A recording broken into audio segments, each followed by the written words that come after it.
$200. The extra cash helped pay down my bills, and I even had a little extra left to treat myself. And the Upside app is free? Totally free, and the cash back is real. You can transfer the cash right to your bank account. I'm downloading Upside right now. Download the free Upside app now to earn cash back every time you buy gas. Use promo code ENJOY to get an extra 25 cents per gallon on your first tank. You can cash out anytime right to your bank, to PayPal, or a gift card for Amazon and other brands. Just download the free Upside app and use promo code ENJOY for a 25 cents per gallon bonus on your first tank. That's code ENJOY for a 25 cents per gallon bonus. Free battery testing, free battery charging, and replacement batteries that fit your needs. That's what makes AutoZone America's #1 battery destination. Get in the zone. AutoZone. KKFN and KKFN HD1 Longmont, Denver.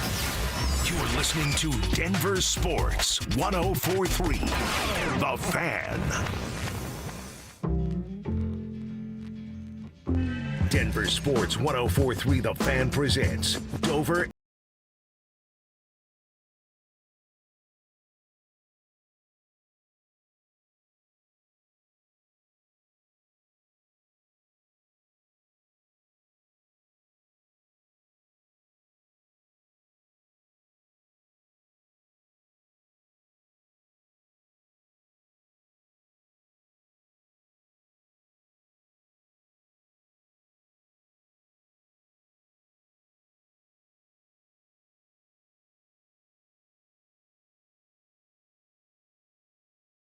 Denver Sports 104.3 The Fan. Anilo Piro back in the saddle for my guy Josh Dover alongside my man Cecil Lammy. What's up, brother? How you doing, man?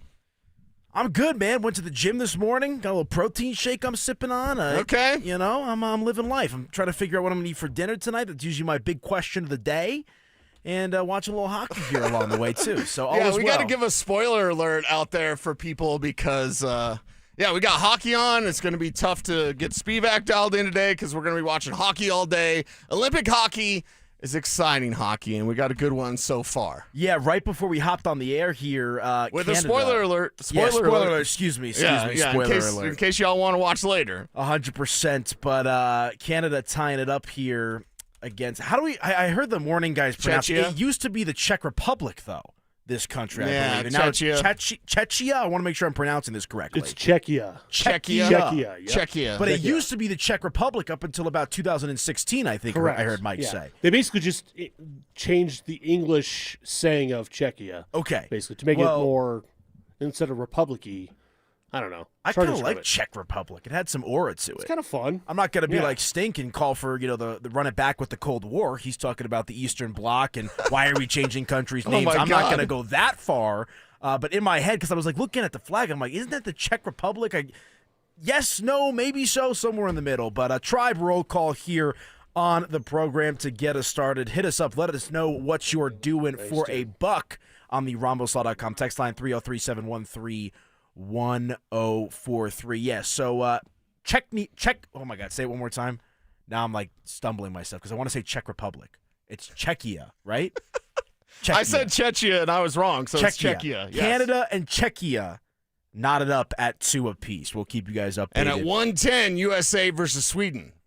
Yeah, that's going to be a good one. USA versus Sweden. That's what we're waiting for and dialed in with, and we're all counting down to what we anticipate will be Canada versus the USA. Let's go. The Stars and the Stripes versus the maple syrup. Let's go, baby. Right. I love maple syrup, but not during the Olympics. Yeah, I'm with it's you. Red, white, and blue all the way. Spivak whispered into my ear as well that the second goal for Canada was scored by the one, the only, Nathan McKinnon on the power play. So the Avalanche well represented. Just a good time to be a sports fan. This is typically the dullest time. I feel like in between NFL, I like regular season basketball. I like regular season hockey, but it's not the same to me like regular season football or baseball necessarily, Cecil. So the fact that we get the Winter Olympics, I think, gives this time of year a little added juice. Yeah, a little added juice right now, and added juice when the Avs come back because of the scoring in bunches like we talked about.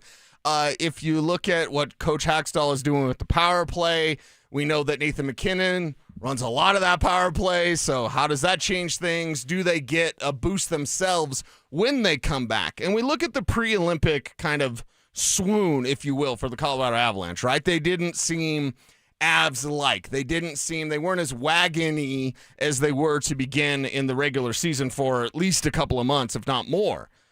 But isn't that, and can it be seen as a good thing, that the adversity that they were kind of self-inflicted because they were distracted by Italy, the versatility that they saw before the Olympic break, now with how they're performing during the Olympics, don't you think that versatility, that sort of, you had to overcome things. You had to overcome what basically you were doing by not being as dialed in. Yeah, I think trying to spin this as a good thing, because I'm still worried about anybody getting hurt. But I'm looking at the swoon before the Olympics. Okay, you were clearly distracted by the Olympics. But can this actually be a positive? Because, just that adversity. Adversity makes us all better. Whether we like it or not, when you have tough times, you have to think, okay, what am I learning? What am I supposed to learn? What did the Avs learn from the way that they kind of fell apart before the Olympic break, and then now being able to represent their countries, being so sharp in this Olympic hockey break? I don't think does that help when they come back? I don't think it could be a bad thing unless a player gets hurt. I actually think that national pride and just playing in front of a little bit different teammates, different scenario, and obviously being overseas out there in Italy, Milan, and Cortana, and I think as long as nobody gets hurt, it's a good, because you're still playing hockey. It's still physical exertion, right? But it's a bit of a different mindset versus the wear and tear and the grind that could be a regular season, really in any sport, but we're talking obviously NHL in particular here. So I think it's good for a Nathan MacKinnon, a Cale Makar, a Brock Nelson, a Marty Necas to continue playing the sport, stay fresh, but maybe do it in a bit of a different way. And so we'll obviously see coming out of the Olympic break here how this Avalanche team fares, but to the point that you and I have been talking about on air and off the air, it just looked like there was a bit of maybe mental and physical fatigue with the Avalanche heading into this Olympic break, which I think is natural. I think it's okay. I understand. It's natural, but if we didn't have an Olympic break. But do you think that they would be stumbling at that point in the season the same way they were if there wasn't an Olympic break? Who's to say? But if it's mental fatigue and it's physical fatigue, wouldn't that still be there regardless of, hey, we got a break coming up or not? Let me ask you this. Are you sharpest on your Monday show or your Friday show? Drew would tell you neither. Because I can see, sometimes I think Tuesday, Wednesday, Thursday kind of hit the stride. Right. Monday is usually a Broncos reaction, so maybe that's it. And then Friday, like you're lucky to even get me in studio on Friday. You're mailing it in on Friday, right? To a certain extent, not you, but I know people sitting at their cubicles. Maybe you are. I don't know if I'd want to admit that if I was you, for the listener. I'll be fine. I'll be fine. You're sitting at your cubicle. You're driving in your car, going to work, right? And you're like, oh, my God. That Friday 7 hours shift is probably not as sharp as the Tuesday, Wednesday, Thursday shift. And so that's the comparison I'd make to the Avalanche going into this Olympic break is it was a Friday afternoon, right? That last 7-game stretch or so. It was a Friday afternoon, and Nathan MacKinnon decided to put his skates up and not play as he normally does. And I'm not trying to make excuses because, it sounds like it. No, there's a difference between making an excuse and rationalizing. Because I could sit here and pound the table about this is a disgrace. What are the Avalanche doing? They started out the season so hot. What is going on? Yeah. I'm not going to be that guy.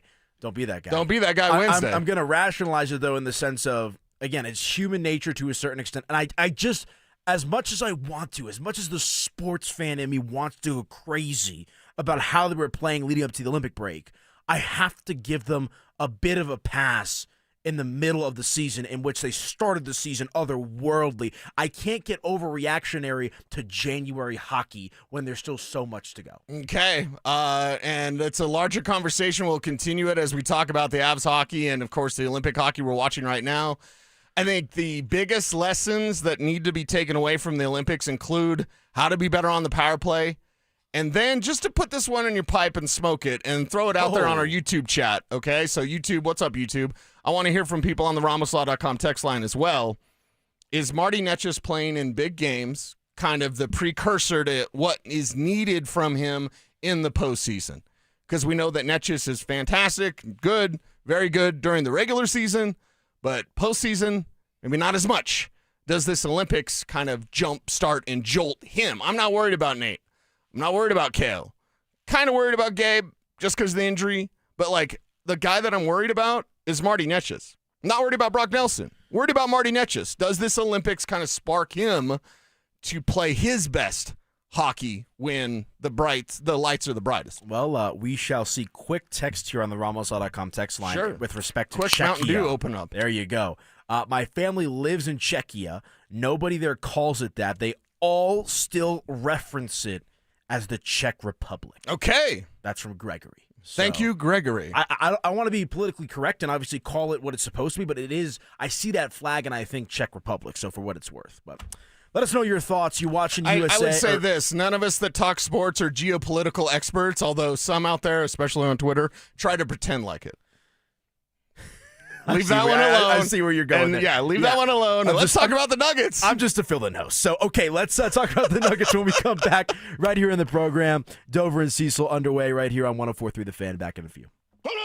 Has the rubber officially met the road for Coach Prime and the Buffs? They have to win 8 games this year. They have to be competitive. You had the Heisman, you had your son, you revamped the team, you revamped the coaching staff. Now it's time to go to work. Now it's time to win games. There is no more excuses. Enough is enough. Denver Sports 104.3 The Fan.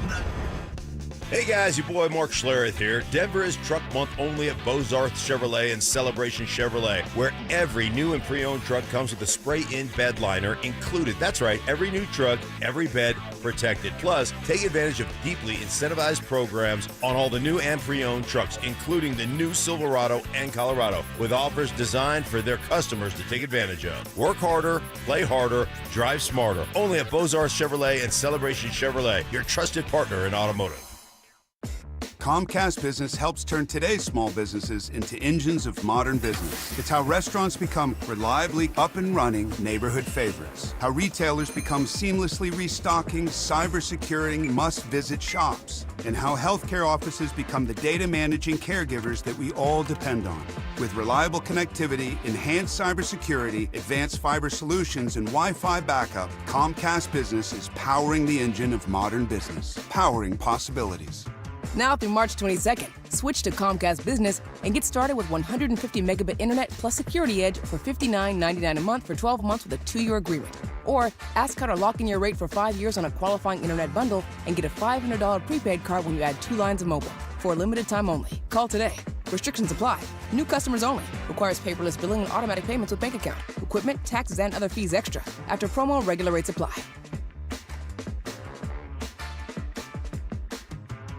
Are your investments in the right accounts? What's best, traditional or Roth? Are you receiving all available tax deductions? Are you paying as little in tax as you can? These are all questions you can't afford to get wrong. Hi, I'm Jeff Jr., founder of Trajan Wealth, and in many cases, it's not what you make, but it's what you keep that makes the real difference. Trajan Wealth and Trajan Tax work closely together exclusively. No more guessing about whether you should do a Roth conversion, or if maxing out your 401k is really the best option. Our nationally recognized fiduciary advisors and CPA team work in tandem to make sure your tax strategy works with your investment strategy. We'll even do your tax preparation. One team, one strategy. Isn't it time for a second opinion? Call Trajan today, 720-204-8100. That's 720-204-8100. Trajan Wealth, an SEC-registered investment advisor. Additional services through Trajan Estate and Trajan Tax. Additional disclosures and accreditation at TrajanWealth.com. So, you're ready to propose, huh? Yeah, man. She's definitely the one. What are we thinking about the ring? I got my wife's at Hellsberg. I couldn't recommend a better jeweler. I could use some help with that. Man, go to Hellsberg. I had no idea how many details you need to consider. Did you know you can get a natural or lab-grown diamond? I didn't. Figure out what she wants. Trust me, they'll make it happen. Start your story with Hellsberg. Shop in store or at hellsberg.com.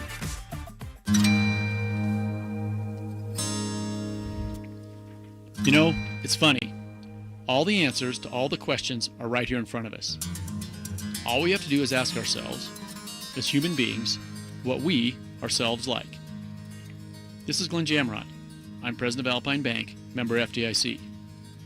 For instance, you like when people care about you. You like when people listen. You like when people understand. Listening, caring, and understanding are keys to happiness. They hold the answers in all our questions. What does any of this have to do with Alpine Bank? After all, aren't all banks the same? No. At Alpine, we are human beings first and bankers second. Banking is what we do, not who we are. Alpine Bank, committed to Colorado, and you. Stay up to date on the Broncos with our 9 News Broncos insider Mike Kliss. Presented by Fitness Gallery. Hear the latest from every practice and every game every single week during football season. Denver Sports 104.3 The Fan. Denver Sports 104.3 The Fan presents Dover and Cecil.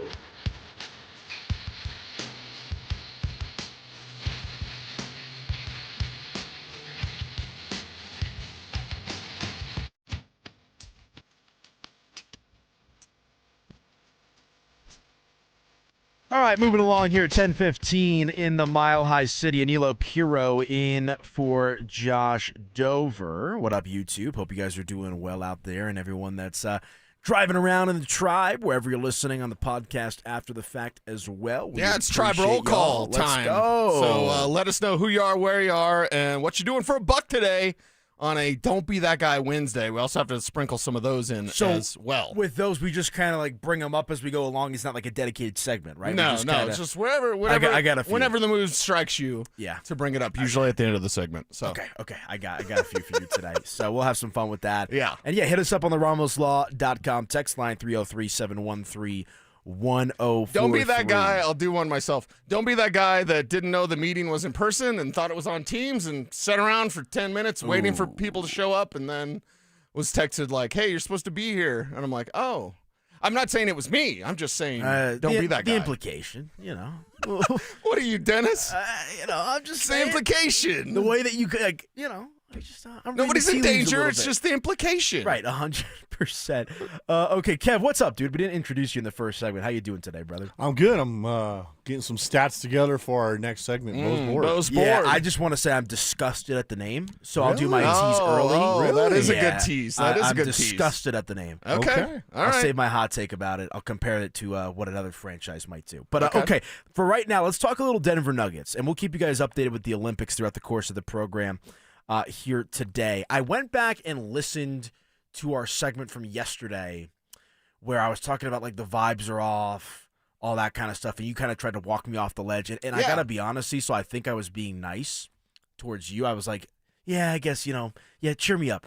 The vibes are off. The vibes are off. I'm kind of doubling down on that take. And it's, again, I don't know. You've got to describe why the vibes are off with the Denver Nuggets. There's something about this Nuggets team, and again, I still have full faith in them.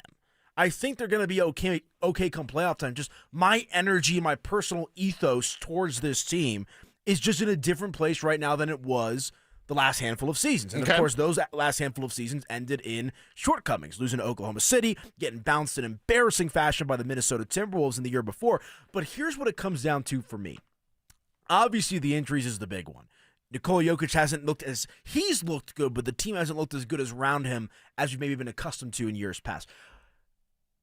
Denver's ability to close games in the clutch. And I go back to that Detroit game. I go back to the game against the New York Knicks. There's been a handful of others as well. I'll go to the Chicago game at home. Right. Couldn't close that one out. That's been my biggest kind of ick with this team. Because you got the ick with the Nuggets. A little bit. Just like a little Like, I don't like what I'm tasting, right? Like, this food doesn't taste as good as it normally does. Because you know that playoff basketball is all about closing out in the fourth quarter. Right, and again, I do believe this Nuggets team can waltz into the playoffs as the second, third, fourth seed, somewhere around there, and flip the switch and be A-okay. I do believe that's the case, but my eyes are showing me something a little bit different where you're going to have to rely on them flipping the switch because the body of work maybe hasn't been there all season for a medley of reasons. Okay, yeah, and the body of work hasn't been there, and is it just injuries? Or is it a formula, and Spivak sent this over in our notes this morning, is it a formula that they're trying to use that no longer works in the West? What would that formula be? Well, the formula of years past would be big fella's going to do everything, right? Mm-hmm. Right? That was Michael Malone's adjustments, was like, just have Nikola play more. Now, of course, injuries have to play into this. They just do. They completely change the conversation. But if we look at how this team doesn't play defense to close things out, we look at how this team lets you shoot wide open jumpers from the arc way too many times. Mm-hmm. Like, that's not a recipe for success.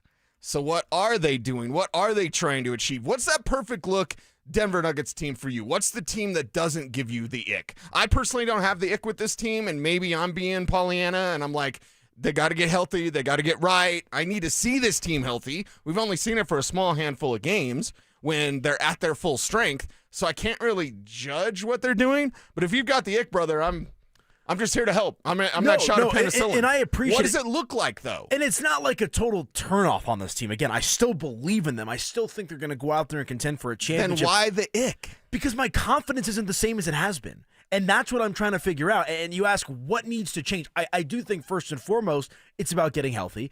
I think it also feeds into the fact that Cam Johnson has been the opposite of what I personally thought he would be for this team. Granted, he's missed, a couple of months now with the injury. Right. Played and one he was game before just the break. getting going before his injury. Right. So I think we got to kind of give him a little bit more of a ramp up Christian as well. Brown didn't exactly light the world on fire to start the season. Yeah. Right? Jokic being knocked out with the injury as well. Aaron Gordon, I think that's... And I understand that Peyton Watson has been so good for this team. The difference in Peyton Watson can be the difference for the playoff stretch. The difference in Jamal Murray can be the difference in the playoff stretch. So I hear what you're saying as far as like there's some ick and there's some guys and it's been a little bit off. And I don't have excuses to answer you or to counter you on those points, but I've got reasons. Yeah. Cam Johnson doesn't fit in yet. But what happens if he never fits in? What happens if he never fits in? We saw that he was just starting to fit in and they got hurt. So we saw him become kind of the player he needed to be because early on he was just awkward. It was awkward as hell with Cam Johnson. Then he started fitting in. Then he got hurt. Now he's back. Now we got to wait for that to ramp up again. But I think the difference in Jamal, because you're talking about all this is not, and this is that, but it's Jamal Murray's difference that could be part of that factor that puts this team over the top, that fights off your ick feelings. So it goes beyond health because you're bringing up how this is different and this is different. I'm going, dude, look at Jamal. Look at what Jamal is doing and how that's look at Peyton Watson when he's healthy. Did you ever think Peyton Watson could drop in 30 a game? Not 30 a game consistently. I thought Peyton Watson would be a nice player, though. Okay. But 30 a game. But he's transforming. There's nights when he's unconscious from the arc. 100%. And those type of nights, those nights can propel you forward in the postseason. So I'm going to look at it from the apophatic view. You're taking the negative Nelly stance. I'm taking it from the opposite side. Like, look at Peyton when he's healthy. Look at how Jamal is different. He's an all-star.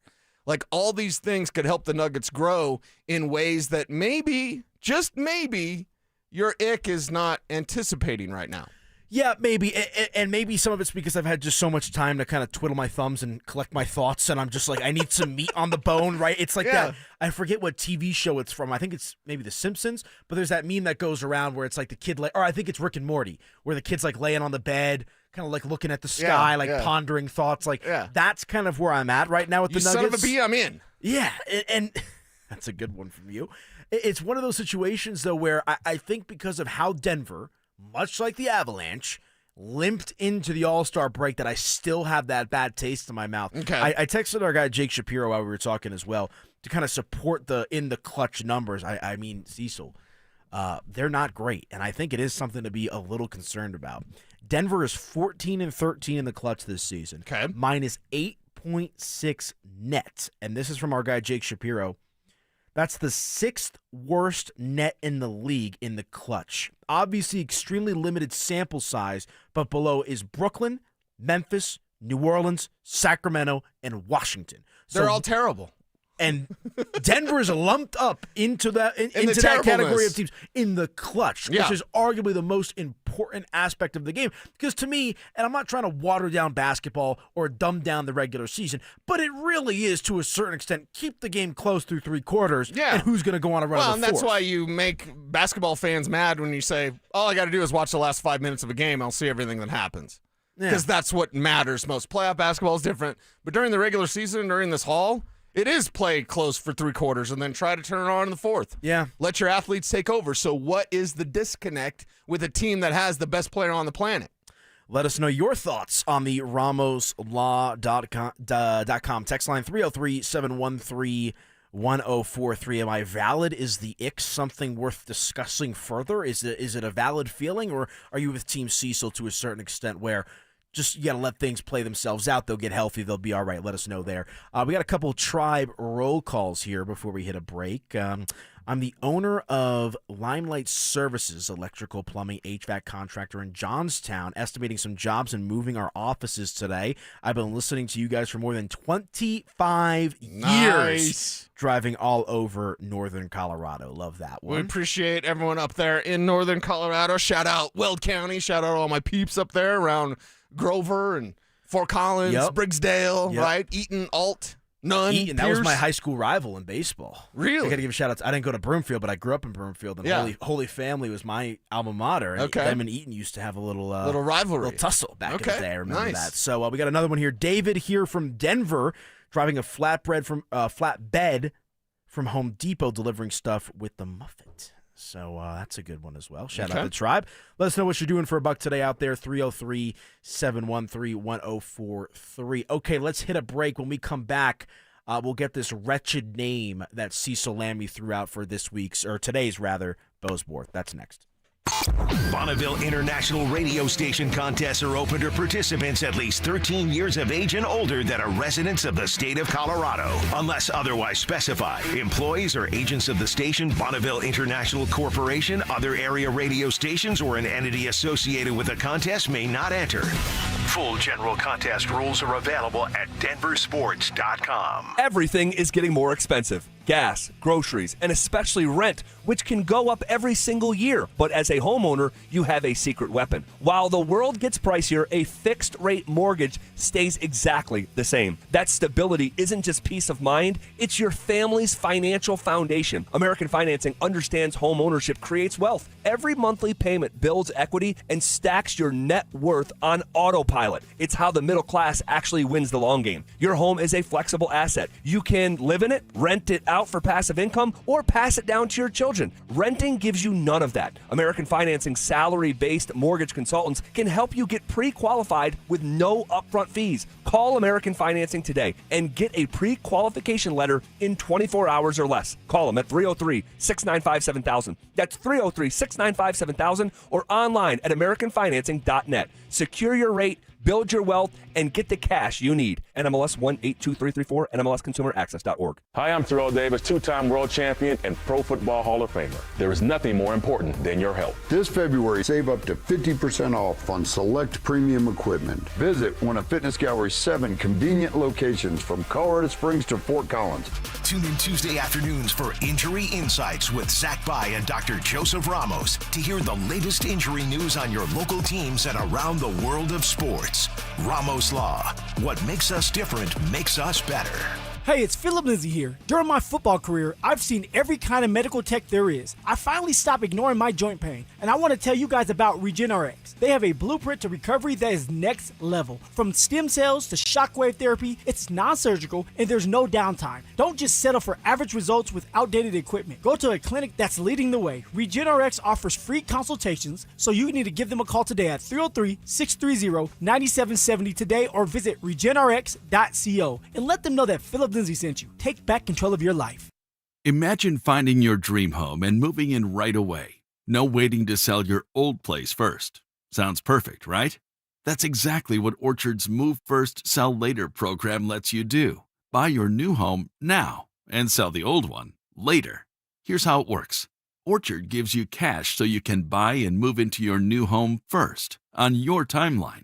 No waiting, no showings, no double moves. Then the Orchard experts take it from there. They handle repairs on your old home for you so you attract the right buyers. Once they're done, a local Orchard agent lists and sells your home for top dollar. Orchard's Move First program gives you the freedom to buy and move into your new home first and sell your old home later.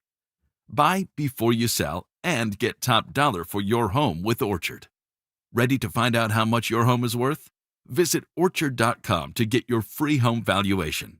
That's Orchard.com. This is a special alert to all Americans who own a vehicle with less than 200,000 miles with an auto warranty about to expire or with no warranty coverage at all. Due to a decline in the economy, CarShield is announcing a low-cost month-to-month vehicle protection plan that is now available to the public to save any driver out-of-pocket expenses on future auto repairs. Call now to find out how you can pay almost nothing for covered auto repairs. Yes, you heard that correctly. Pay almost nothing for covered auto repairs. An open phone line has been established for all drivers to call for a free quick quote. Call 800-793-8074 now. Drivers who are covered will not have to pay for covered repairs again. This protection plan is at an all-time low. Additionally, drivers who activate this vehicle protection today will also receive free roadside assistance, free towing, and car rental options at no additional cost. Call us for your free quick quote today. 800-793-8074. That's 800-793-8074. What do you have to lose? Call 800-793-8074. Again, 800-793-8074.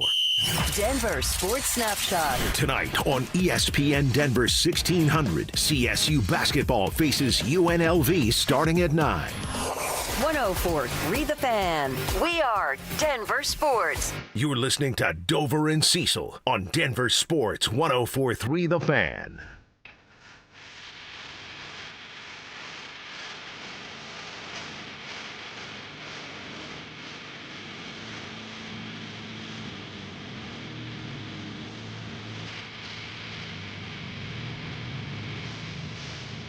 Welcome on back in to the program. Danilo Piro in for Josh Dover alongside Cecil Lammy. Hope everyone is doing well out there. It was a windy day yesterday. You see that news going on like in Pueblo? There was like a massive car pile up. I heard about that, yeah. It wasn't that windy when we left the studio. 4 fatalities, I believe. And I didn't know that. That was caused by dust, I believe, or something, dirt. Interesting. Yeah. So like no visibility, 30-car pile up.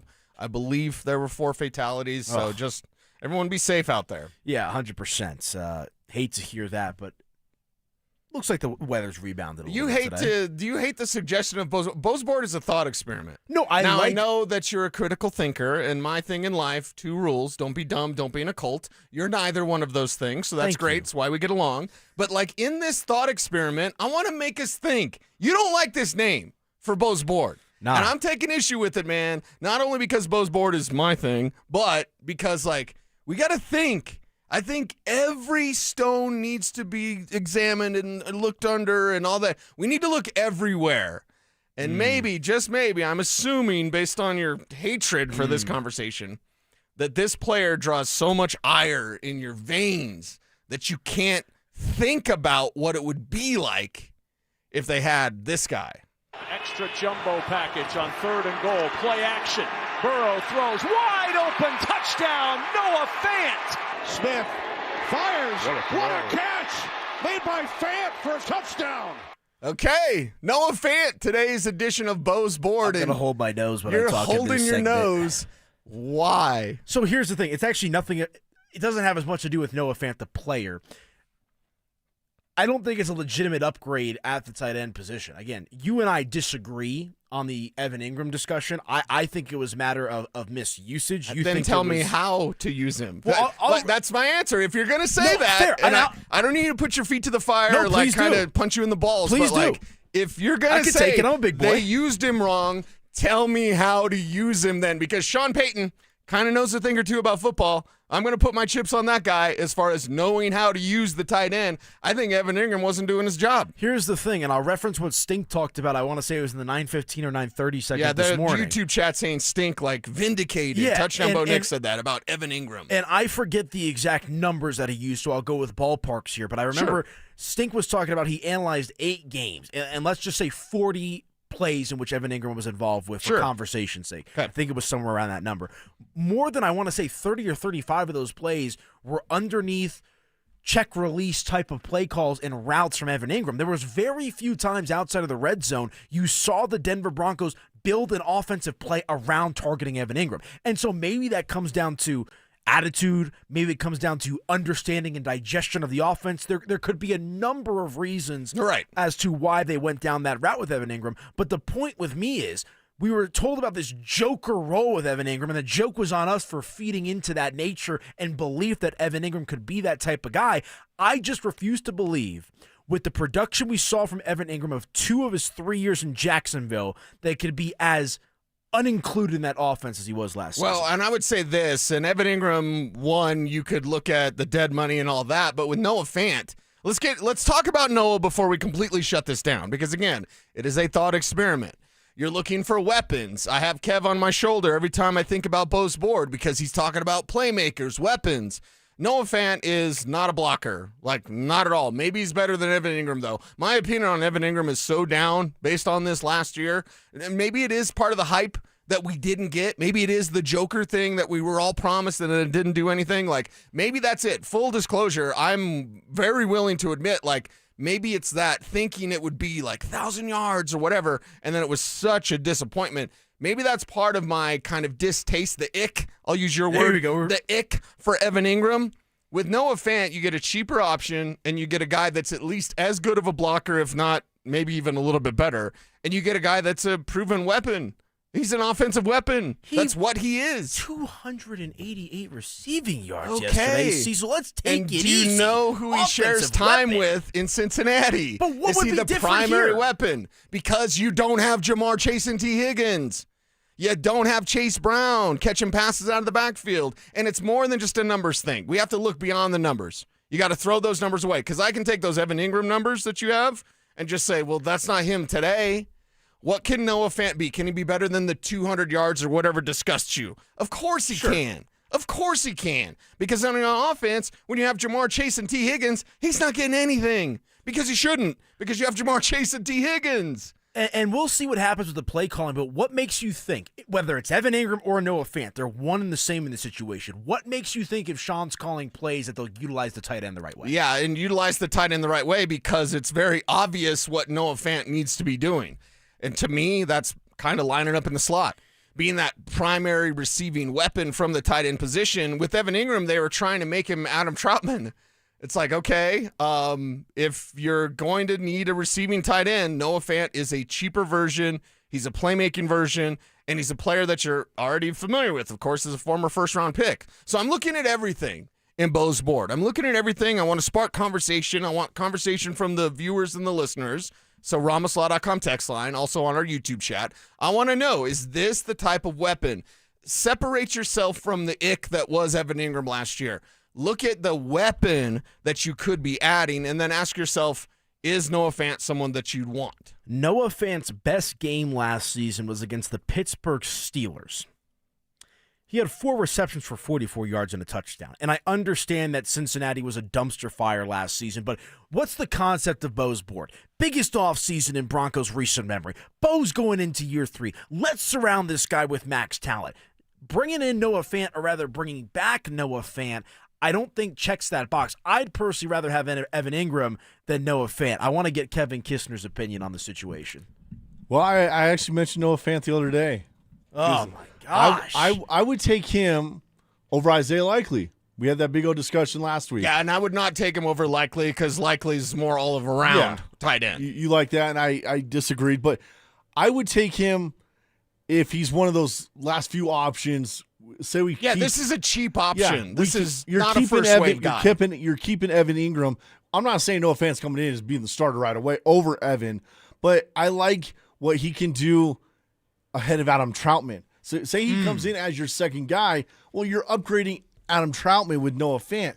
The last time we had a 500-yard receiver from the tight end position was in 2021 with Noah Fant. He had 670 yards. So our last great tight end here in Denver was Noah Fant. Yeah, I'd say air quotes with the great thing. Yeah. But here's the thing. If you had a room that was Evan Ingram, Noah Fant, and then Adam Prentice basically is your tight end H-back, I'm replacing Lucas Kroll, which maybe some people would be like, Cecil's replacing this guy. Okay, I got it. Joke's on me. Lucas Kroll had a great mini camp. He did. Sean poked the bear. I had to poke back. Yeah. Right? Oh, you mean best player or best tight end? I was like, best player. In mini camp, he's not better than Quinn Miners or PS2, but I'm basically replacing Lucas Kroll with Noah Fant. Who in the hell wouldn't do that? Yeah, I think it depends on the role. When you paint the picture that way, sure, I'm okay with it. I could stomach it. But if the idea, and I'm not saying this is what you're saying because you're not, if the idea is Noah Fant is TE1, or even like Evan Ingram needs to be the priority, assuming Denver doesn't bring in a David Njoku or a Dallas Goedert, or even a Kyle Pitts to a certain extent, but Pitts don't block, so that's a conversation for another day. Yeah, Noah Fant doesn't block either, so he's not a tight end one, but he's part of a group. Right. And Kev, I think that's where Noah Fant, that's like the group conversation. Yeah. He's the pass catcher in the group. He's one of these guys that you might pick up right before training camp, say, hey, man, we need an extra body, an extra receiving tight end. Come on in. We'll get you on a 1-year deal, maybe 2-year deal, first year fully guaranteed. But he only played with Joe Burrow 7 games last year. Mm-hmm. So those numbers, I know he had Joe Flacco too, and the numbers aren't great. Joe Flacco. But he also had Jake Browning in some of those Jake games, Browning. right? So, it's would they be better with Joe Burrow the entire year? Yeah, he probably hits over 400 yards. But still, I mean, I wouldn't mind the option. I would take him over Isaiah Likely. I like the duo of Evan Ingram and Noah Fant. Maybe you put him out there, and that defensive scheme, maybe they have to go dime in this situation. Maybe they have to go sub where they're not fully – they don't really know what to do in this situation. And you could get creative with that if you're Sean. The Broncos bringing back Noah Fant would be a page out of the Rockies playbook. Nostalgia for As me. you're wearing the Rockies hat. Yeah, what is that supposed to be? It's a nice hat. Oh, these dang Rockies. We would have got away with it if it hadn't been for these Rockies. I'm Look at my just Rockies saying, hat. The Rockies would nostalgia farm. We saw them do that. This isn't nostalgia farm. This is a guy that can make plays. I don't care if Noah Fant was drafted by the Raiders in the first round. There's plenty of better options. He's a playmaker. Give me one. Give me Njoku, give me Goddard. Okay, they're also a lot more expensive. And it's a position If of you need. pay up, let's say you get Devin Lloyd at linebacker. Right. If you pay up in another position, you're going to have to find the bargain. Noah Fant can be a bargain for you, but a bargain that can make plays. So I'd say just let's not ride it off completely as number one. Plus, if we look back to Cincinnati, and you had his numbers 200, only 200, not only Jamar Chase, T. Higgins, he was third on their depth chart. Okay, and maybe that also goes against to your argument. Why do you want to pick up the Bengals' third-string guy? But when Mike Gesicki's healthy, he was their number one tight end. Then they had Drew Sample behind him, and Noah Fant was third. So it's more than just the numbers. I'm looking at the price tag. It's going to be a cheap price tag. And then I'm looking at the ability to make plays. Can Noah Fant make plays? Kev, yes or no? At times. Supposed to back me up. Oh, yes. I'm creating this argument. Yes, like, yes. Make it Noah Fant. Yes, Your Hey, Honor. Kev, Noah Fant. Hey, he's all right. He's all right. Like, no, I need a little more punch. Pretty all right. Yeah. Let us know your thoughts on the RamosLaw.com text line when it comes to Noah Fant. Should he be back with the Denver Broncos? And let us know your thoughts on that one, 303-713-1043. Okay, when we come back, we will continue along with the conversation. Cecil brought up the Rockies, as did I. Let's talk about baseball in general here for a little bit, because I know we're into spring training. There's been a lot of conversation about the big bad Los Angeles Dodgers and their spending habits. Is the way the Dodgers approach the game a good or a bad thing for baseball? That's next. If the goal is to win a Super Bowl, Let's go, bring it out! do the Broncos need a new top target in the wide receiver room? What he brings to the table, I do believe that he can be your main wide receiver on a championship team. All he does is work. He's a great leader for that football team. I like to see more, but I really do like Cortland, and he could be the main guy on a championship team, no doubt about it. Denver Sports 104.3. The Fan. Hi, Dan Cicchini with Dunright. Great pricing options and bank financing? You bet. Kitchens, baths, counters, and floors. Finished basements, windows, and doors. Done right since 1985. You have our word, we'll treat you right at Done Right. Visit drhi.com. Thanks. What's going on, everybody? After that romantic Valentine's, I know there's a bunch of you guys out there who are thinking about popping that question here soon. Am I right? Well, let me save you some time and money by telling you something as simple as this. Whether you're starting your next chapter with your perfect diamond engagement ring, or celebrating a new milestone, or finally just doing something special for yourself for once, this is where it all begins. Imagine the finest jewelry legends all in one store together, making you feel just like family, and their surface is going to reflect that. So come shop the finest Zeus diamonds in Denver. They have every size, shape, and price range you can imagine, and the largest selection of engagement ring settings I've ever set eyes on. And not only are they going to share the secrets of the business with you, they're going to give you the best price in Colorado, guaranteed. So why wouldn't you want to create moments of memories for yourself and the ones you love by going to Williams Jewelers? the official jeweler of the Colorado Avalanche, Denver's first family of fine jewelers, located in Cherry Creek North on 3rd Avenue, and also in Inglewood and Broadway and Bellevue. And don't forget to mention my name, Philip Lindsay, when you step through one of those doors. One iced coffee? $1, please. For real? No way. One iced coffee? $1, please. For real? No way. What a deal. Your new morning groove. Iced coffee from McDonald's, any size for just $1 until 11 a.m. Price and participation may vary. Cannot be combined with any other offer. Ba-da-ba-ba-ba.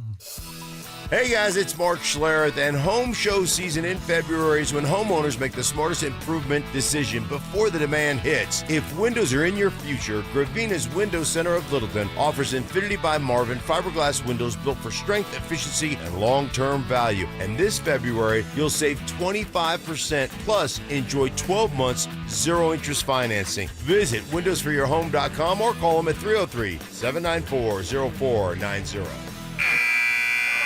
You're listening to Sports Talk Radio at work. So is your competition. So are your customers. Denver sports fans don't half listen. They argue. They text in. They remember stats from 1998. They remember who sponsors their obsession. Audio, video, or online. We've got every angle covered. DenverSports.com. Make your move. Cecil Lammy here for SodaWeightLoss.com, and they changed my life so much. I know how to eat, what to eat, and when to eat thanks to SodaWeightLoss.com. I lost over 60 pounds a few years ago, and I'm never going back. Having my own nutritionist made all the results. A real person, so I could go with questions, concerns, and maybe just even sometimes just need some encouragement. Join Soda Weight Loss for a short time to have results that last a lifetime, just like me. Call them up at 1-866-800-SODA, SodaWeightLoss.com. Soda Weight Loss is, say it with me, state-of-the-art. If you've been injured in an auto accident, Dr. Joseph Ramos is both a doctor and a lawyer, combining legal and medical expertise. He can help. Ramos Law, the official injury law firm partner of the Denver Broncos. RamosLaw.com. Hey, what's up? It's Zach here. And if you're looking for your new go-to spot in Centennial, the Basketball Social House is it. Award-winning food and drinks, an incredible weekend brunch, and a brand new sports bar entertainment space where you can catch every Colorado game. Even if you're not playing, it's a great hang. But if you are, their private basketball suites are unreal. Full court, lounge, music, TVs, the whole setup. And because you're hearing this from me, get half off your first private basketball suite rental. Just use code HALFOFFHOOPS. Trust me, you're going to love this place. Mattress Firm's President's Day sale is here. Score unbeatable deals and get matched with the perfect bed. They make sleep easy. Follow us on YouTube, Instagram, and TikTok at Denver Sports 1043 to stay up to date on all your local teams. Denver Sports 1043. The Fan. It's Dover and Cecil on Denver Sports 1.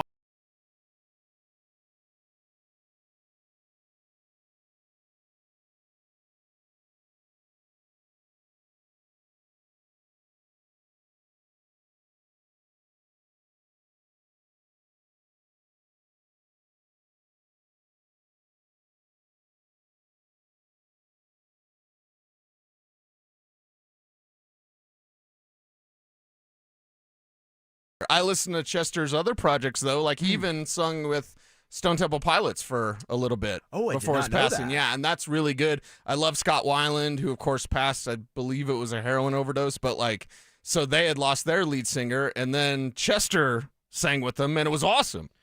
And then, of course, he passed away. So yeah, tragic. It is what it is, but at least we got the music to carry on with us. Well, we need some inspiration like Lincoln Park gives us, and I guess the Rockies need some inspiration when it comes to playing good baseball. Yeah, I'm with you, and I want to have a conversation maybe less about the Rockies right here and more so about the state of the game. Look, I'm a big baseball fan. We've been over that, and every time spring training comes around, it's just like this warm and fuzzy feeling that fills me up. It's like you're Megan Fox feelings. Yeah, exactly. Mm-hmm. Very good comp. Like childhood AP comes back, but you know, the Dodgers, obviously, they win Game 7 against the Toronto Blue Jays last year. By the way, I was at CU right after Deion's press conference, and it's like me, Troy Rank, a bunch of other CU reporters, like watching this Game 7 play out in real time. One of the coolest moments of my career of just like pure shock and awe factor with that Game 7. Right. But obviously the Dodgers take down the Blue Jays. And everyone knows who the Los Angeles Dodgers, right? They're the big bad Dodgers. They spend a bunch of money. The Rockies obviously know them very well because they play in the same division.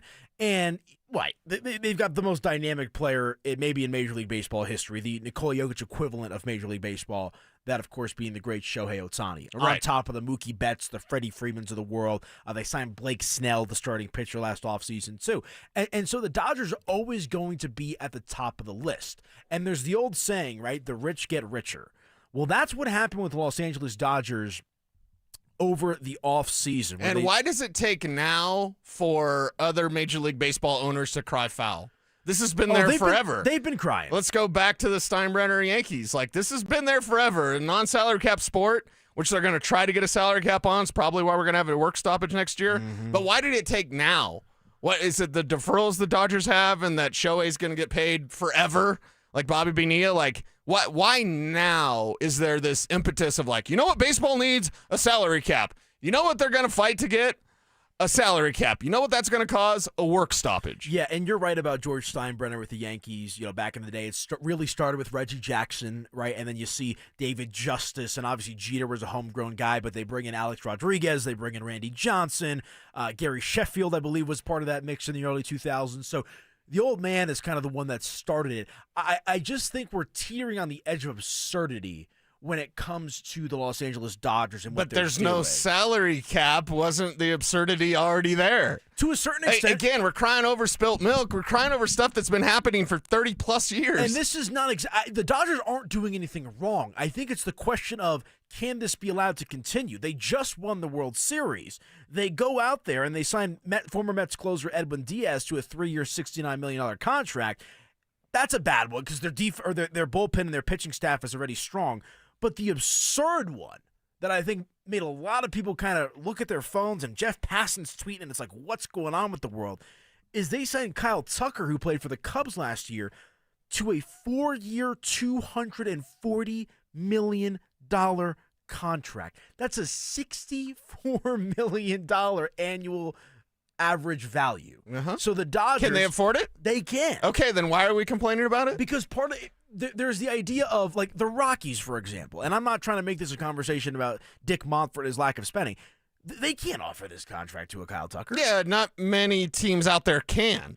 So, again, if the rules are not in place, why were you upset that the Dodgers they're not even bending the rules. They're just paying what they can pay. I think it's because... Isn't that pure sweet capitalism, baby? 100%. And look, what's your problem with that? Nothing about that. It's more so about the competitive balance, though. And looking at the taxes right now and the payroll, the Dodgers, it's the wage gap. It's the wealth gap between these teams. And I'm not trying to get political, right? But sports are supposed to be fun. Sports are supposed to be competitive.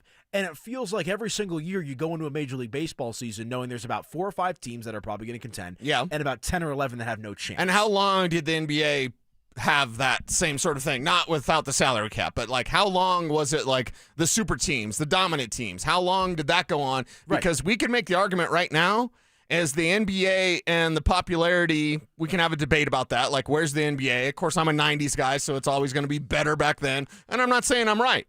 But do we need super teams? Do you need that demon to slay? Do you need that bad team? Is the NFL better when the Cowboys are dominating? Sure, right? Because then everyone can hate on the Cowboys. Patriots. The Dodgers can dominate now.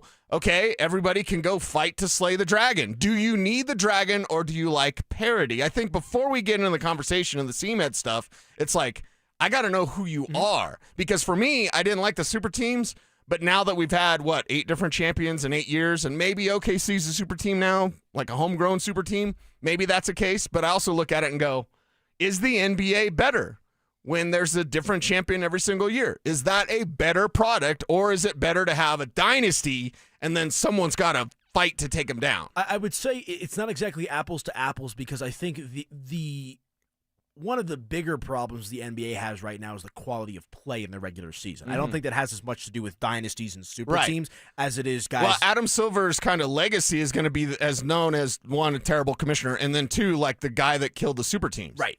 And we'll kind of have an anti-tanking conversation a little bit later on in the program. Yeah, that's a fun conversation. That is a very fun one. And I think just to bring it back to the Dodgers real quick, the absurdity and just the head-scratching nature of it is the Dodgers' payroll is expected to be right around $390 million this season. For reference, the Miami Marlins have the shortest payroll, the lightest payroll entering into the season, right around $78 million.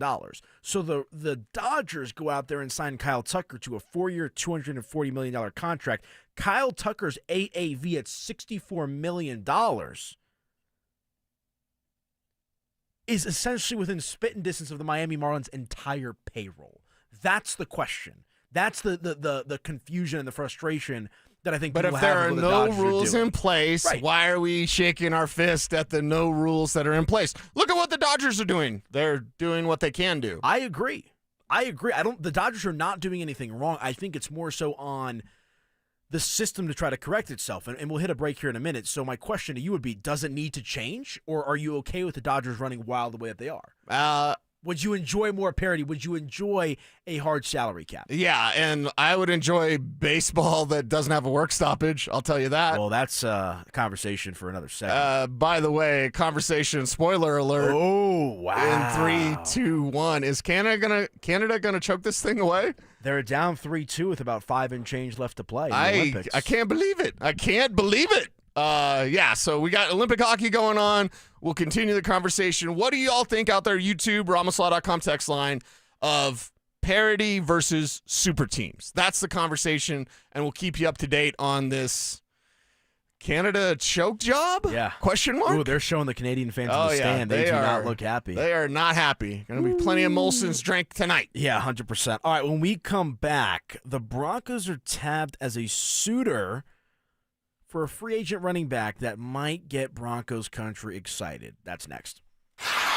After missing 16 games with a knee injury, is something wrong with Nikola Jokic? I'm watching Jokic, and if you're just looking at the stat sheet, and Adelman's, quoting the stats after the game, and I got it. But if you know the standard that Jokic has set for himself for us to judge him by, we're just not seeing the best version of that guy right now. Denver Sports 104.3. The Fan. Check engine or ABS light on? Take the guesswork out of your warning lights with O'Reilly Veriscan. It's free. Ask for O'Reilly Veriscan. O'Reilly Auto Parts. Bring your visions to life with smart business buying tools and technology from Amazon Business. From fast, free shipping to in-depth buying insights and automated purchase approvals, we deliver everything you need to achieve your goals. Go to AmazonBusiness.com for support. This message comes from Viking, committed to exploring the world in comfort. Journey through the heart of Europe on an elegant Viking longship with thoughtful service, destination-focused dining, and cultural enrichment on board and on shore. With small ships that bring travelers closer to the destination, there's more time to explore. And every Viking voyage is all-inclusive, with no children and no casinos. Discover more at Viking.com. I'm Boomer Esiason. My mom died from cancer. She was only 37 years old. She didn't have life insurance, and that was devastating for my family. That's why having life insurance is so important to me. Ethos makes it fast and easy. Get a quote in seconds, apply in minutes, and get same-day coverage. You can get up to $3 million in coverage with no medical exam. Get your free quote at ethos.com/play. That's ethos.com/play. Paid spokesperson. Time spent on application may vary. Online health questions required. Access to education changes lives. That's why National University provides flexible online and hybrid programs from associate to doctorate degrees. Since 1971, NU was built to serve non-traditional, working, and military learners nationwide.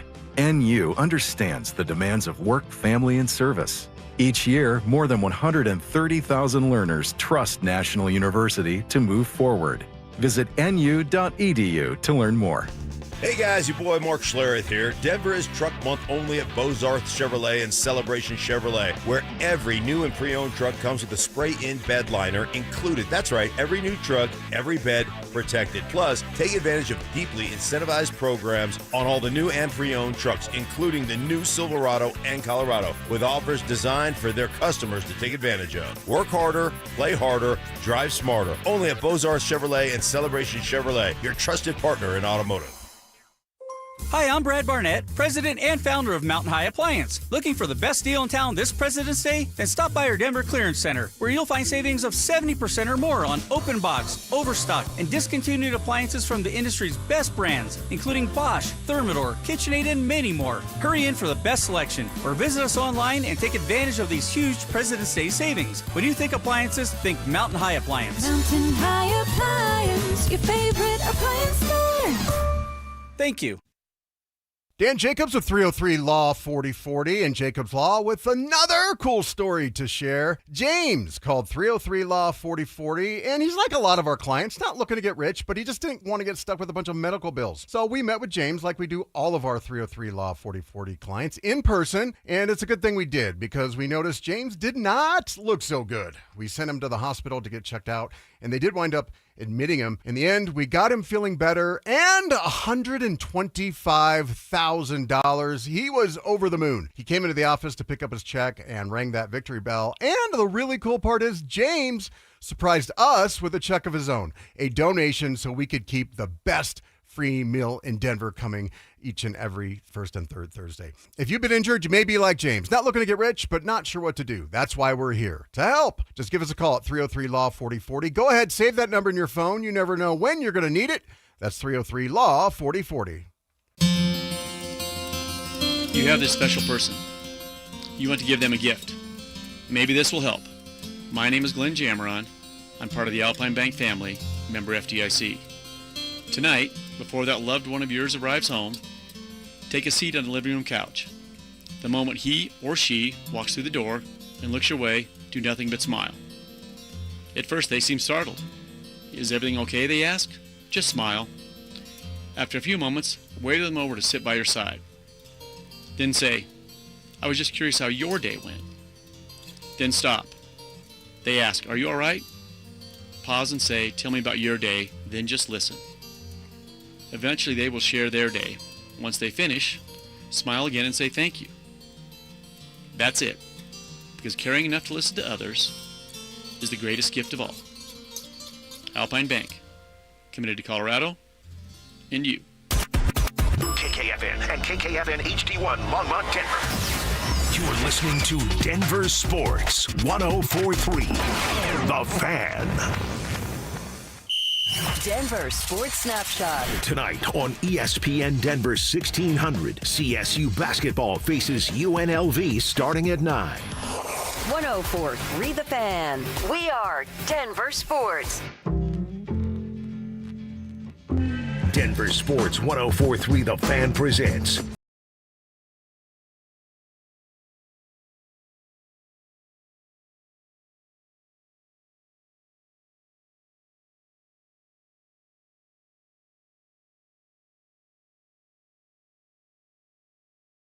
play in this Canada-Czechia game, and Nick Suzuki finding the back of the net for Team Canada, now knotted up at 3 apiece with 3 and change left to play. We'll keep you guys updated with the final score in this one. Of course, I mean, Canada losing would significantly increase the Stars and Stripes' chances of going out there and winning the Olympic gold.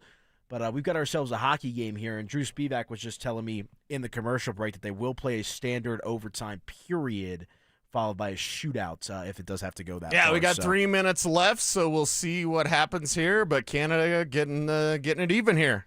And celebrating, probably breathing a big sigh of relief. Did you see the fan base on the TV? I mean, this would be a tremendous upset if Czechia were able to win this match. So, like Cecil said, we'll keep you updated throughout the course. Not that I have a rooting interest because I'm rooting for Team USA, but if you got Canada out of this thing, your Avs players involved would get some extra rest. If you're an Avalanche fan, I don't think you could really lose either way, right? The Canadian team wins, your guys are going a step further to securing Olympic gold, and if Canada loses, you get a little extra R&R from McKinnon. Wouldn't you rather have a little extra R&R? It's all about the Stanley Cup, man. I understand we're fighting for gold here and Team USA and all that, but at the end of the day, if Team Canada got bounced, Certainly wouldn't hurt my feelings.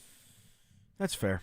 That's fair. I'd rather have the guys getting rest. Yeah. I'd rather have them getting rest and then being kind of ticked off that they didn't get the gold. Yeah, Drew, real quick, we got a text about it on the RamosLaw.com text line, 303-713-1043. I kind of briefly glossed over. Could you explain for the listener how the overtime period works in the Olympics? Yeah, so in the quarterfinal round, it's sort of similar to the NHL. They would go to a 3-on-3 format, except for it would be a 10-minute period instead of 5, like the NHL does. And then at that point, if it's still tied after that 10 minutes, you would move on to a shootout, in which, if you remember back in Sochi in 2014, you can use the same player over and over again, I believe, after the third attempt, which is why TJ Oshie got to go, I think it was 4 different times in a row at that point in time. But yeah, so odds are it probably wouldn't even get to a shootout at that point, but it would be 3-on-3 for 10 minutes if this thing does get to overtime. 3-on-3 for 10. So double the amount of time compared to an NHL matchup there. So less than 2 minutes to go now. Crowds on their feet. This is when hockey's at its best, man. This is why we love sports, man. Yeah, 100%. I mean, and this is also why I personally love the Olympics, because it's on during the day. Usually we got to wait till 5, 6, 7 o'clock at night to get to the sports calendar, the time slot. Here we are at 11:05 a.m. Mountain Time, and we're in the heat of the moment. We got edge of your seat hockey right now. Yeah, I'm all into that. So, okay. We'll keep you updated as the game progresses. Let's talk a little Denver Broncos here. This one came across the timeline last night in our text thread. The Broncos are linked to Carolina Panthers running back Rico Dowdle. Now, this was an article from ESPN. I believe Matt Bowen wrote it. Is that correct? I believe so. Yeah, and do you know Matt?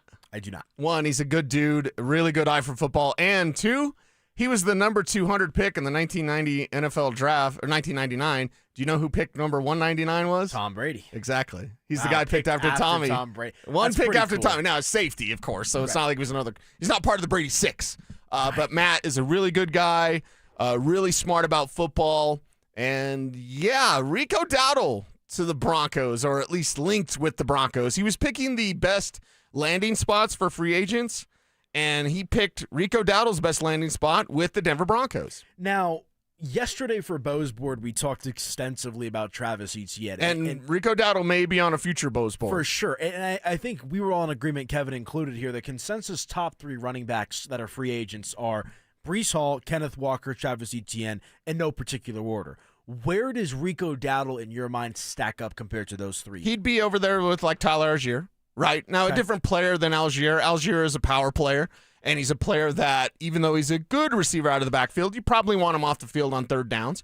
With Rico Dowdle, the thing that you appreciate about him is he gets yards in bunches, and he is a player that, even with Chuba Hubbard there, Dowdle comes over from the Cowboys after you're very familiar with his 1,000-yard season, comes over to Carolina, gets him another one. So with Rico Dowdle, he's more of a 3-down player, an all-purpose player, but not on the same level of a Walker, of a Travis Etienne, of course, of a Breece Hall. So don't take this the wrong way yourself and for the listeners, but you talk about he's a 3-down player. So is Breece Hall. So are we kind of saying that Rico Dowdle is, for lack of a better phrase, a poor man's version of a Breece Hall? Not necessarily. Because Walker split time, Etienne split time a little bit as well. A little bit, yeah. And Algier. I mean, Etienne is a 3-down player as well. Algier definitely split time, and he's not a 3-down player. So, yeah, with Rico Dowdle, you just have to look at it and go, okay, he's a good runner, good receiver out of the backfield. He gashes you defensively. He's more of a slasher as a runner. Breece Hall is more of a glider. So, just from a standpoint as a runner, I can't say he's a poor man's Breece Hall because he doesn't run like Breece Hall. Fair. He slashes, he cuts really quick, and he bursts out of those cuts. Kev, you got some numbers for us? Yeah, I was just the last 2 years he's had 1,000 yards. For different teams. For one with Dallas in 2024, 1,000 with Carolina last year, which I love what Carolina is doing, by the way. 6 touchdowns last year. Out of the backfield, 39 catches, almost 300 yards and a touchdown. But he signed a 1-year, $6.2 million deal last year. Would you be okay if the Broncos signed him for a 1-year, $6 million deal? You think he's getting less? I know slightly less, but after the year he had in Carolina? Nah, give him 2 for 12, something like that, right? Give him a little more security and let him know that he can be a big part of what this team does on the ground. It's this conversation with the running backs. You either are replacing R.J. Harvey with a Breece Hall because Breece Hall does everything, or you're getting someone to work in tandem with RJ Harvey. My thought is it's going to be the latter because they really like RJ Harvey. So a guy like Rico Dowdle can come in. He worked with Chuba Hubbard, and Chuba Hubbard is a guy that they paid.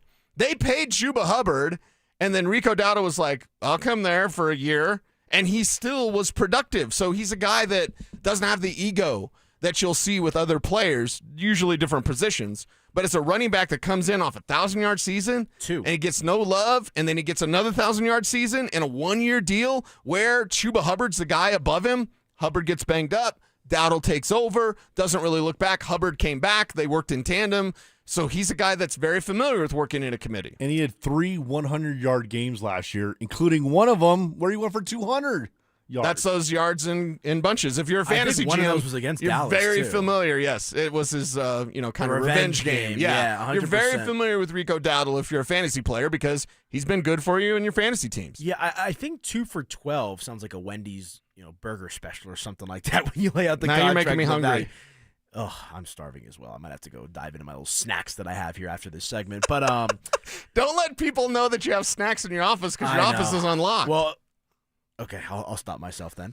2 for $12 though. And leaves... Richie's right next to your office. Yeah. He might sneak a little. Hey, Nilo, you here? Oh, what do you got? Here's your Snickers bar. I got a little pita chips and hummus. Is that a don't be that guy? Like, don't be that guy that takes stuff out of the work refrigerator that's not yours? I mean, yeah. How is that? That's like disrespectful. Well, you're announcing it. You got snacks in your office. I'd be pissed. Dude, I mean, that's not, I paid you're walking for that. a fine line, man. I paid for that food. If anyone takes my food, I get a little salty for sure. Now, if I offer, it's okay. You want to use a little extra dip, okay? Maybe we're towing the line there, but I don't know. But point being, if they were to sign a Rico Dowdle for a 2 for $12, for example, right?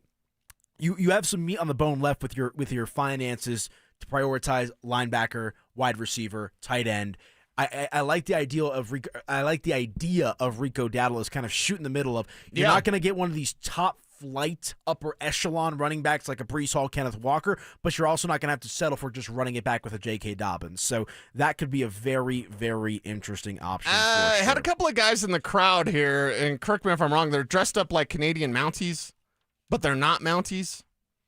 Wouldn't that be weird if guys were wearing like military stuff for us and then weren't in the military? Like, that's weird, right? Yeah. If you're a Canadian Mountie and I see someone dressed up like a Mountie, I'm really like, don't take that off. Take that off. Wear your crazy Canadian stuff. Paint your chest. Ooh. Don't wear Mountie stuff. Yeah, we're counting down in overtime now. Let's get a break. Keep you up to date on what's going on, Team Canada, and we're going to talk a little MLB power rankings next. The champ! Are you ready? Do you consider yourself a super fan? Well, now's your chance to prove it. It's Denver Sports 104.3 The Fan Super Fan Send-Off, presented by 303 Law 4040, sending you to Las Vegas for the biggest pro wrestling event in the world. A pair of 2-night event tickets, airfare, and hotel all included, plus a $500 Visa card. So get in the ring and enter now at DenverSports.com/superfan. That's DenverSports.com/superfan. What's up, guys? Josh Dover here. Got to talk to you about something important, our sex life. That matters. You should be having sex in your relationship. A healthy relationship requires a healthy amount of sex. So why would you put off your erectile dysfunction disorder? Why wouldn't you go to RockyMountainMen'sClinic.com right now and set up your first appointment? You could be having sex as soon as the first day after your appointment. And they have a location within 20 minutes from where your feet are planted right now. They have an office up in Fort Collins, North Denver, Central Denver, Castle Rock, and Colorado Springs. Stop putting this off. Please don't tell me you're trusting in the gas station pills or the herbals. That's not going to get it done. Rocky Mountain Men's Clinic. They have treated tens of thousands of men right here in the Front Range for nearly a decade. So don't trust anything at a gas station. Go see my team at RockyMountainMen'sClinic.com today. Let me ask you something. Is your money doing everything it can for you? I don't know. How would I know? Is it automatically saving for special events and keeping you posted on its progress? Like at Huntington Bank? Oh, no. Is it tracking your spending so you can make the best choices at the mall? Nope. Or setting limits on your teenager's debit card? Definitely not. Then it could certainly be doing more. Yeah, sure sounds like it. Let's get more from money. Switch to Huntington Bank. Welcome. Eligibility requirements apply. Some features may require enrollment. Tune in Tuesday afternoons for Injury Insights with Zach Bai and Dr. Joseph Ramos to hear the latest injury news on your local teams and around the world of sports. Ramos Law. What makes us different makes us better. What's going on, everybody? Philip Lindsay here. And I've learned to grind through injuries and keep moving forward. But now that grind is becoming a breakdown. If you're ignoring joint pain, you're just waiting for a surgery you don't want. At Regenerex, they use your body's own biology, like stem cells, PRP, shockwave therapy, to repair the damage and get you back in the game. They focus on regenerating the joints, not just masking the symptoms. So you need to give my guys over at Regenerex a call today and schedule a free consultation. The number is 303-630-9770 or visit regenerex.co. Texting privacy policy and terms and conditions posted at textingterms.us. Texting enrolls you for recurring automated text marketing messages. Message and data rates may apply or play. Stop, opt out. Terms and conditions apply to the earnings promotion. Do you have caregiving experience as a parent, teacher, nanny, coach, or in another similar role? Hop Skip Drive is looking for experienced caregivers who want to help students in their community by driving them to and from school. Earn up to $50 per ride with Hop Skip Drive's welcome promotion, all while helping your community. If you have your own vehicle that is no more than 10 years old, a clean driving record, and at least 5 years of caregiving experience, you could become a Hop Skip Drive care driver. Just text ROAD to 323232 to get started right now. Hop Skip Drive gives you the flexibility to set your own schedule and earn competitive pay. It's simple. Drive in your free time and make a real difference for students right in your neighborhood. Don't wait. Text ROAD to 323232 right now. Text ROAD to 323232 and start earning up to $50 per ride during Hop Skip Drive's welcome promotion period. That's ROAD to 323232. Text ROAD to 323232 now. Hey, what's up, guys? It's Zach Bai here. For 5280 Exteriors, Colorado homes face more risk than ever from intense weather, including wildfire exposure. 5280 Exteriors prioritizes fire-resistant, non-combustible, low-maintenance exterior upgrades with reliable quality installations. Protect your home with James Hardy siding, TimberTech decking, and Pella Impervia fiberglass windows, all designed to stand up to heat, weather, and time. They also offer 60 months no-interest financing. 5280 Exteriors, the altitude of quality. Hi, I'm Terrell Davis, two-time world champion and Pro Football Hall of Famer. There is nothing more important than your health. This February, save up to 50% off on select premium equipment. Visit one of Fitness Gallery's 7 convenient locations from Colorado Springs to Fort Collins. Follow us on X at DEN Sports 1043 for up-to-the-minute information and opinions on all things Denver sports. Also, we can still call it Twitter, right? Denver Sports 1043 The Fan, DenverSports.com, and the Denver Sports app. It's Dover and Cecil on Denver Sports 1043 The Fan. Next goal wins winner on to the semifinals. Knifing through, they score! Mitch Marner delivers Canada into the semis. Good job from Kevin Kistner getting the call there. It is final. Canada rallies to come from behind to take down Czechia 4-3 in the quarterfinal of the men's ice hockey Winter Olympic saga. What a game it was. It looked like for a minute there, Canada might fall in this game. It looked like Marty Natchez and company might be moving on. That is not the case. Instead, it's Nathan McKinnon, it's Devon Taves, and it's Cale Makar. Okay. Their ticket to the next round. Yeah, Team Canada overjoyed after the game, and what it looked like to me is a team that felt like they were in over their heads at the end, and Canada had the sharpness to go out there and attack in overtime and get that win. So it's the feeling of belonging and then, like, not belonging. It's a feeling of we're superior. We're just going to take it to you. You can't stop us. Canada was undeniable. You come for the champ, you best not miss type Exactly. energy, right? Exactly. And I would compare it, like, I'm big into the UFC. I would like to watch more boxing. It just feels like UFC's kind of turned into the dominant combat sport, right? But, like, sometimes you see the underdog fighter come out and kind of blitz the opponent, the champion, and you've got to wobble in the first round. But if you let that champion hang around and hang around and hang around, as Canada did today, albeit late in the third period that Canada started this comeback, bad things tend to happen. I mean, the talent difference and discrepancy is just too strong in favor of Canada. Yeah, there's just too much talent on Team Canada. Of course, they're a lot of Avs players on Team Canada. Right. So now they advance, and now we wait for 110 to show up, and the Team USA will play. Yeah, Marty Nate's just his Olympic run comes to an end. Some of the texters don't really like Canada out there. I can't really read some of these texts. Okay. But we're getting some Canada this, Canada that. Yeah, right? I won't go too down the rabbit hole, but as a Team USA guy, I don't have a lot good to say about Canada. So I think it's fair. I mean, I want to see U.S. and Canada meet up in the final, though. Like I heard the morning show, Mike and Stoke and Stink were talking about. I think it was Stink who's like, they were talking about hockey. Yeah, they were. Wow, it's actually pretty good. Good job. And I think Stink said a pretty hot take that Mike co-signed. Like if Canada fell in this game, that a lot of blame would be on Connor McDavid. And look, McDavid is a guy who, as we all know, is usually 1 and 2. It's him and McKinnon for best player in the NHL.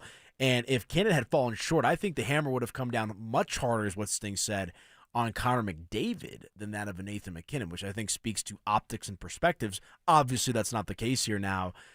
But Stink, I also think, was talking about how, give me the easiest path possible, play who's on your schedule, yada, yada, yada. I guess I can subscribe to that as well, but I want to see the heavyweight fight. No, you don't want the easiest path possible. Holyfield, no, you don't want easy in life. Like, if U.S. and Canada did not play in the final, it'd be disappointing. From a pure spectacle fan perspective. Right. I mean, imagine the interest, the ratings, the viral moments, and the reasons why we watch sports are for reasons like that. So even Team Canada winning, that was a great moment. That was a great Olympic moment to fight back like that. 5 minutes left in the third.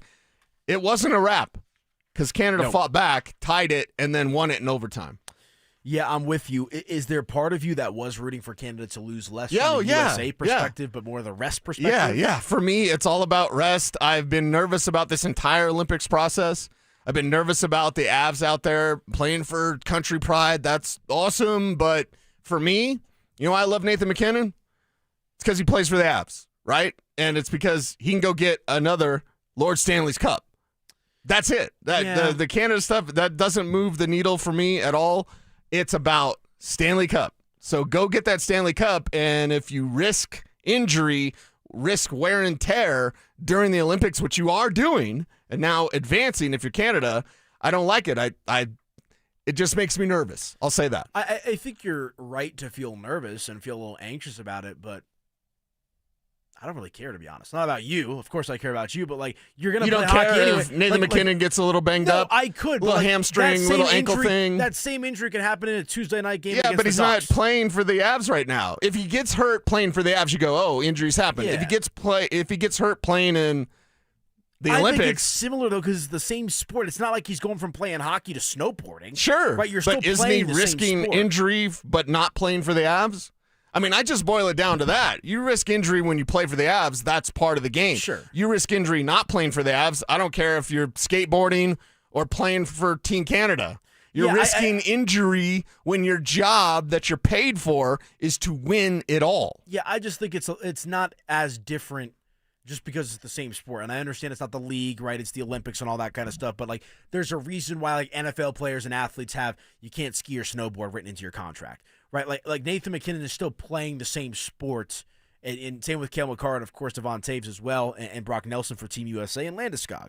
I think if there's a guy that you want to be concerned about, it's Gabriel Landeskog, just because of the process that it took to get him back here. Right. But if Nathan McKinnon gets hobbled, if Cale Makar gets hobbled, it's disappointing, it's frustrating, but I'm not going to sit here What and if they run out of gas? Well, they're pros, right? You got to cross your fingers and hope that they're hungry enough and motivated enough after the last handful of seasons ending in disarray that won't happen. And to your point, if they win, even if they had lost today, I think you can make the argument that maybe that adds a little extra fuel to the fire for them to pick it back up. But I got to trust Nathan McKinnon, who is one of the more intense, the most intense athlete in this town, to be hungry no matter what. That's where I'm at. Okay. So we'll see. That was a good game, though. It was a good game. On the edge of your seat. I was, at least. I was like, oh, my gosh. It was a good game. Win? I just wish Canada would have lost. I wanted the rest. I wanted the rest for the Avs players. To me, it's all about the Stanley Cup and exerting extra effort. Is Nathan McKinnon ever going to take it easy? Nathan McKinnon ever going to half try? No. He's going to go full force, full hog, whatever you want to say, every single time he's out there on the ice, and that just furthers the risk of injury. Yeah. Everybody stay healthy through this whole thing. By the way, Mel, our hockey lady in the chat room says, why are you assuming the U.S. is even getting to the gold medal game? They got Sweden today, and Sweden they haven't beat in 60 years, I think Spivak told us. 6-0? 6-0. 60 You're not even 60. years. I'm not even close to that. Thanks. Thank you. Well, Thank you for emphasizing that. Oh my gosh. People get so sensitive when they bring up the age thing. It's like, bro, like, you've been around the block. Nothing wrong with that. You got all the good good. hair. I still got my hair. Yeah, you're doing well for yourself. Yeah. I'm just, sometimes I think back, and it's like the 10-year anniversary of this, 10-year anniversary of that. I don't get bummed out about it. I'm happy that I've lived through these experiences. 30 won't bother you. it. 40 may bother you. Yeah, 40 and then might once you hit be- 50, you're like, whatever. 40 might be the beginning of the end. So maybe it's my youthful energy speaking there. But hey, real quick, let me tell you about this special that we're running over at DenverSports.com. Calling all wrestling super fans, we have your chance to go to Las Vegas for the biggest pro wrestling event in the world. It's the Super Fan Send-Off presented by 303 Law 4040. Here's what you get. A pair of 2-night tickets to the event, round-trip airfare for 2 from Denver to Las Vegas, 2 nights hotel stay, and a $500 Visa gift card. For more information and to enter, just head to denversports.com/superfan. All right, we are well underway here into quarter number 2. When we come back, we will continue along with the conversation right here on the program, talking a little MLB power rankings throughout the course of the show. We'll also talk the tanking argument. Does the NBA have a tanking problem? If so, how do you fix it? And, of course, we'll check our X coming up here at 11:45. All that more when we come back right here on the program. Dover and Cecil, AP in for Dover, back on the Fan. Has the rubber officially met the road for Coach Prime and the Buffs? They have to win 8 games this year. They have to be competitive. You had the Heisman, you had your son, you revamped the team, you revamped the coaching staff. Now it's time to go to work. Now it's time to win games. There is no more excuses. Enough's enough. Denver Sports 104.3. The Fan. Brandon Stokely here from my friends at Roller Auction. Do you have items you're looking to sell? Since 1976, Roller Auction has been conducting commercial and industrial auctions for Colorado government agencies, Fortune 500 companies, small business owners, secured creditors, individuals, and more. They have a large marketplace to showcase your assets, so don't wait. Visit rollerauction.com for a free consultation and turn those items into some cold, hard cash. Again, go visit them at rollerauction.com. That's rollerauction.com. At Belco Credit Union, we want to make your dream renovation a reality. Maybe that means a modern kitchen upgrade or a luxurious new bathroom. With Belco's Home Equity Choice line, you can get easy access to funds with the freedom and convenience of a home equity line of credit, plus the security and stability of a home equity loan. Plus, Belco is also offering low rates for qualified borrowers. Learn more at belco.org/choiceline. Belco is an equal opportunity housing lender. Belco, banking for everyone. For many of us, it's happened before. Your hair is thinning, crowns disappearing. Maybe the hair loss has you feeling your identity is lost altogether. The solution that worked for me, it's an incredible yet simple one-day treatment that starts growing your own natural hair the very next day. And it's guaranteed to grow for life. It's the Advanced FUE from Advanced Hair. We've all seen the pills and lotions that come with monthly subscriptions. They help retain what you have, but what if you want your own natural hair permanently in specific areas? From Advanced Hair's state-of-the-art facilities to world-class Dr. Tanya Paul's, it's not maybe your hair will regrow, it's guaranteed that your new hair will grow.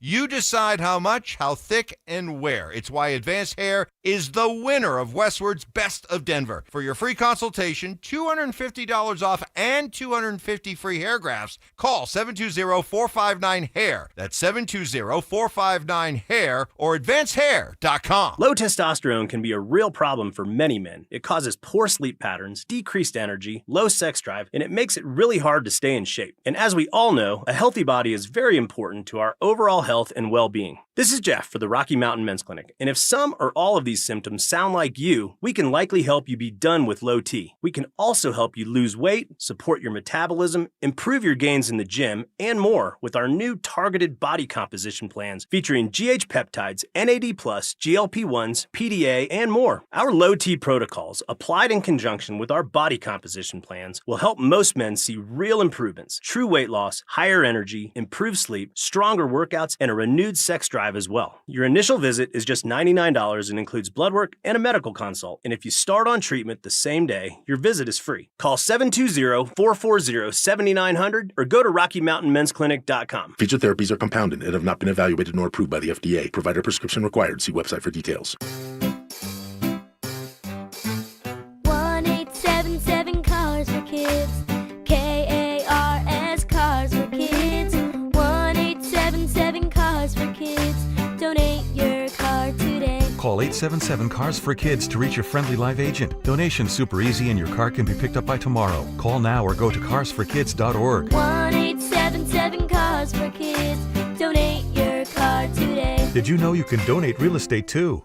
Hey guys, your boy Mark Schlereth here. Denver is Truck Month only at Bozarth Chevrolet and Celebration Chevrolet, where every new and pre-owned truck comes with a spray-in bed liner included. That's right, every new truck, every bed protected. Plus, take advantage of deeply incentivized programs on all the new and pre-owned trucks, including the new Silverado and Colorado, with offers designed for their customers to take advantage of. Work harder, play harder, drive smarter. Only at Bozarth Chevrolet and Celebration Chevrolet, your trusted partner in automotive.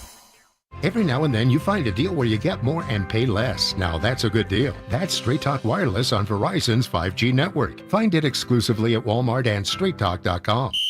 Denver Sports Snapshot. Tonight on ESPN Denver 1600, CSU basketball faces UNLV starting at 9. 104.3 The Fan. We are Denver Sports. Denver Sports 104.3 The Fan presents Dover and Cecil.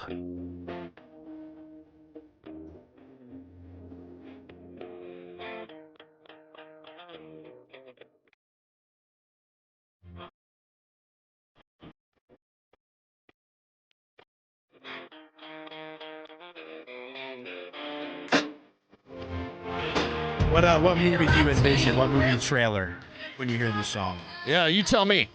I can't think of one in particular, but it just seems like that cheesy kind of like basic Hollywood action movie. You know, it's like coming this fall, one man, one woman, the rush for love or something like that. And it's like guns and expendables and that's the vibe that song gives. Wow. You could be trailer guy, boys. I think Tarantino used this song for a trailer of one of his films. Okay. Pretty weird guy, but films are good. But yeah, that's like the ultimate movie trailer song to me, Cecil. Okay. All right, hit us up on the RamosLaw.com text line, 303-713-1043. The Tribe has been chiming in all afternoon. Man, like I said in the last segment, there's a lot of people that do not mess with Canada, to put it nicely. I mean, we're getting a lot of texts about Canada winning that game, and they're just not into it. You know, I think everyone for the most part wanted to see Canada bounced, at least of the fans that are texting into the show. So, how many people wanted the Avs wanted Canada to be bounced because of the Avs players involved? I would imagine that's a lot of it. Let's see, we got here. I'm with Cecil on this one. Crosby going down could have easily been Kale or Nate. Bottom line though, USA for gold. That's from Ryan and Firestone. Thank you, Ryan. Let's see if we got another one here. Yeah, it's all kind of the same. It's all kind of the same for the most part. And look, Canada's going to be the favorite to win this whole thing because they've got a roster full of NHL players, as does the U.S. for the most part. But I guess I just didn't understand the disdain between the two, right? Like, I mean, obviously, I'm going to root for the Stars and the Stripes. I'm not rooting for Team Canada, but I didn't realize that there's a lot of fans that are out there like actively, like, you know how people root for the Cowboys to lose? Yeah. How people root for the Patriots to lose? Right. Like, it's that type of energy with Canada. I didn't realize it was on that level. Yeah, Canada's pretty much like the Cowboys. We all can't stand them down here in the U.S. So. Yeah, that's how it goes. But, okay, let's talk a little Major League Baseball here real quick. And we talked about the Dodgers a bit earlier in the program, but let's shift it back here to the Colorado Rockies. And look, this is probably the next couple of months is probably our real only opportunity.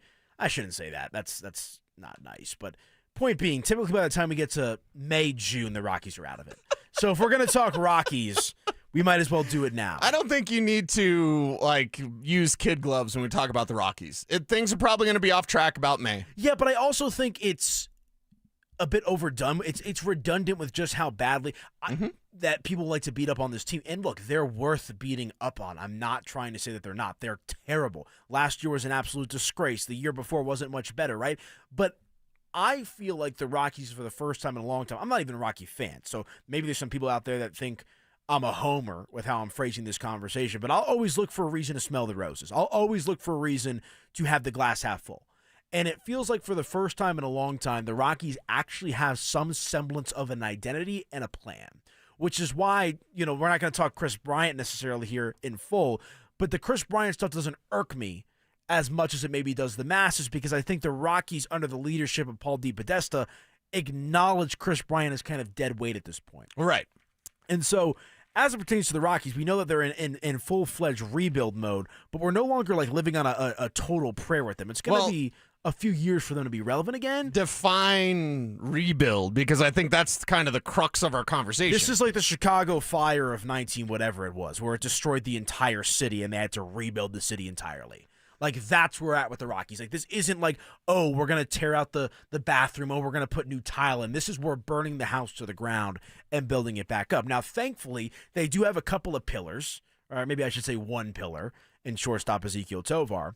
But MLB, I believe this was MLB.com. Let me check here. I know Yahoo Sports released their MLB 26 and under power rankings, where they evaluate all of the young talent in each respective organization. The Rockies rank last. Last. In 26 and under talent. Ouchtown population, you bro. So what is this all for? Right. If you're rebuilding and you've got younger talent, now, of course, the pitching staff is all older, but that's a different strategy. I want to see how this rotation works for the Colorado Rockies this year in terms of aged veteran guys, because it definitely didn't work with just throwing out the young arms out there. But if you're rebuilding and you're dead last in 26 and under talent, what does that tell you? I think it also speaks to the borderline malpractice that the organization was operating within the last handful of years before they brought in Paul DePodesta. Now, look, I'm not trying to say Paul DePodesta is the second coming, right? But I do think he's actually competent. I'm confident in saying that Bill Schmidt was in over his head running the front office for the Colorado Rockies. I mean, you and I could have run I have a story that I can't tell on the air, a couple stories actually, that kind of have some insight into how that operation was being processed and how it was maneuvering. Ridiculous. It's about everything you could expect from how that operation was being handled. But now you've got an actual baseball guy, and I understand he's an analytics dude and this and that, but you have some semblance of a direction with this organization right now. And so I guess the point that I'm trying to make is this is going to be a 3-4 year rebuild. I don't think, like 2 years from now is I think when we can start having the conversation of, can the Rockies potentially contend for a playoff spot? I think we're far off from there, but to your point, the fact that they have the worst farm system in under 26 talent, I think speaks volumes to just how bad it has been. Yeah, and it speaks volumes to just how long this road back will be. So you can add players that will fit a bill right now, but if you're the Colorado Rockies, it just comes down to drafting the right players, having the right talent, and then developing that talent. So is it a draft problem or is it a development problem? I have the bad news. Are you ready for it? Let's hear it. It's both. Yeah, it's you're both. Probably right. You can't draft good players and then not develop them. I don't think that's the case. You have to draft better players and then develop them better. This is more than a rebuild. A rebuild means that you've got a foundation. What'd you mention? Tovar, right? As a pillar is what you said? And I like Brenton Doyle, but it's like, what is Brenton Doyle? Where's the foundation? Here? How many players equal a foundation? You give me one or two guys. That's not a foundation. Yeah, it's Ezekiel Tovar and draw a line. Like Hunter Goodman came on last year, but point being, you know what? And I know people love to rip the Rockies. The development up until the last 10 years or so had never really been as glaring of an issue. I mean, you think about Nolan Arenado, you think about Trevor Story, you think about David Dahl, Charlie Blackmon. These are all guys that were homegrown for the Rockies. So it's kind of been in the changing dynamic of the baseball landscape that the Rockies have struggled to keep up with the pace. And you talk about, is it development? I mean, remember over COVID, it was the Department of Analytics and Laundry, right? I mean, so there's a complete 180 that needs to happen to get this team back on track. But I'm looking at their top 10 prospects. The only guy that really jumps off the page, at least to me, is Ethan Holliday, and it's probably because of his last name and who his father was, of course, in Matt Holliday. But right. I just think I understand that this year is going to be rough. There's no ifs, ands, or buts about that. Maybe they surprise us. I wouldn't hold your breath for that. But depending, and I shouldn't even say depending, the outcome of this season feels like it's moving towards something as opposed to last year where it felt like you were on a road to nowhere. Yeah, and moving towards something means we need to see a little bit of progress. Right. So then the 60 next wins. conversation becomes, what's the definition of progress? Is it 60? If you get to that 60, do you feel like you're in a good spot? If it starts out rough and then it finishes strong, but you don't get to 60, do you feel like you're in a good spot? Or worst case scenario, starts out stronger than expected. Hey, Rockies kind of surprising. And then by the All-Star break, it completely collapses until the rest of the regular season. So we have different scenarios that are going to unfold for us. We have to decide ahead of time, basically to make ourselves feel better, which one is acceptable. They were 43-119 last season. Think about that. So 50 is progress. 119 losses. Yeah, 50, 60 55, is pie 60. in the sky. Here's what I'll say. Let's not have any emotional breakdown press conferences after these games, right? You can have a couple, but I feel like there were some moments on social media, and I feel for these guys. They were struggling. Sure. But it's like this player, that player. Right. I mean, it just looked like a clubhouse in disarray. Like, let's see some joy and fun come back into the Rockies You see any joy from organization. Kyle Freeland last year? Dude, it's tough. Yeah. It was a tough season. It was tough. So do you have hope for the Rockies? If so, why? Or do you think it's going to be more of the same? Let us know your thoughts. RamosLaw.com. Text line 303-713-1043. All right, when we come back, it's time to check our X. What is on Cecil's timeline? Yesterday, he showed me robots that are going to take over the world. I think I had nightmares about that. We'll see what's on his X today when we come back on the other side. If the goal is to win a Super Bowl, Let's go, bring it out! do the Broncos need a new top target in the wide receiver room? What he brings to the table, I do believe that he can be your main wide receiver on a championship team. All he does is work. He's a great leader for that football team. I'd like to see more, but I really do like Cortland, and he could be the main guy on a championship team, no doubt about it. Denver Sports 104.3. The Fan.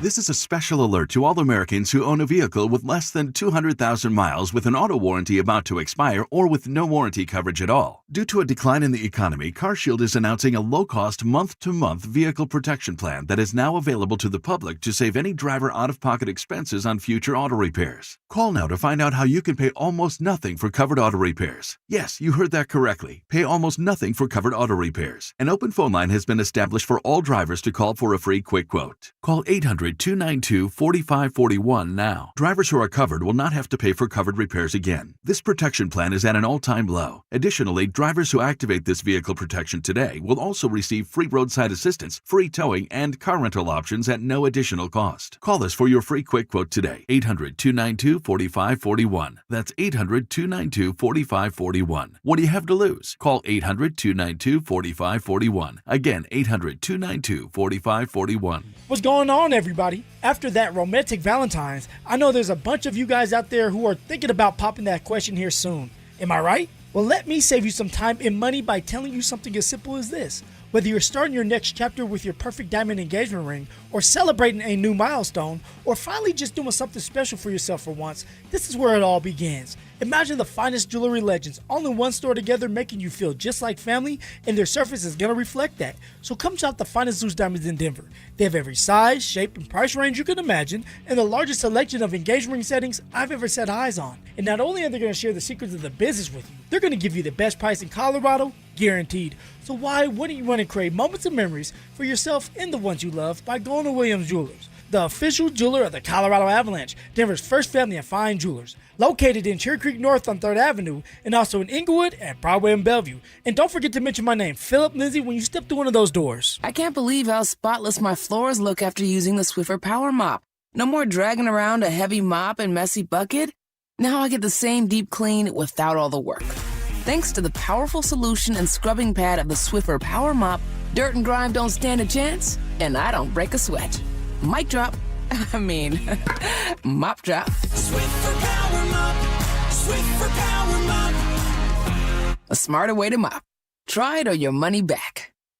This message comes from Viking, committed to exploring the world in comfort. Journey through the heart of Europe on an elegant Viking longship with thoughtful service, destination-focused dining, and cultural enrichment on board and on shore. With small ships that bring travelers closer to the destination, there's more time to explore. And every Viking voyage is all-inclusive, with no children and no casinos. Discover more at Viking.com.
Gallery, selling the world's finest fitness equipment. Stream Stokely and Evans with Mark Schlereth, Dover and Cecil, The Drive, and all your favorite shows on the Denver Sports 104.3 The Fan app. Denver Sports 104.3 The Fan, DenverSports.com, and the Denver Sports app. Don't at me, bro. It's time to check your ex. Why are you stalking me? No, not that ex. Twitter, unfollow. Here's Dover and Cecil to help you swipe, scroll, and screenshot your way through today's top headlines. Power of social media. I'm on Team Gets It. All right, it's time to check our ex. Real quick before we do that, just an update. My girlfriend, so today, for anyone that practices in Catholicism or anything like that, it's Ash Wednesday, and you're supposed to give up something for Lent. She's a 26-year-old female who's trying to give up social media for 40 days and 40 nights. Okay. Do you think this is possible for a 26-year-old female? Yeah, and no. She texted me this morning. She's like, I woke up, I had to take my sister to school, and I had some extra time, and I was just laying there because I didn't have my social media downloaded on my phone. I was like, ooh. Okay. I mean, if we get to 7 days, I'll say that's a big win for her. Yeah, that's a big win. And actually, it's not a bad thing. It's not a bad thing to put our phones down and actually enjoy people or nature or, whatever. Touch some grass. Little bit, yeah. I think there's a Broncos. zombification of the world that is basically funneled through these things, the smartphone. See, now I'm mad at myself, though. I said Why? my girlfriend. I should have said my lady. I should have done the full Dover experience Your lady. there. Yeah, I messed okay. that one up. All right. All right. I'll get better. This actually ties into one of my first stories. Can't seem to sleep. Let's see if the bright light of my phone containing all the information from the entire world held inches away from my face for the next 15 minutes manages to lull me into a peaceful slumber. Whoa. Pre-bedtime habits. For all of those out there wanting to get away from the doom scrolling, right? Because it's the same thing. And the algorithm, this is why social networking, it's like, it's just an echo chamber. I said something and people agreed with me. Right. Yeah, because you're living in an echo chamber. Get out of that. Read a book. What do you do before bedtime? Because I have found myself now reading. I try to read at least one book a month. And I know that sounds low because that's only 12 books a year, but I really enjoy reading. I have found that I sleep better if I put my phone down like an hour or 2 hours, or last night, just, I don't know, basically when I got home, just shutting the phone off and enjoying, your food, enjoying your meal, enjoying your family. And then for me, I found reading a book before you go to bed. Yeah, reading a book will definitely put you to bed. I am not a model citizen. I'm usually playing video games and I'm falling asleep in the chair. Okay. Or I'm doom scrolling like TikTok, YouTube, something like that. Like last night, it was a combination of the two. I was playing Xbox with some friends, got a little eepy, and then I went to the bed and just probably scrolled for 5-10 minutes. Once the eyes get heavy, I'm out. Okay. What are you playing? Apex Legends right now. Oh, okay. Can I go a quick don't be that guy? Sure. So yesterday I'm waiting for so it's a trios based game. You can also play with duos, but it's optimal for 3, right? And so it's me, my boy Fish, and we're waiting for my other friend B Moon to get on. Yeah. And he's Did you at send the him the gym text? and all that kind of stuff. And like we're like, okay, he always takes a while to get on the game and all that kind of stuff. I'm getting on in 5. Right, but it's me, Fish, and then my other boy Tay in the party. And Tay, who is one of those guys, don't be that guy that likes to play Xbox and never appear online. He's been offline on his account for 600-something days. That's me. Oh, you're one of them too? Yes. Do you know why? Because you don't want people to bother you? Exactly. Because as soon as I jump on, I'm going to have people being like, who should I start this week? And I'm sorry, but my Xbox time, PUBG every day, my Xbox time is for me. Well, Tay does it because he has one coworker that he's friends with that he doesn't want to know that he's actually not friends with this person. Okay. They're friends on Xbox, but in real life, I don't think he's a big fan. Why doesn't he just unfriend him on Xbox? That's what I try to say. Pretty simple. But point being, don't be this guy. We're sitting there, me and Fish is his name, in the Xbox party waiting for our third friend, B Moon, to get on the Xbox. And it's like, hey, Tay, you haven't appeared online in 600 and something days. You're talking with us in the party. I can't remember the last time you and I played a game together. Would you like to play some Apex with us? Oh, yeah, bro, I'm good. We need a third player to play this game the right way. No, I'm not interested. I'm like, brother, like please just don't shame him into your party. I think I should. No, 100%. no, not at all. He's a not coward. At all. He's a coward. Do you want someone who's not good at the game? I want to play with my friends. That's what I want. I don't care. Okay. It's the power of friendship. I want to have fun and I want to win. So if someone's not good at my game, I'm not going to ask them to play. Yeah. I don't know. He just sulks about his Ferrari F1 team and Charles Leclerc not being as good as Max Verstappen and all this kind of stuff. He's just a loner. Sounds like a great guy. I thought we were friends. No, he's a good guy. I just like to give him. I told him I was going to roast him today and don't be that guy. Okay. But okay, check your X. What do we got? Yeah, check your X. Give me the Jameis. I'll give you another story. We'll stop talking about doom scrolling. That's for sure. Oh, I got to find that. You got to find the Jameis?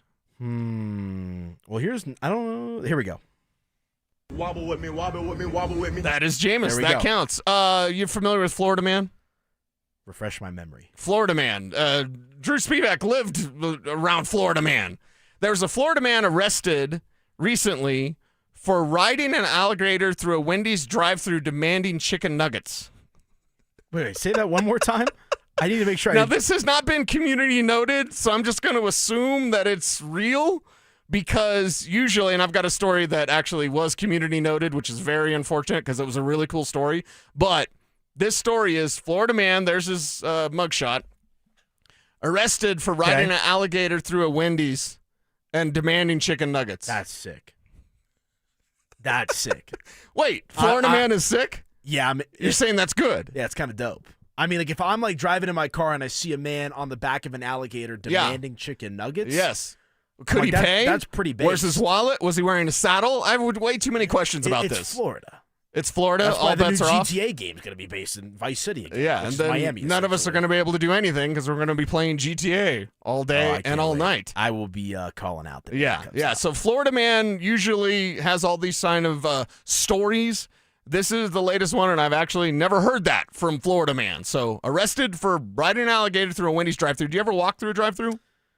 I tried that one time at the. Did they yell at you? Yeah, they were like, "What are you doing, bro?" Yeah. I was like, "I don't have a car." They don't like that. They don't like that. I'm like, I just kind of I want to just stroll by. I have a fast food joint like down like 2 blocks away from where I live. Yeah, and it's so like, you want to like walk there, and it's next to the 7-Eleven. Sure. So yeah. But why not just go in? Well, sometimes it's closed because, like, you know how sometimes the drive-thrus are open, the drive-thru will stay open, right? Yeah, so it's like so they won't let you walk through a drive-thru. Yeah, it's ridiculous. Okay, let us know out there. Ramoslaw.com text line. Can you walk through a drive-thru? Give me that Jameis one more time. Oh, Jameis. Mm-hmm. Wobble with me, wobble with me, wobble with me. All right. When's the last time you filled out a job application? When I got this job about a year ago. Oh, really? Okay. Yeah. Well, it's been a minute for me, so I can't even really remember filling out a job application. But did you ever embellish on a job application? No, I don't think so. Really? I try to be pretty honest. Like, maybe I talk it up a little bit. Because you take what you do, it's like, and then you kind of flower it up, right? You kind of embellish on your job application. Well, this one comes in from Cigarette Nostalgia on Twitter. No one can prove you weren't a regional manager at Toys R Us, Radio Shack, or Blockbuster. True. So you're too young for any of those franchises, That's not mainly. true. That's except not maybe true. Toys R Us. Toys R Us. Blockbuster, I grew up going to. I used to rent the Call of Duty games at Blockbuster. Okay, all right. Well, if you ever want to embellish on your job application, you could just say, I mean, I ran all the Radio Shacks in the greater metro area, and then just, they can't check on you for that. Yeah. There used to be that one on 16th Street that got gutted. I remember when I first moved here, I'm like, what is, it was just abandoned for years. I think it's gone now with the great 16th Street renovation they did. Sure. Oh my gosh. I walked that the other day. I was like, really? We destroyed part of downtown for this? For that. I mean, the Soul Street Sneakers, I think, is gone too. I remember that used to be down there. I love that spot. It used to have some aura. Now it's just a cookie cutter corporate playground, which makes me want to vomit all over myself. Yeah. It's like a mall. Gosh, I sound like Brandon Stokely. And I actually like downtown. I do. It's been a lot different the last few years. Okay. Yeah. Well, there you go. All right. You got anything else on the X? Tool is not going to have a Las Vegas Sphere residency. Or at You least think they're big enough for that? Nothing. Of course, they're Tool. Get out of here with that nonsense. I'm just telling me asking you're the not question. a Tool fan? I'm not as big Seriously? of a Tool fan as I am the other, so I'm not as based Because in when their this story work. came out, one, the Sphere is cool no matter if you see the Eagles or Dead you and been? Company, whatever. No, I've been. I haven't been. It's sick. And I would go for Tool. Now, it's cool for whatever, right? And I wouldn't mind seeing the Eagles, stuff like that. But Tool was going to be at the Sphere, and it was announced and it kind of went a little mini viral or whatever. And then it was community noted. There has been no official announcement on the news release of a Tool residency at the Sphere. Don't talk ish on Maynard and Company, dude. No. Don't even dare. It's interesting. The Sphere is an interesting concept, and they're trying to build them across the world too. I think they're going to do one in London, one in Abu Dhabi. Okay. I highly recommend anyone, if the band or there's something you want to do that's at the Sphere, do it. I went 2 summers ago. Who'd you see? Dead and Company. Okay. And it's impossible to describe what that experience is like. It's insane. Side note, R.I.P. Bob Weir. There will be no more Dead and Company shows at the Sphere, which is very unfortunate, but I'm glad I got to see. I think I saw Dead and Company 17 or 18 times. I think Dead and Company or The Grateful Dead, not The Walking Dead, for you is like Tool is for me. Fair. Tool is amazing. One Is of my that your favorite number bands. one? No. Top 5? No. Yeah, I'd put them at 5. Okay, love to hear it. All right, let's hit a break. When we come back, 2 hours down, 2 more to play with. We've got an update on Mike Evans, not the radio host that works at this station, but the wide receiver who's a pending free agent. We'll talk about that next, and also dive into the NBA, and is there a tanking problem? If so, how do you fix it? That's next right here on Dover and Cecil.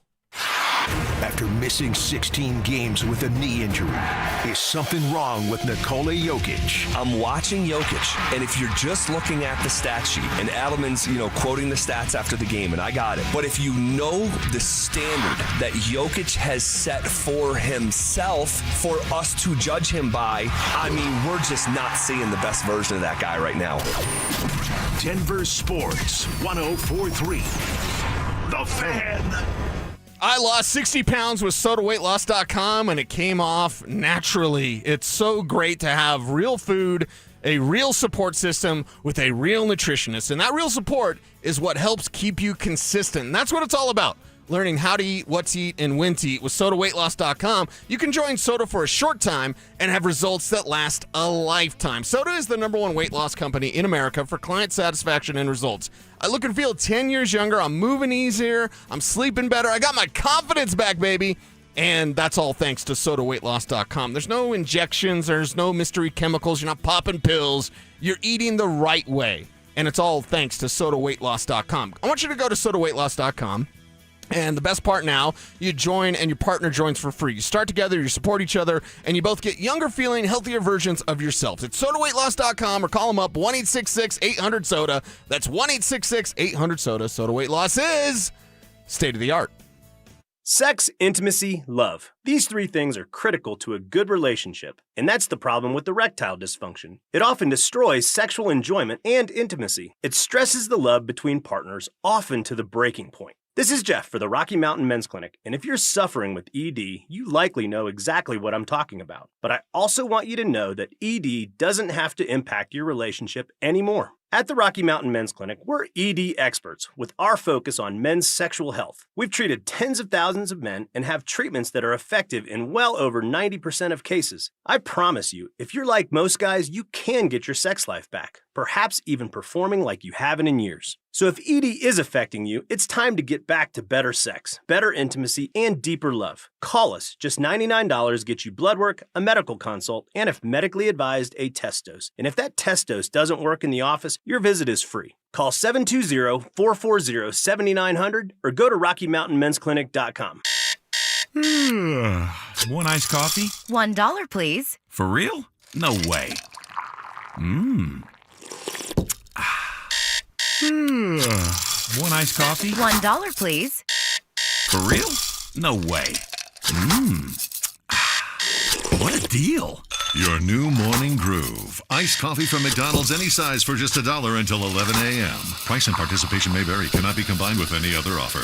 Ba-da-ba-ba-ba. I'm Rob Wilhite. For almost 50 years, Colorado has trusted the Wilhite Law Firm after serious car accidents. With over $1 billion recovered, we know how to win for our community. Injured? Call 303-GOOD-LAW or visit WilhiteWins.com. That's WilhiteWins.com. Hey, it's Mike Evans. Let's talk about your hair. If you're losing it and desire it back, then do what I did and go see Dr. Tanya Pauls at Advanced Hair Restoration. Their simple one-day treatment offers life-changing results that I can personally attest to. Guys, it's not magic, but close to it. They put hair where you need it the most, and bam, it grows. It's actually science. Advanced Hair has it all. Top-rated Dr. Tanya Pauls, modern technology, and best of all, you get your very own natural hair that begins regrowing the very next day. Advanced Hair even guarantees it to grow for life. So schedule your free consultation today. Call 720-459-HAIR and you'll get $250 off and 250 free hair grafts. That's 720-459-HAIR. Advanced Hair is the winner of Westward's Best of Denver, and they've changed tens of thousands of lives, including mine.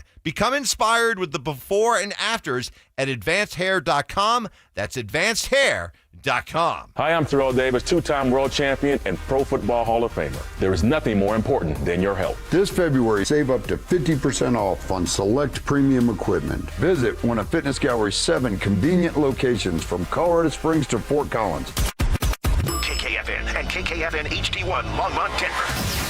You're listening to Denver Sports 104.3 The Fan. Denver Sports Snapshot. Tonight on ESPN Denver 1600, CSU basketball faces UNLV starting at 9. 104.3 The Fan. We are Denver Sports. Denver Sports 104.3 The Fan presents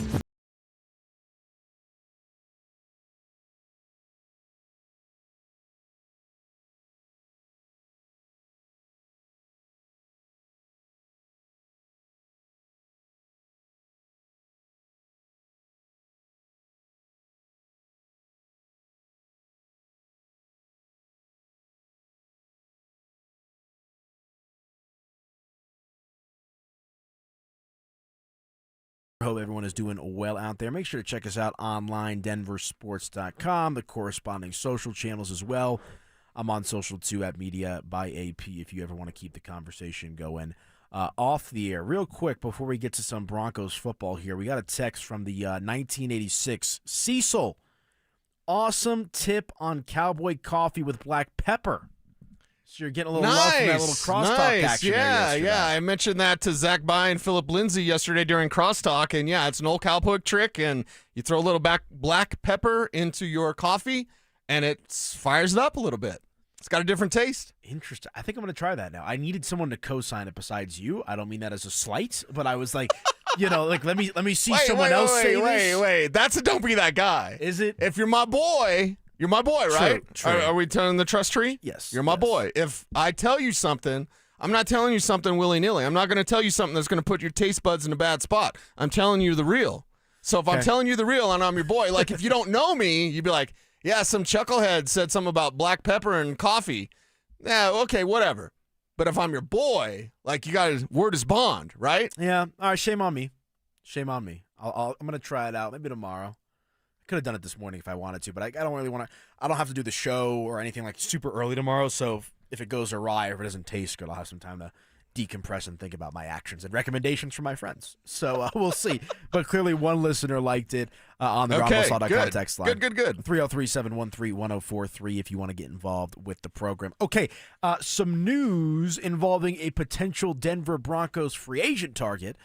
That, of course, being veteran wide receiver Mike Evans. He announced earlier this week that he does indeed plan to continue playing in the 2026 season, potentially and beyond. Look, Evans, I think, pound for pound, catch for catch, one of the more underrated receivers of his era. Obviously an upper echelon receiver, but I don't think he was ever really talked about the way that like a Julio Jones was. You know, I just think Mike Evans is a very, very solid wide receiver. And obviously he is a free agent to be. Is this a guy that you think makes sense for the Broncos? I mean, the way that ESPN kind of lays it out here on the article is, could Mike Evans' announcement that he wants to continue playing be good news for certain teams, one of them being Denver? Yeah, and full disclosure, I absolutely love Mike Evans. Like, love him. I fell asleep on him at the Indianapolis airport at his combine. You fell asleep on him? Uh-huh. What do you mean on him? You know, you're sitting, you're waiting for your flight, and you're sitting in the chairs. They're kind of close together. Right. And so I was just like exhausted. Dozing off. It's a combine, right? And so I happened to fall asleep. And then my head fell over, and Mike didn't disturb me until I woke up. And I was kind of like, you know, kind of drooling or whatever. And he started making fun of me. Now, I talked to him at the combine. I knew his trainer. So it's like that was kind of a fun little story. But I've always loved Mike Evans because he was cool to me because he didn't disturb me when I was exhausted at the combine, sleeping at the Indianapolis airport. That's a crazy story. Yeah. So I love Mike Evans, but it's a no for me, dog, because Randy one, Jackson. This is a Ravens move. You get any sort of veteran receiver, kind of not really what he used to be, then the Baltimore Ravens are like, hey, we're over here. So that's more of their type of move. What do the Broncos need? What does Kevin Kistner always talk about? They need playmakers. Now, Mike Evans is 10 years in a row, 1,000 yards receiving, except for just this last year. Every single year of his career, he had 1,000 yards receiving, except for this last year because of injuries. You know, can he get back there? Maybe, and I'm rooting for him. Again, I love the guy. I think he's amazing. But what does this team need? What do the Denver Broncos need? Do they need a big body veteran in the room? You know, they kind of already have that with Courtland Sutton. So how does Mike Evans differentiate himself from Courtland Sutton? Is Evans better than Courtland Sutton at this point in his career? Like, that's a question mark. But I just look at it and go, you don't really need that style of receiver. Now, if you were to say, hey, Chris Godwin's coming up, his teammate with Tampa Bay, you're like, oh, Chris Godwin, the slant god. I could use a little bit of that here with the Denver Broncos, even though Godwin also is an aging veteran as well. But with Mike Evans, I appreciate his game, appreciate his skill set, appreciate everything he's done in the NFL. I mean, it's historic what he's done. He came into leagues every year 1,000 yards, except for this last year. And he was banged up. Yeah, he was banged up. So for me, it's like, I really, really love Mike Evans. I just don't love him in a Broncos uniform. Yeah, and let's remove the Broncos from this conversation here a little bit too. I could understand if they fired their coach and moved on from Baker Mayfield that Mike Evans might look to play for a team like Denver. But the fact that they're running it back with Todd Bowles and Baker Mayfield is still the quarterback, and for the first 6 weeks of the year of this previous season looked like an MVP candidate, why would Mike Evans ever leave the only team he's ever known? Like, let's just rationalize it that way, too. Like, I understand maybe the Broncos come in with a good offer or another team, right? But if I'm Mike Evans, I'm staying in Florida with no state income tax. I don't have to move, and this is the only franchise I've played for. Yeah. It doesn't make any sense for there's more of a likelihood, in my opinion, and I know there's some control at work here. I could see George Pickens leaving Dallas a lot more than I can see Mike Evans leaving Tampa. I think he stays in Tampa, or at least he stays in Florida. Maybe Miami. Jacksonville? Maybe Jacksonville. Why would he go to Miami, though? Well, Jacksonville making a run, especially with Brian Thomas Jr. and no longer Travis Hunter. He's only going to dabble at wide receiver. He's going to be a full-time corner for him. Who's the Raider they traded for? Jacoby Myers. Is he a free agent? I'd have to look. Kev, if you can check that out, I'd have to see that. But all either way, Jacoby Myers is such a great Mike blocker. Evans in Jacksonville sounds kind of saucy, right? Or Mike Evans just staying with That Tampa. does sound pretty saucy. But with what the Broncos need, I think they need size because of Sean Payton. I personally want just more Marvin Mims, but that, Marvin Mims, the size that's going to keep Sean from using him the right way, in my opinion. But I need this team to have explosive playmaking weapons. I'm not sure that at his advanced age, Mike Evans is still that explosive playmaker. Yeah, he's on the decline. And that's not because of him and his skill set. It's just natural progression in the NFL. I mean, who's some of the old... Think about Julio Jones with the Eagles, right? Like, he was far from the Julio Jones we saw with the Atlanta Falcons. Think about what happened to A.J. Green when he was a Cardinal. And if Mike Evans were to shift teams, I'm not saying it's going to be a one-for-one play out the same way that it did for those guys, but you naturally have to expect, conventional wisdom tells you, the best years of Mike Evans' career are likely behind him. And I just don't think that's the type of move. I love how you compare it to that of the Baltimore Ravens, right? You saw with DeAndre Hopkins among some other guys. Yeah, that's what they do. That I don't need the Broncos to take a swing at a Mike Evans. I'd rather see Denver take a swing at a Goddard or an Njoku at tight end, or a Pickens even more so than a Mike Evans. Now, I don't want Pickens here. Heck, I'd probably rather have him take a swing at an A.J. Brown. And you and I went wax poetic yesterday about how none of us, Kevin included, I believe, don't want A.J. Brown on this team. No, not at all. But that would make more sense than bringing in an older, on-the-back nine version of Mike Evans. Yeah, and plus they've got veterans that, they've got a veteran in Cortland Sutton that helps lead the room there. Plus, if you look at his market value, $13.3 million. Yeah. $13.3 million is what he's expected to get. Now it is down from his previous annual salary, which is $20.5 million. So $13.3 million for an aging wide receiver.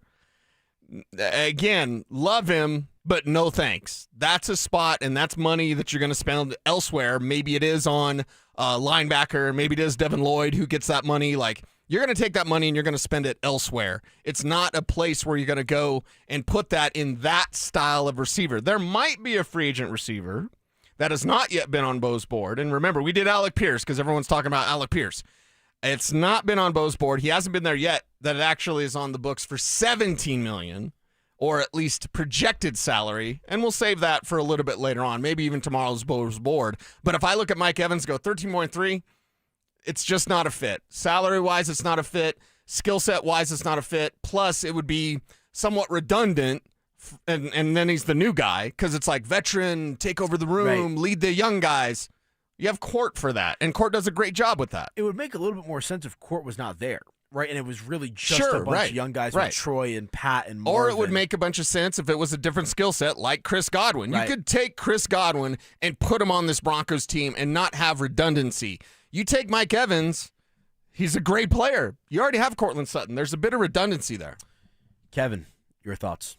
I think I'm with Cecil 100% on this. If it was Chris Godwin, yes, bring him in, give him a blank check, and bring him in quickly. Mike Evans, man, I was thinking of him last night as kind of like DeAndre Hopkins. When DeAndre Hopkins got a little later in his career, those numbers just started falling off. That father time dropped off quickly. And his receptions per game last year, they dropped from 5.3 to 3.8. Yards per game dropped from 71 to 46. Is father time catching up now to him or not? Or is that part of those injuries? And right now, I'm not ready to take that chance on him. Maybe it's one of those guys where, hey, it's middle of the year. Let's go trade for him. He is what we wanted him to be. Let's go trade for him now and give up a third or fourth round pick for him in the middle of the year and then bring him in. But right now, the production last year when he was playing wasn't special like he was. So I'm a little hesitant to do it. I would try to go get someone else. He'll be 33 years old by the time next season comes around. He's entering into his 13th NFL season. Look, I think Mike Evans would make a lot more sense for Denver if they already had some more depth, like quality depth, right? Cortland Sutton, like Mike Evans coming in to be the number two or whatever, however you want to phrase it, alongside of Cortland Sutton doesn't make sense.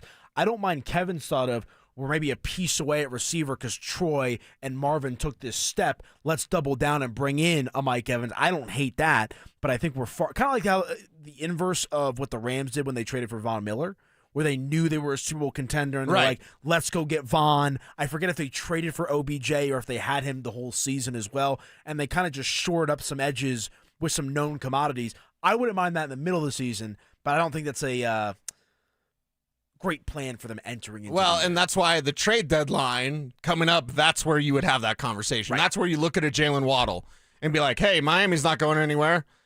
Can we give you a third for Jalen Waddle? Yeah. Like, that's the style also of receiver that you need. You need more of that playmaker, more of that speed. And again, I say that with all love for one, Mike Evans. Yeah, let us know your thoughts on Mike Evans as a potential target for the Denver Broncos. RomboSlaw.com. Text line 303-713-1043. And our YouTube chat blowing up because Mel, our hockey lady, she's like, Mikko Kantanen is choking us away for Finland. Mikko Kantanen. Mikko Kantanen is choking it away for Finland. That's we got less than one. 10 minutes to go in the third period, so 2-0. We'll see what happens there. It's shut out right now. All right, let's transition over to the hardwood. Less about the Nuggets, and we'll talk plenty of Nuggets throughout the course of the show as well. Little broad stroke here, and I feel like it was one of the major talking points from Adam Silver's press conference at NBA All-Star Media Day, and that is the question surrounding tanking in the league. We saw the Utah Jazz recently were fined, I believe, $500,000 for, quote, conduct detrimental to the league. We saw Jaren Jackson Jr.'s out for the remainder of the season with an injury, but point being, Utah finds themselves in these games for three quarters and then takes out their starters and plays a bunch of bench guys in the fourth quarter. Look, tanking is nothing new to the NBA. It's kind of been the norm, I would say, for probably the better part of a decade right now, but it seems like it's reached an extreme level. So before we kind of dive into where tanking is in the league, do you think that tanking is a problem in the NBA right now? I think the NBA has a ton of problems, and tanking might not even be at the top of the list. I know it might be on Adam Silver's mind, but are we really going to listen to the worst commissioner in all of sports? Who's already not put this game in a good spot? Which was not the case 5-10 years ago when Adam Silver took over for David Stern. Yeah, but David Stern also gave him the golden goose, and he screwed it up. Right, but I feel like Adam Silver's popularity has done a complete 180. He went from the golden child of league commissioners to not being anywhere near the top. I mean, Gary Bettman with the NHL, a guy that gets a lot of ridicule, I think has put his sport in a better place than Adam Silver has. Roger Goodell is Roger Goodell, right? Rob Manfred isn't even a baseball fan. Yeah. He's a lawyer, and they're on the brink of a lockout into next season. Right. And I'd still say he's done a better job than Adam Silver the last few years. And he doesn't get as much kind of hatred as Adam Silver does. So is tanking really a problem, or is it the draft lottery?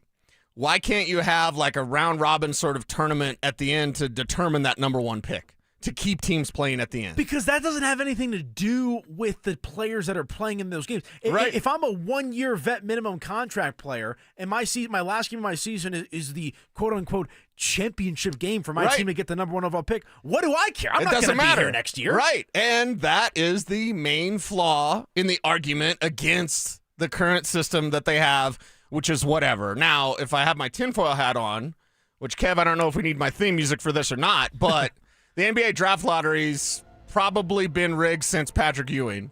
The cold ball. Yeah, I'll LeBron just happened to go to Cleveland. Yeah, Orlando just happens to get Shaq. And then, the next year they get Penny. Like, okay, they've been a little too obvious with things Cooper Flag over the years. The Cooper Flag thing, like, oh, you can do that, and then you get Cooper. Okay, it's fine, right?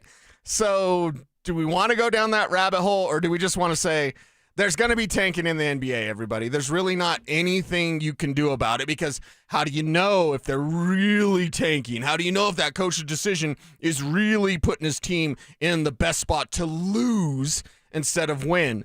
It's too difficult to win. It's too difficult to build these franchises. And yeah, some teams are going to look to push the rules of the rule book. They're looking to push the edges of the rule book. If that includes some tanking, I don't think there's any way really outside of that, unless you have a better idea.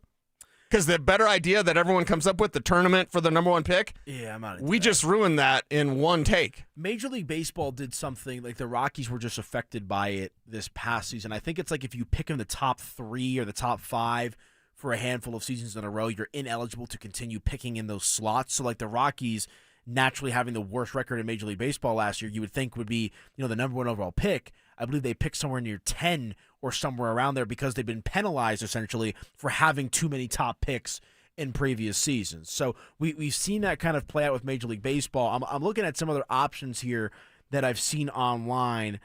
Adopting the, quote, gold plan, lottery based on post-elimination record.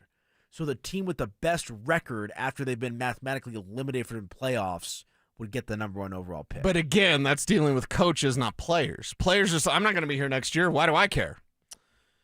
I guess you're playing for another contract. So that's done. Yeah. Done. Is one of them suggested to make the NBA Cup for the number 1 pick? Is that a suggestion? But that would there? be ridiculous because you'd only be able to allow the bottom feeding teams. You can't have the Oklahoma City Thunder contending for the number 1 overall pick. That's not right. Okay. Well, what's right then? Because the current system is maybe not shattered, broken, but it's also not as clean as it could be. Because we know that tanking exists. We know that tanking's involved. There's not a linear answer to this, I don't think, because you had Danny Ainge, who's running the Utah Jazz. Remember, Danny Ainge was a part of those Larry Bird, Robert Parrish era Boston Celtics that were, Danny Ainge is kind of a little bit of a dirty player, I guess you could say, back in his day as well. Like a competitor, I guess is the point that I'm trying to make. Right. Like, this is against his nature, and it's also just kind of the reality of the situation. Now, on the flip side, though, you take a look at the Washington Wizards, a team that has been, quote-unquote, tanking the last few years but has never lucked out to get that top pick. They, this season, I think, kind of said, to hell with it. We're going to go ahead and, keep our draft capital to a certain extent. But we're also going to bring in Trae Young and add Anthony Davis and try to do it this way. Utah got screwed out of a top pick last year as well. So just because you tank doesn't mean you're guaranteed to get one of these top picks. Right. It's hurting the regular season. The regular season is already not great in the NBA, but it's making it even worse with these teams. The answer that Adam Silver should have, and this fixes almost everything. I have the answer, and it's never going to happen. Do you know what it is? No. Start at Christmas, play 55 games. Well, yeah, that's never. The last time they had the big lockout, the one where the Knicks faced the Spurs in the NBA Finals, It was 1999. They played, I believe, 55 games that year. It was great basketball. Whenever you condense the schedule and you play fewer games, you get better basketball. And that regular season swoon that we experience as NBA fans, it didn't exist that year. That year was incredible. Now, it wasn't incredible when Patrick Ewing was hurt and he was trying. You had Larry Johnson at center going up against, David Robinson. So it's like, that wasn't great.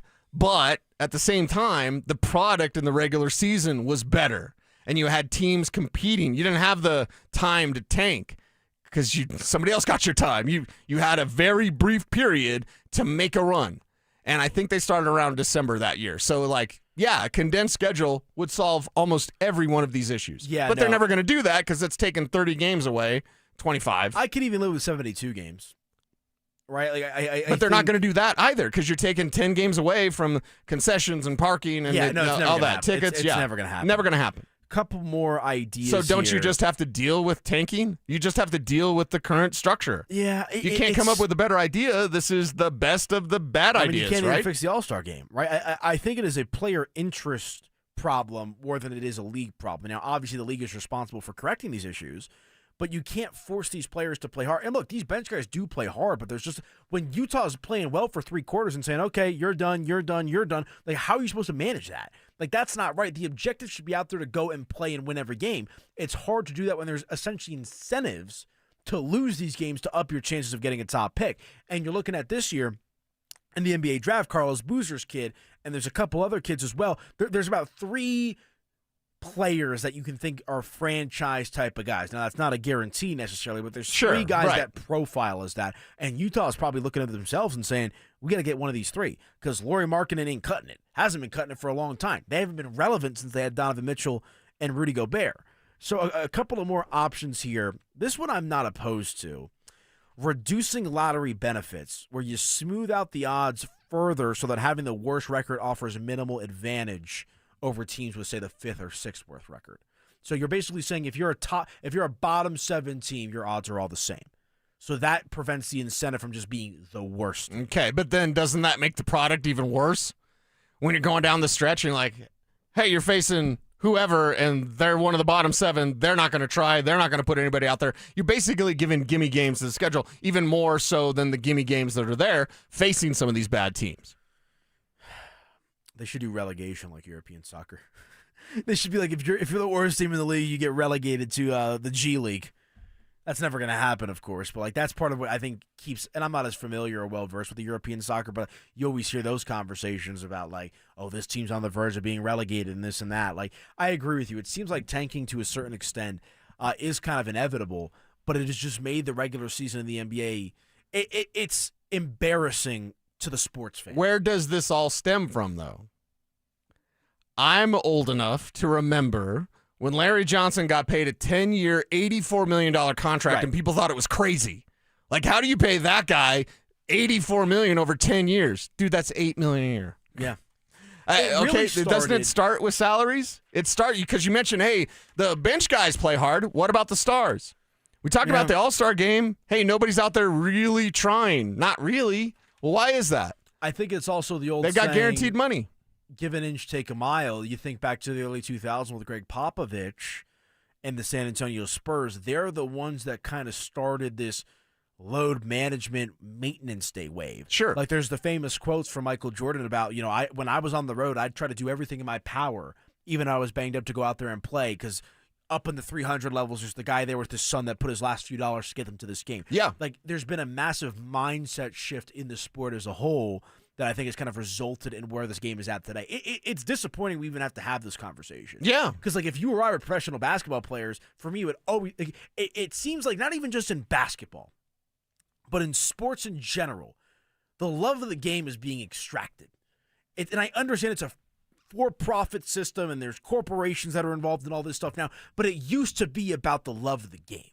It used to be about competition. It feels like now it's about money, status, aura, and everything that comes with that, as opposed to I love to hoop, I love to play ball, I love to play baseball, I love to play hockey. Hockey, I think, is a bit unique, actually, compared to the other sports. Sure, right. But the amount of corporate influence that has been inserted into these sports, I think, is also to blame for the overall culture we find ourselves in. Yeah, now. so the players are just responding to the culture. That's it. Because you're going to get a bunch of money to play basketball. What are you going to do? Say no? I really love the game. Spread that money around. No, of course not. You're going to say yes to everything. You think Ben Simmons loves the game of basketball? No. You think Zion Williamson loves the game of basketball? He loves eating and Tinder. Look, I believe you're right.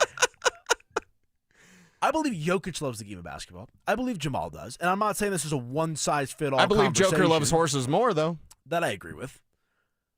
But it just seems like some of these guys are like, well, I've got this ability. I might as well do it because I'll get paid a lot. As opposed to like the Jordan mentality of like, I'm going to go out there and rip your throat out because I'm better than you. Mm-hmm. That energy from the sports, basketball, but remember, baseball, Jordan also, because look at these athletes that come into the NBA. They're always the stud, always the star from when they were, 10? Yeah. Look at the LeBron story. We had Sports Illustrated covers of a high schooler when LeBron's a special circumstance there, but look at Jordan. He was playing JV because he wasn't good enough to play varsity. So that sort of kind of origin story only happens because he wasn't coddled and fed through all the, AAU or whatever. Like, no, he was a guy that, you're not good enough. And he went out there and he took it. And he kept using that. That's why I love Michael Jordan, but I hated his Hall of Fame speech because he called out his high school coach. Right. I'm like, how petty are you to be, 40 years old or whatever, and then being like, hey, that guy in high school that benched me, you suck. That's Jordan for you. That's what made him great, though. All right, good thoughts. Hit us up on the RamosLaw.com text line 303-713-1043. And listen up, calling all wrestling super fans, we have your chance to go to Las Vegas for the biggest pro wrestling event in the world. It's the Super Fan Send-Off, presented by 303 Law 4040. Here's what you get: a pair of 2-night tickets to the event, round-trip airfare for 2 from Denver to Las Vegas, 2 nights hotel stay, and a $500 Visa gift card. For more information and to enter, just head to DenverSports.com/superfan. All right, when we come back, it's time for Bo's Board, a name that Cecil came up with that I think most in Broncos country would be willing to pass on, but maybe there's a few that are into this idea. That's next. The champ! Are you ready? Do you consider yourself a super fan? Well, now's your chance to prove it. It's Denver Sports 1043 The Fan Super Fan Send-Off, presented by 303 Law 4040, sending you to Las Vegas for the biggest pro wrestling event in the world. A pair of 2-night event tickets, airfare, and hotel all included, plus a $500 Visa card. So get in the ring and enter now at DenverSports.com/superfan. That's DenverSports.com/superfan. Get in the zone, AutoZone. Jeff's day is off to a slow start. So he heads to AutoZone. America's #1 battery destination, where Sammy, a local AutoZoner, tests his battery for free. Looks like he just needs a charge, and Sammy does that for free too. In no time at all, Jeff is back on the road, ready to finish the day strong. Free battery testing and charging at every store. No hassles, just help. Get in the zone, AutoZone. Restrictions apply. Wesley Financial Group is not a law firm, and Chuck McDowell definitely not an attorney. This is Chuck. If someone talked you into buying something really silly and you want to get out of that silly little thing, my advice, get the facts. Call me and I'll send you our timeshare exit kit absolutely free. Inside, you'll learn how timeshare works and all your options for cancellation. Call Wesley now for your free exit info kit. 800-290-7100. That's 800-290-7100. Mike Rowe here with another fun fact. If your concrete is cracked or uneven, you can actually lift it back up. Whether it's a sinking driveway, a patio, or a sidewalk, do yourself a favor. Call Groundworks. I spent some time working with these guys. They're the real deal. Their people are trained and certified to lift your concrete slabs. Schedule a free inspection with Groundworks, the foundation and waterproofing experts. Licensed in all states where work is performed. See website for details. Okay, does this happen to anybody else? You sit down with a juicy QPC, some McNuggets, and those golden fries from McDonald's. Then you take a long sip of your Sprite because you can still hear your mama saying, "Don't fill up on that drink before you eat your food." But you're grown now, so you do what you want. Share and share alike with the 20-piece McNuggets from McDonald's for just $6. Limited time only. Price and participation may vary. Cannot be combined with any other offer. Ba-da-ba-ba-ba. Hey guys, your boy Mark Schlereth here. Denver is Truck Month only at Bozarth Chevrolet and Celebration Chevrolet, where every new and pre-owned truck comes with a spray-in bed liner included. That's right, every new truck, every bed protected. Plus, take advantage of deeply incentivized programs on all the new and pre-owned trucks, including the new Silverado and Colorado, with offers designed for their customers to take advantage of. Work harder, play harder, drive smarter. Only at Bozarth Chevrolet and Celebration Chevrolet, your trusted partner in automotive. Hi, I'm Terrell Davis, two-time world champion and Pro Football Hall of Famer. There is nothing more important than your health. That's why I made the smart move to invest in fitness equipment with Fitness Gallery. It's a game changer. This February, save 25% off all primetime functional trainers, home gyms, and racks. Work out on your schedule on the equipment you choose from the safety and comfort of your own home. Save up to 50% off on select premium equipment. Visit one of Fitness Gallery's 7 convenient locations from Colorado Springs to Fort Collins. You know what it takes to win: the preparation, the game plan, the refusal to quit when things get hard. You bring that same mentality to your business every single day. But even the best teams need fans in the seats. At Denver Sports, we put your business in front of Denver's most passionate, loyal audience, on air, online, and on the big screen. You've got the drive, we've got the reach. Visit us online at DenverSports.com. Let's build your roster. Hey, what's up? It's Zach here. And if you're looking for your new go-to spot in Centennial, the Basketball Social House is it. Award-winning food and drinks, an incredible weekend brunch, and a brand new sports bar entertainment space where you can catch every Colorado game. Even if you're not playing, it's a great hang. But if you are, their private basketball suites are unreal. Full court, lounge, music, TVs, the whole setup. And because you're hearing this from me, get half off your first private basketball suite rental. Just use code HALFOFFHOOPS. Trust me, you're going to love this place. Gather round year-round at the new National Western Center. Unforgettable experiences await. Visit nationalwesterncenter.com.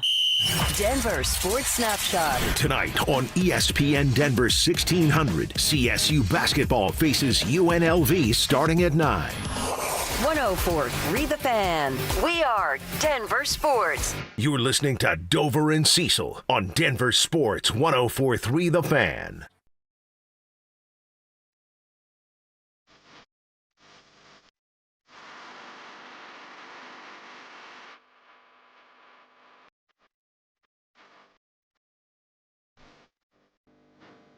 All right, welcome on back in to the program. Elo Piro in for Josh Dover. It is Dover and Cecil. We've got Kevin Kistner behind the board as well.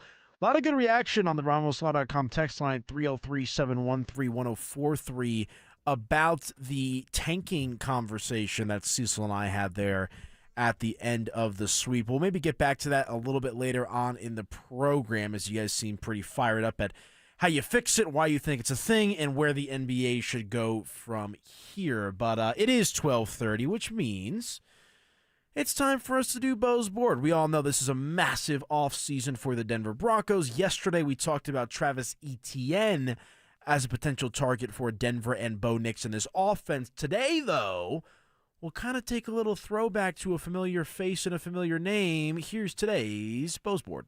Extra jumbo package on 3rd and goal. Play action. Burrow throws wide open. Touchdown. Noah Fant. Smith fires. What a catch. Made by Fant for a touchdown. Old pal. Familiar face. Yeah. Friend of the organization. Noah Fant. Yeah, and I don't think things left where it was sort of like jaded between Noah Fant and the Denver Broncos. You could easily bring back Noah Fant, and he could easily be one of your move tight end solutions. Now, not the whole package, not the whole picture at the tight end position, but you need playmakers. And Noah Fant, clearly, we don't need to sell anybody on his game. We all know what it is. Doesn't really block. He's a big-bodied receiver. So go out there and let him catch. And if you look at what he did in Cincinnati, very limited production, but limited because he was behind Mike Gesicki and Drew Sample.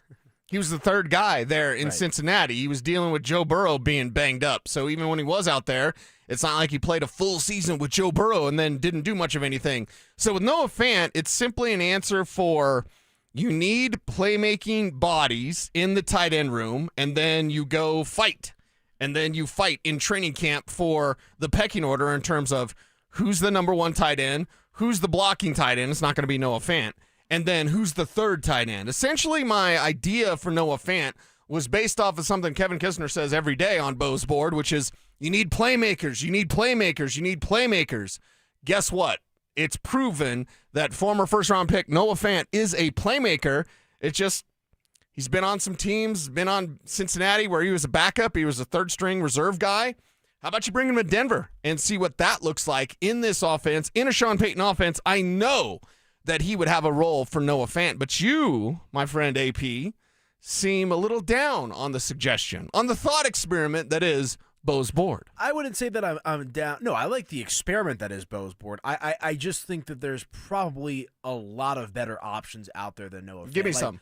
Like Noah Fant, I mean, I've told you I want an Njoku or I want more money. Dallas Goedert. More money. I'd rather pay those guys than I'd pay a wide receiver, though. Okay. That's where I'm at. And I think with the running back conversation, I don't think Breece Hall's coming here. I think you're more likely to get a Rico Dowdle or a Tyler Algier type, which should free up some money at tight end. It should. If I'm taking a big swing at the 3 skill positions for the Broncos, I think you can essentially put running back and tight end as a 1A, 1B, wide receiver not close. So I'd rather see Denver take a swing at a tight end or a running back and really shore up that position. Now, as it pertains to Noah Fant, it's not really a disdain or a distaste for the player. I just don't know what he does that, like, you were already not able to utilize Evan Ingram to his fullest extent. I know you and I disagree on that. What makes you think Noah Fant can come in here and be the 2020 version of himself? We had 62 receptions on 93 targets and 673 receiving yards and 3 touchdowns, which is his peak season. I feel like the Noah Fant conversation is similar to what I did when I brought up Austin Eckler on Bo's Board. He's not the man. So you're saying, like, best those numbers. He's going to, and then when he doesn't, you'd be like, haha, he didn't best those. I'm not saying he's going to best those numbers. I'm saying he's part of the room, but he's a playmaking part of the room. Essentially, I'm replacing Lucas Kroll. And I would be the guy that would replace Lucas Kroll. Troutman is a blocker, so I don't see him and Fant as being equal. But I'm saying, hey, that depth reserve, the receiver tight end, which was Lucas Kroll when he was healthy, which he struggled with health, and they'll probably let him go. But I look at it and I go, why can't you bring back Noah Fant for a cheap price? Plus, you're mentioning paying up for a receiver, paying up for a running back. There's bargains that you could get. By the way, Breece Hall's probably going to be franchise tagged. Yeah, I saw that. At least those are the rumblings or the rumors right now. I look at the situation and go, what if you go get Nakobe Dean at linebacker? What if you go get Devin Lloyd at linebacker? What if you're paying up at another position? You got a lot of money. You don't have all the salary cap space. So in working within that salary cap space, I want playmakers that are maybe a little bit of a bargain. And I think that Noah Fant could be a reserve playmaker that'd be a little bit of a bargain. And you should be on my side because you're Mr. I'm not giving up on Evan Ingram. I'm not giving up on Evan Ingram either. I'm just saying there is a ton of pressure on Evan Ingram. A ton of pressure on him. He's got to produce this year or he's gone, and you're moving on. Now, that doesn't mean moving on, and Noah Fant can step right in. You need to draft better. Caleb Lohner was a garage project that you didn't need. So for me, it's like, as you're the Evan Ingram supporter, I'm the Evan Ingram doubter, you should be well behind this Noah Fant thing, because then it just supports your love for Evan Ingram. Like, Evan Ingram can still be the starter. Fant's not taking his job. But when he needs a breather, you're always going to have your blocking tight end out there. Let's just say it's Adam Prentice. They don't bring Adam Troutman back. It's Adam Prentice instead. He's edge back, fullback, tight end, whatever. And then you have Noah Fant when Ingram needs a breather. That's the type of role.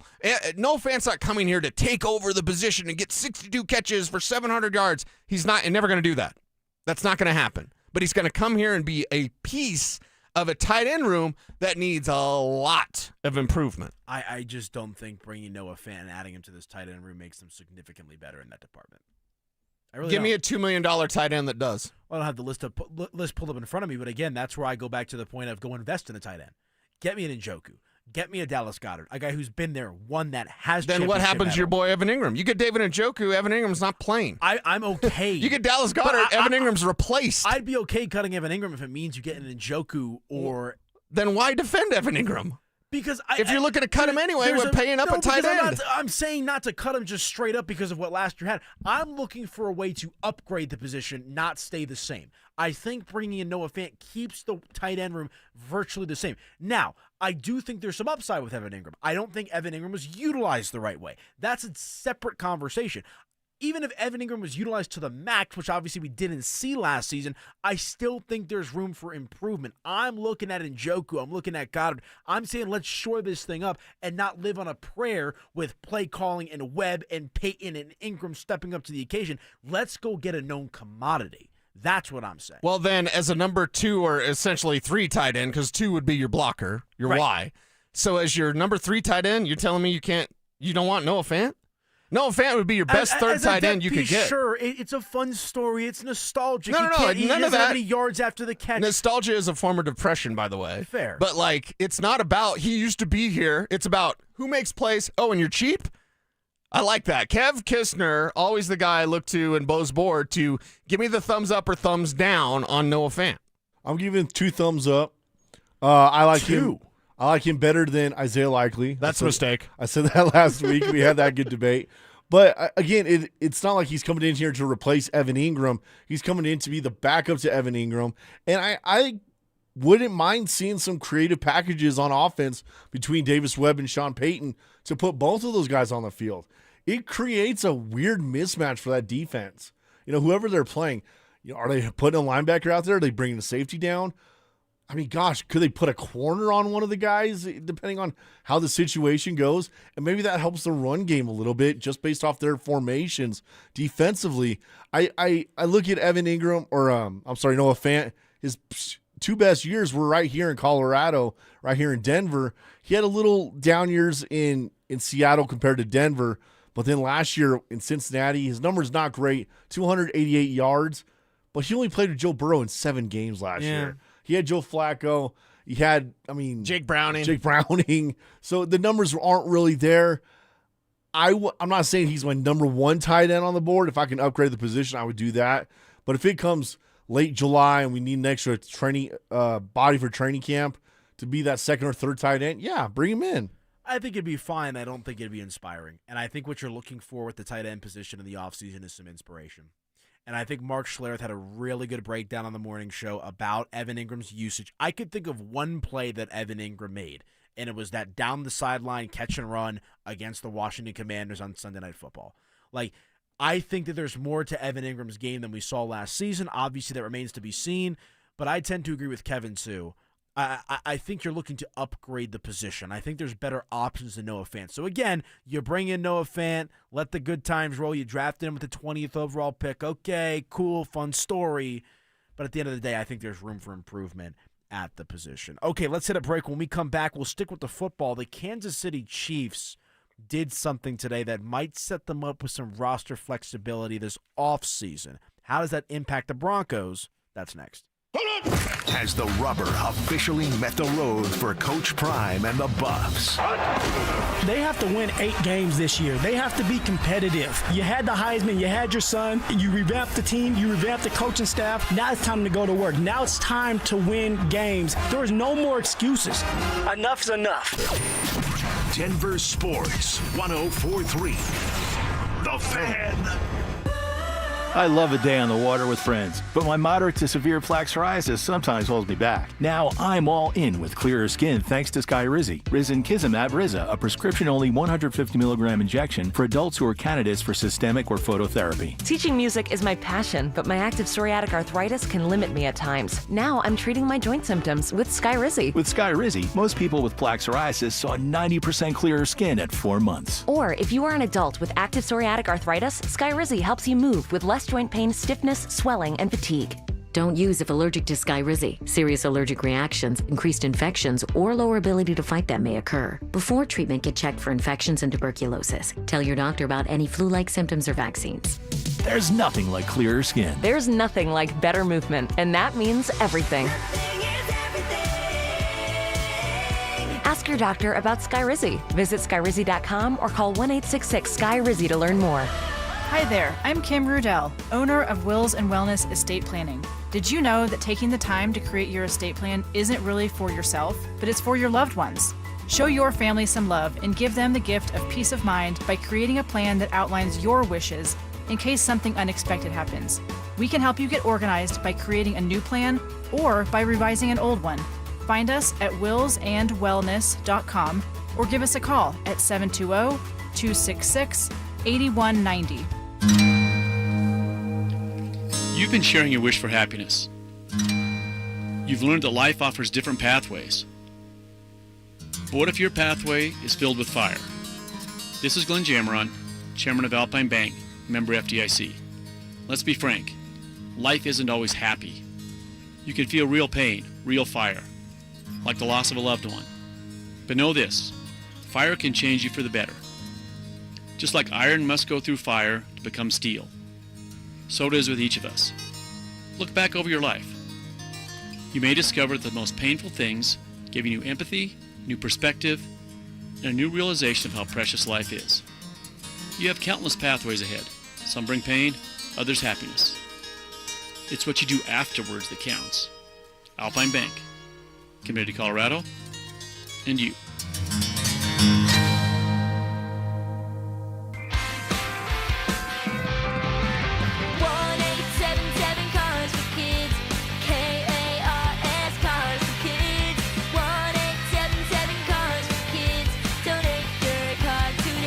Call 877-CARS-FOR-KIDS to reach a friendly live agent. Donation's super easy, and your car can be picked up as soon as tomorrow. Call us now or go to carsforkids.org.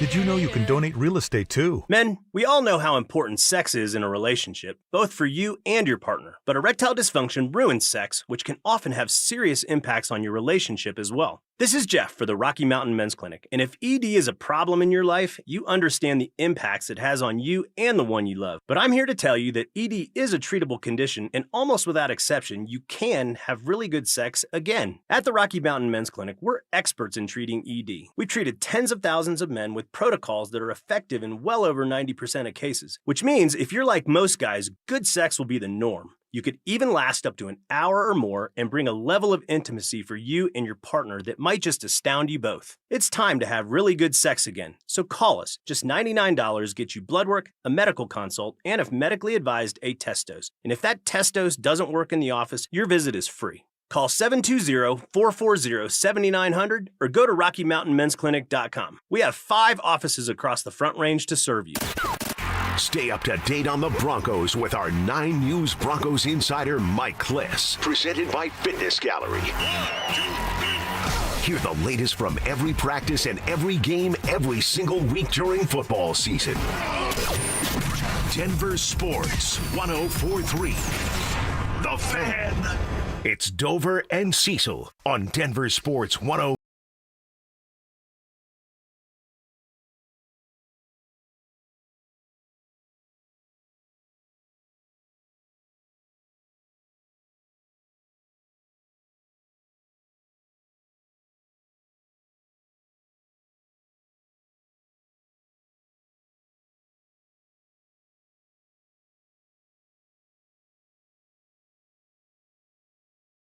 a certain GTA playlist.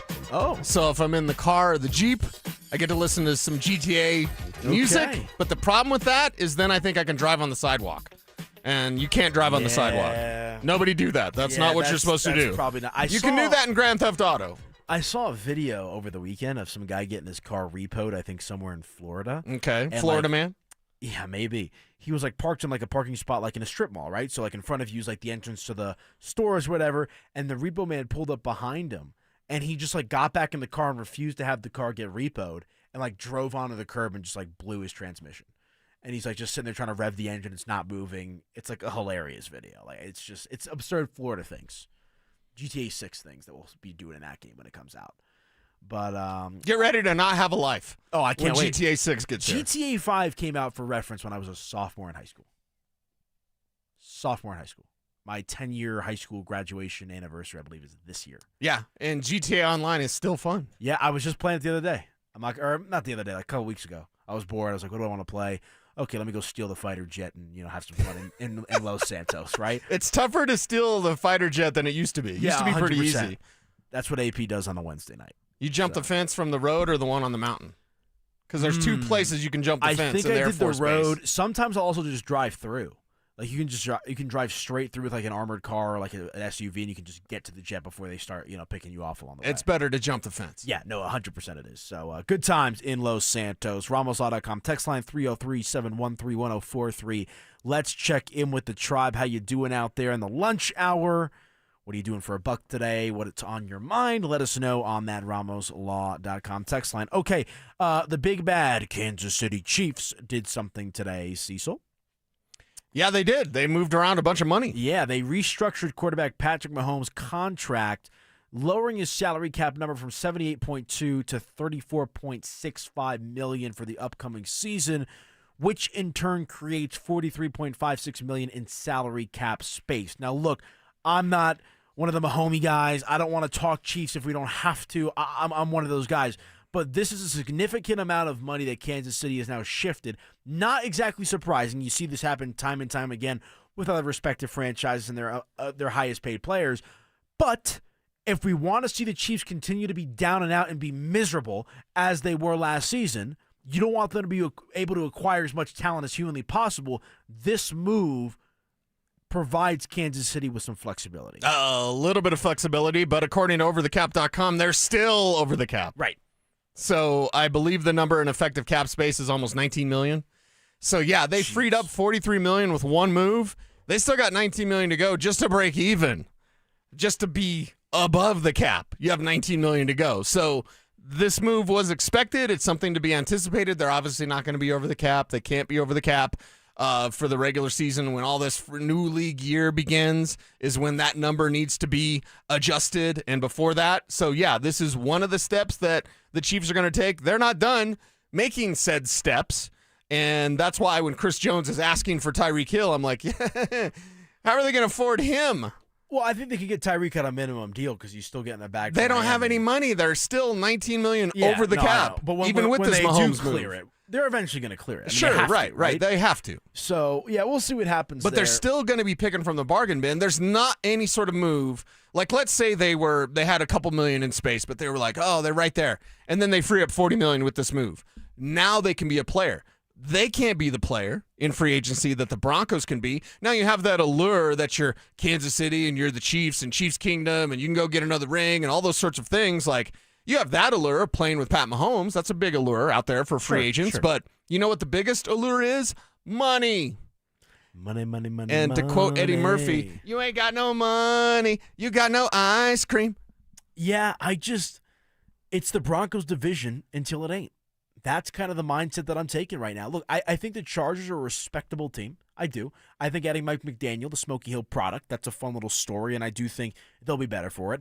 I don't think that's going to prevent Justin Herbert from seeing ghosts out there in the playoffs. That was a disgrace from what we saw from the Chargers. Oh, but they were hurt. Oh, they're banged up. I'm voting for Herbert for MVP. Nonsense. I'll believe it when I see it with the Chargers. There's a reason why there's a saying Chargers are going to Charger. The Raiders, on paper, I like the idea of Mendoza and Bowers. Like, they got some nice pieces. Ashton Genty, right? They got some nice pieces, but they're playing for another day. Kansas City, to me, obviously you're going to naturally always kind of look over your shoulder when Patrick Mahomes is the quarterback, but they've got a lot of work to do. The Broncos are in the driver's seat this offseason, regardless of Kansas City restructuring money left and right. If the Broncos take care of business and make the signings they need to and shore up this defense at linebacker and add a couple of skill position players, whether it be wide receiver, tight end, running back, it's their division till it ain't, Cease. Yeah, and that's the thing. Are the Broncos in the driver's seat in the AFC West? The answer is yes, they are. So Kansas City, you can make these salary cap moves. That's awesome.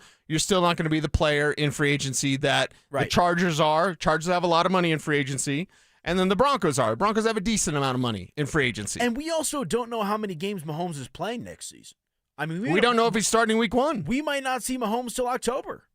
Is that a crazy thing to think? Right? No, no. We don't know what because the long-term health of him, that's the most important thing. You don't need Pat Mahomes to start week 1 if it's going to threaten his status for the rest of the season. And the one thing that I will say, and I'm not trying to look too far back into the past, but the one thing that does sting about losing to New England in the playoffs and the manner in which Denver did is you felt like this was the chance, right? Because Kansas City, I think they'll be maybe a little bit more competitive. The Chargers are going to be right back there. Sure. I expect the Bengals to be better. I expect the Ravens to be better. will be better. And I'm not trying to say I'm afraid of any of these teams, but last year is as wide open as we've seen the AFC. It's less wide open. Right. And so that's what stings a little bit about it, which I think to bring it back to Denver hones in on the emphasis for them to get this offseason right because you have that team. You're right there, and if you take care of business, you can be right back where you were in an AFC Championship game, hopefully with a healthy And not only that, but it also highlights the mistakes of last year's offseason because you already were in a Super Bowl window,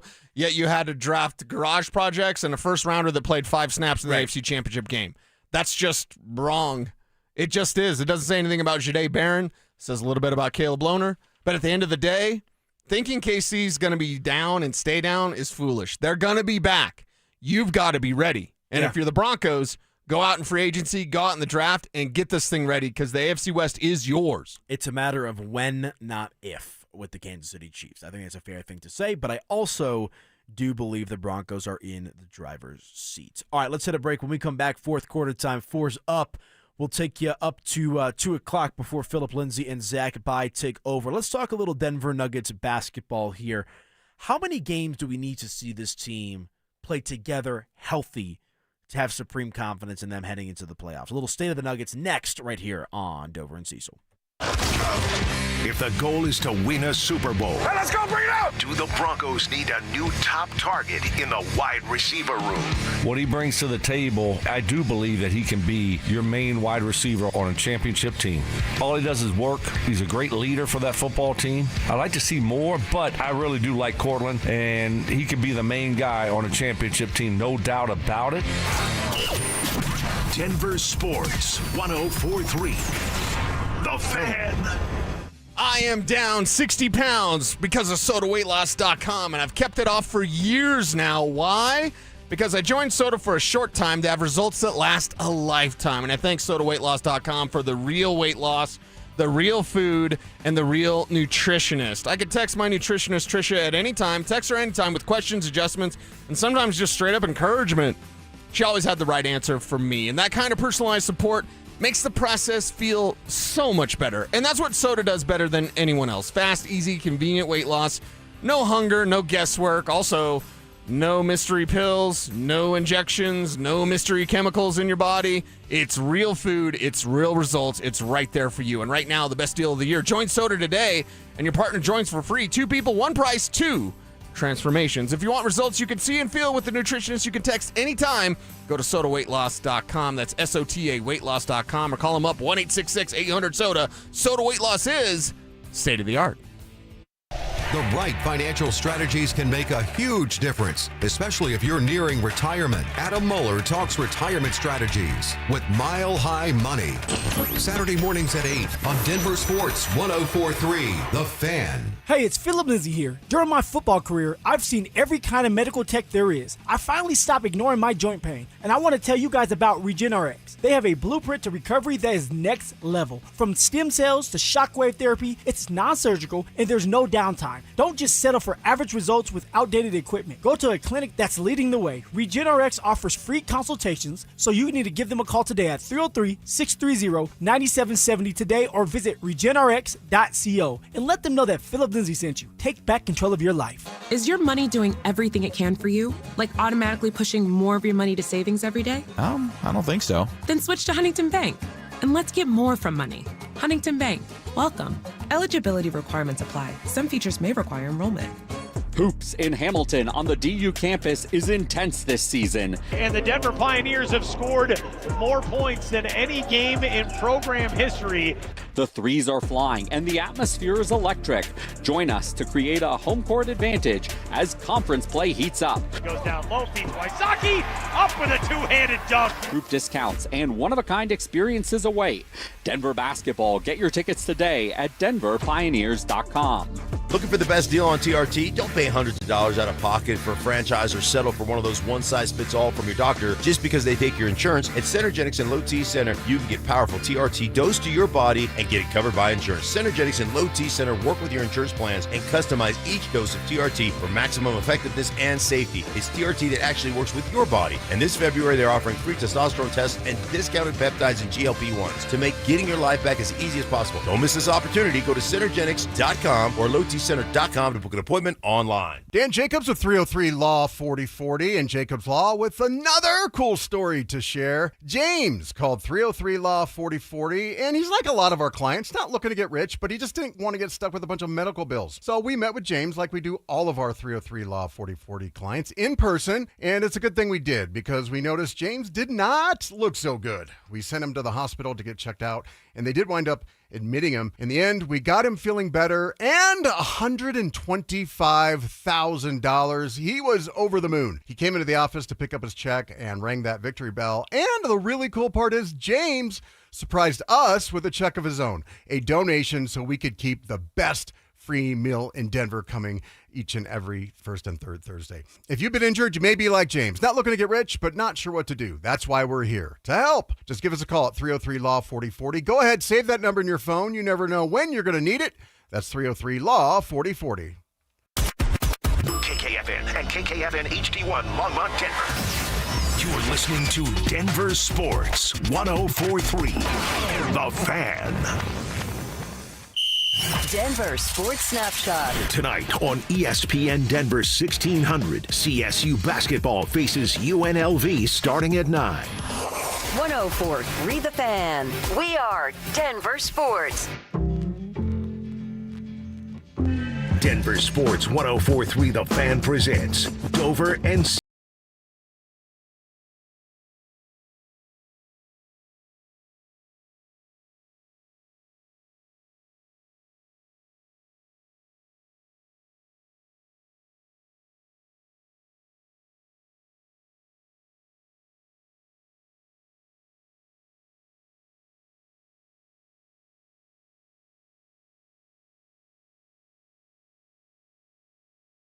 Might be a hot take, but I don't think it's a hot take. Grape jelly till I die. PB&J. You're on that purple kick. You're wearing that Rockies gear. You have grape jelly. True. Just don't drink any purple drink. We'll be okay. No purple drink. It's hard to get that stuff these days. My buddy's a pharmacist. You know, he's told me you got to show your ID. Yeah, it's like a whole You're thing. not making purple drink with this, right? We're not in the DJ Screw early 2000s, late 90s Houston era where that was, Jolly Ranchers and double cups. Yeah. My first concert, Juicy J, opened up for Kendrick and Tech Nine. Tech Nine? Here at Fiddler's Green. And he's playing this song, and he's like, a zip and a double cup. I'm like 14. I'm like, I don't know what a zip is. I don't know what a double cup is. And now that I'm a little bit older, I'm like, oh, yes, Memphis, the whole wave, right? Did you ever try Caribou Lou, since you're a Tech Nine fan like me? No. Because he always sings about Caribou Lou. No. Have you? Oh, yeah. Interesting. It's not bad. Malibu, Caribou. There you See, go. look, Kev even knows it. Wow. Look at the Kev. country boy back there. How in the world did you know Caribou Lou? I don't know, but just because of the song? That's the only part of the song I know. Fire. Malibu, Caribou. Fire. But yeah, 14-year-old me was like, ooh, this is gangster, Sounds bro. great. Yeah. And then now I'm, 27 or whatever I am. I'm like, oh, look at you. It all makes sense. Look at you, it all old makes head. sense. Okay.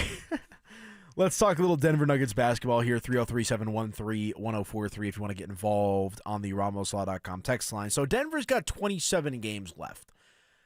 And I want to bring an off-air conversation that you and I had on the air. Okay. And it goes back to me kind of having maybe just some unsettling feeling about the Denver Nuggets at the moment. We know Aaron Gordon's been out for a majority of the year, was out for, a month and a half, 2 months, came back for a handful of games, and now is out again. Payton Watson currently nursing an injury. Christian Brown out for a good amount of time. Nikola Jokic, Cam Johnson. I mean, just about everybody. Jamal's missed a game here or there, but he hasn't missed any significant time. Frankly, Denver can't afford to, but part of my worry with the Denver Nuggets, because, again, I still think they're going to be fine. I believe in this team long term.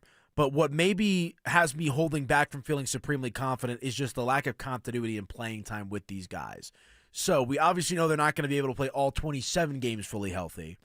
But what is the magic number of games we need to see this core play with to feel confident about them heading into the playoffs? I think the magic number is a number we're not going to get. I agree. I think it's 20, which is not going to happen. What's the lowest required number? To me, that's 10. If I can get 10 games for this Denver Nuggets team right before the start of the playoffs, to me, that's not the ideal number. It's not the dream scenario. But let's just talk about reality. What do you want a game? Do you want 2 games? No, give me double digits. Give me 10 games.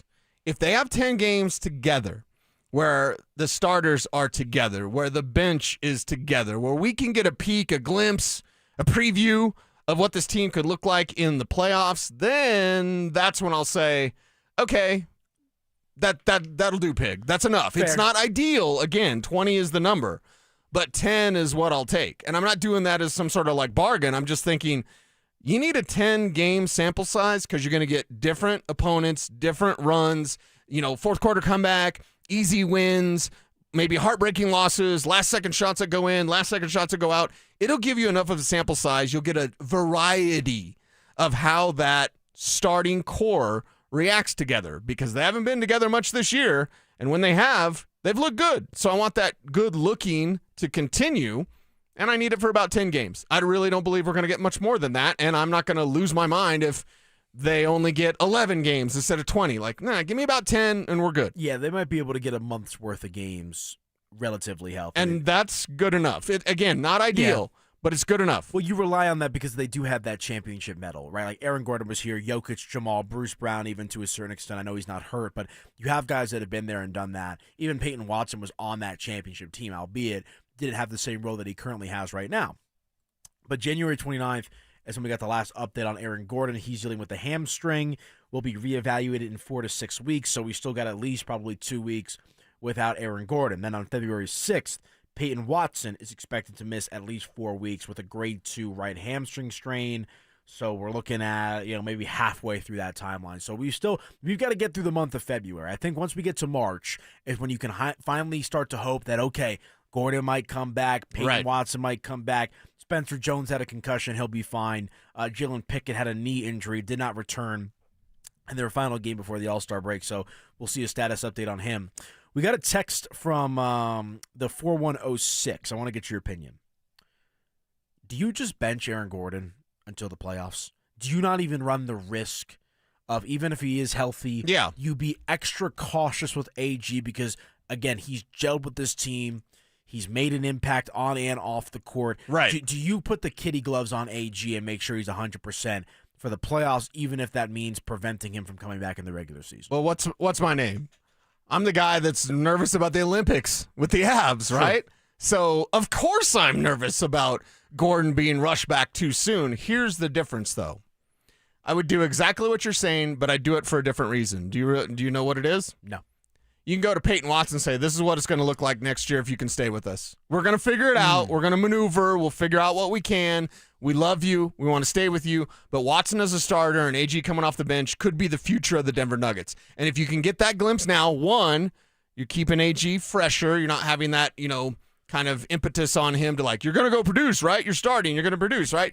He's coming off the bench. Ease him in. Get his legs back underneath him. But also at the same time, you're looking at the future of the Denver Nuggets. The future of the Denver Nuggets is Aaron Gordon coming off the bench. That's what it is. If you can keep Payton Watson. And that's my sell is I go to Payton and be like, this is how it's going to look. Let's go get a ring and just promise us we'll get you there. We'll get you to that number. And I know that's pretty flimsy. I know that there's probably a lot of allure to Peyton Watson going back home to Los Angeles and playing for the Lakers. I understand that. But if there's any way you could convince him to stay, kind of a enlarged role as a starter, even with AG healthy, of like, hey, Watson, you're now in the starting lineup. AG, now you're a bench guy. He's the ultimate team guy. Gordon's not going to say anything. He's not going to be like, oh, I'm fighting this. No, not at all. He understands what's best for the team. And what's best for the team might be Aaron Gordon coming off the bench when he's healthy. Yeah, I think I'm with you as well. And I think it speaks to a larger conversation about You're not buying the sell job, though, because I'm trying to pitch it about the Peyton Watson thing. No, and, I am. And you seem to be like, that wouldn't sway him. It wouldn't sway him even the slightest? Sway Peyton Watson? Yeah. I think he's already been swayed. To the Lakers? No. I think Peyton Watson, if I'm going to take what he said during media day at face value, I think Peyton Watson wants to be here long term. And I think Peyton Watson is ready, even if Aaron Gordon doesn't play the rest of the regular season, I think Peyton Watson has done enough to show that he deserves to be a starting caliber player in this league. That's kind of where I'm at. And I agree with you about Aaron Gordon maybe not taking it personally or being egocentric when it comes to not getting the starting minutes or whatever it might be to be precautious. What's interesting here is while you were talking there, I was looking at Denver's upcoming schedule. So their first 3 games coming out of the All-Star break, they're back tomorrow night, the 19th of February, 8:30 p.m. tip at the Los Angeles Clippers. Of course, they just traded James Harden. So the first 3 games out of the break aren't that bad. At L.A., at Portland, at Golden State. The road trip dynamic of it is a bit interesting. But again, you're back from the All-Star break. You've had some time to recharge a little bit here. And then the schedule gets a bit wacky for 3 games. Home versus Boston, at Oklahoma City, home versus Minnesota. So I don't think we're going to see Gordon or Peyton Watson in any of those 6 games I just listed. No. And I think what it's going to be curious to me, and 4 of those 6 games are on national TV. Golden State on a Sunday, back-to-back ESPN games against Boston and Oklahoma City, and then Sunday against Minnesota, ABC as well. So they'll be on national TV a lot. The question is, can they rally around Nikola Jokic without having that tried-and-true power forward? Because you're not going to have Peyton Watson. You're not going to have Aaron Gordon. You would think Cam Johnson's going to be back, but I'm curious to see how Denver handles this little 4-game stretch here coming out of the All-Star break. Yeah, and the 4-game stretch, it'll give us another clue, but again, I don't think until we get right before the start of the playoffs am I going to be like, this is a death knell. This is just who they are. These 4 games, they define who the Nuggets are. Nah, not at all. Not whatsoever. Give me about 10 games. Give me about a month before the start of the playoffs, and that will test the true mettle of this team. Who are they? Can they fix their defensive struggles? Can they fix their fourth quarter woes? Can they be better at home? Part of our optimism for this team includes the home cooking of Ball Arena. If that home cooking's not so very good, I think we all might need to adjust our expectations for the Denver Nuggets. Yeah, I'm with you. That on top of their stats and performance overall in the clutch. So there's a lot of work for the Denver Nuggets to do, no doubt about it. But they also have to get healthy to live up to the expectations that we have for them and that they have for themselves. Okay, let's hit a break. When we come back, let's shift over to the football field. ESPN has the Broncos linked to a running back not named Breece Hall, Kenneth Walker, or Travis Etienne. Who is it, and does he make sense? That's next. After missing 16 games with a knee injury, is something wrong with Nikola Jokic? I'm watching Jokic, and if you're just looking at the stat sheet, and Adelman's, quoting the stats after the game, and I got it. But if you know the standard that Jokic has set for himself for us to judge him by, we're just not seeing the best version of that guy right now. Denver Sports 104.3. The Fan. This month, Pure Talk is honoring Jackson and Lincoln by offering unlimited talk, text, and plenty of data for just $25 a month. Meanwhile, Big Wireless is honoring Benjamin Franklin by charging families hundreds of dollars for the same 5G service. What's up with that? Ben Franklin wasn't even a president. When you switch to Pure Talk, you'll be in business with an American wireless company that supports our vets in a big way and keeps all their customer service in this country. That's important. And You'll be on the same towers the big carriers use, so you'll get the same 5G service without the inflated price. So hang on to your Benjamins and switch to Pure Talk for a Jackson and a Lincoln. No contract, no hidden fees. Dial pound 250, say Mike Rowe, and you'll get 50% off your first month when you switch. That's pound 250, Mike Rowe, for an American wireless company that is truly unprecedented. Pure Talk. Hi, I'm Brad Barnett, president and founder of Mountain High Appliance. This President's Day, enjoy huge savings at all of our showrooms. Whether you're replacing a single appliance or planning a full kitchen remodel, we've got you covered. From freezers starting at $199 to complete kitchen packages starting at only $19.99. Plus, save up to $4,200 on select KitchenAid packages. And our price match guarantee means you'll always receive the best pricing. When you think appliances, think Mountain High Appliance. Mountain High Appliance, your favorite appliance store. Thank you. Hey guys, your boy Mark Schlereth here from my friends at Xfinity. Now, when Team USA is on, you can almost see the moment when the kid starts believing, hey, I could be next. Now, while Xfinity can't guarantee that, they can guarantee something super important. That's your internet price won't change for 5 years. No contracts, no commitments. So, while your kid's ordering online or streaming highlight reels, your Xfinity internet price won't change. It will not budge. And who knows, by the time the next Winter Olympics roll around, your kid could be getting fitted for their very own Team USA uniform. And guess what? You'll be paying the same price for reliable Wi-Fi. And there's even more to enjoy with Xfinity Gold Medal Celebration. Now through February 22nd, get our best price on gig Wi-Fi for 5 years guaranteed, just $50 a month. Plus, get Peacock Premium included for 10 years. That's a $10.99 value each month. Xfinity, imagine that. Proud partner of Team USA. Restrictions apply. Requires paperless billing and auto-paid with stored bank account. Taxes, fees, extras. Actual speeds may vary. I'm Neil, founder of Clayroom. When I found ceramics, I realized my calling was to give others the space to be creative. So I set out to open my own studio. Having a Chase Ink card has allowed us to grow it and bring people together. Now we're molding a creative community. With the Chase Ink Business Cash Card, you can earn up to 5% cash back on business essentials, so your business can go from here to possible. Chase for business. Make more what's yours. Real business owner compensated for their participation. Cards issued by J.P. Morgan Chase Bank, N.A. member FDIC. Subject to credit approval. Terms apply. President's Day means all 2025s need to go at Ziltahar Motors. This month, get up to $10,000 off or 0% financing for 72 months on all remaining 2025 Ford F-150s. Search all available 2025 inventory and pricing at sthmotors.com and get an instant quote for top value for your trade-in. Ziltahar Motors is Colorado's most trusted dealer for over 66 years. No cutting corners, no corporate games, just real deals from real people. $10,000 off your next F-150 at Ziltahar Motors. Get everything you want out of a dealership. Hi, I'm Terrell Davis, two-time world champion and Pro Football Hall of Famer. There is nothing more important than your health. That's why I made the smart move to invest in fitness equipment with Fitness Gallery. It's a game changer. This February, save 25% off all primetime functional trainers, home gyms, and racks. Work out on your schedule on the equipment you choose from the safety and comfort of your own home. Save up to 50% off on select premium equipment. Visit one of Fitness Gallery's 7 convenient locations from Colorado Springs to Fort Collins. So, you're ready to propose, huh? Yeah, man. She's definitely the one. What are we thinking about the ring? I got my wife's at Hellsberg. I couldn't recommend a better jeweler. I could use some help with that. Man, go to Hellsberg. I had no idea how many details you need to consider. Did you know you can get a natural or lab-grown diamond? I didn't. Figure out what she wants. Trust me, they'll make it happen. Start your story with Hellsberg. Shop in store or at hellsberg.com.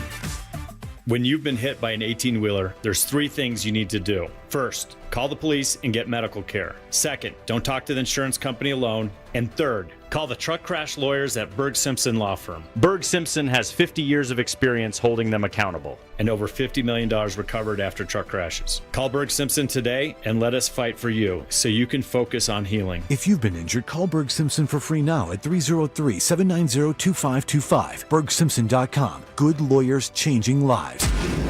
Follow us on YouTube, Instagram, and TikTok at Denver Sports 1043 to stay up to date on all your local teams. Denver Sports 1043. The Fan. Denver Sports 1043 The Fan presents Dover and Cecil.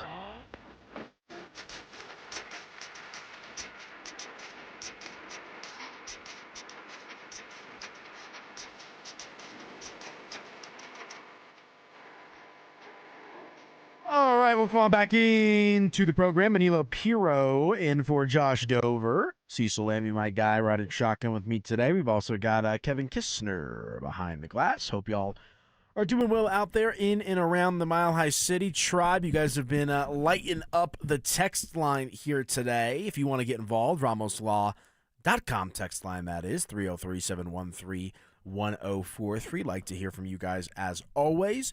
Good conversation about the Nuggets in the previous segment. We'll get back to that, I think, before we wrap up the show. Some final expectations for Denver post All-Star break, and away we go on that front. But let's talk about the Denver Broncos here, because I feel like when it comes to the running back room, there's really two names that I think keep popping into the minds of everybody. I think Kenneth Walker would be a great addition. I don't think Kenneth Walker is one of those names because I don't think he's leaving Seattle. But the other two that it seems like Broncos country's kind of beating the door down for, Travis Etienne from the Jacksonville Jaguars, Sure, and Breece Hall from the New York Football Jets. And Breece Hall probably going to get franchise tag. Right, and the Jets are a joke. I mean, that's not rocket science. That's not breaking news to anybody out there. So you have to wonder if Breece Hall is going to be available. If so, what's the cost and all that kind of stuff. But ESPN this morning linked the Denver Broncos as a suitor for Panthers running back Rico Dowdle, who has now accrued consecutive 1,000-plus yard rushing seasons. Dowdle, a bit of a surprise last year for the Carolina Panthers, especially that he was essentially running back 2 heading into the year. So I understand that we're talking ETN, we're talking Breece Hall, but Dowdle could be a really interesting addition for Denver if they go down that road. Oh, no doubt. Rico Dowdle can be that interesting addition because he's got the size to be a full-time back. He's got the speed to be a big playback. Decent enough receiver, but he's not the receiver that R.J. Harvey is. So if you get a Rico Dowdle, you have almost the best option because you get a guy that you can clearly trust as a big play threat, as a runner that's going to follow his blocks and maximize the yards after contact. That's what Dowdle's game is all about. It's about ripping off big plays, and he can do it time and time again. And remember, this guy had a couple 100-yard game. And isn't that what Dallas. you want, right? Yeah, that's exactly what you want. And you want it from a guy like Dowdle because his price tag is going to be somewhat affordable, and again, he can work in tandem with R.J. Harvey. So I believe that all of us should look at this and go, you've got to find someone that's okay working in a committee. Tyler Algier, Rico Dowdle, 2 guys that worked in committees. Travis Etienne to a certain extent, but also Bashal Tutin didn't come through for that team until a little bit, halfway through the year, something like that. It was an Etienne show, and they wanted to replace Etienne. And then he forced it to be like, no, you're not replacing me. I'm still the man. So find a back that can make big plays, check. Find a back that can run after contact, check. Find a back that's comfortable working in a committee and still can be productive, check. Because even he was with Dallas, he was still in a committee. I don't think it was Tony Pollard and Rico Dowdle. Correct me if I'm wrong, because that was just a couple years ago. Right. By the way, Tennessee's probably going to move on from Tony Pollard, so he'd be available as a cut candidate for the Tennessee Titans. So I look at this and I go, Rico Dowdle is a player that fits all things the Broncos need for the running back position. He checks all the boxes.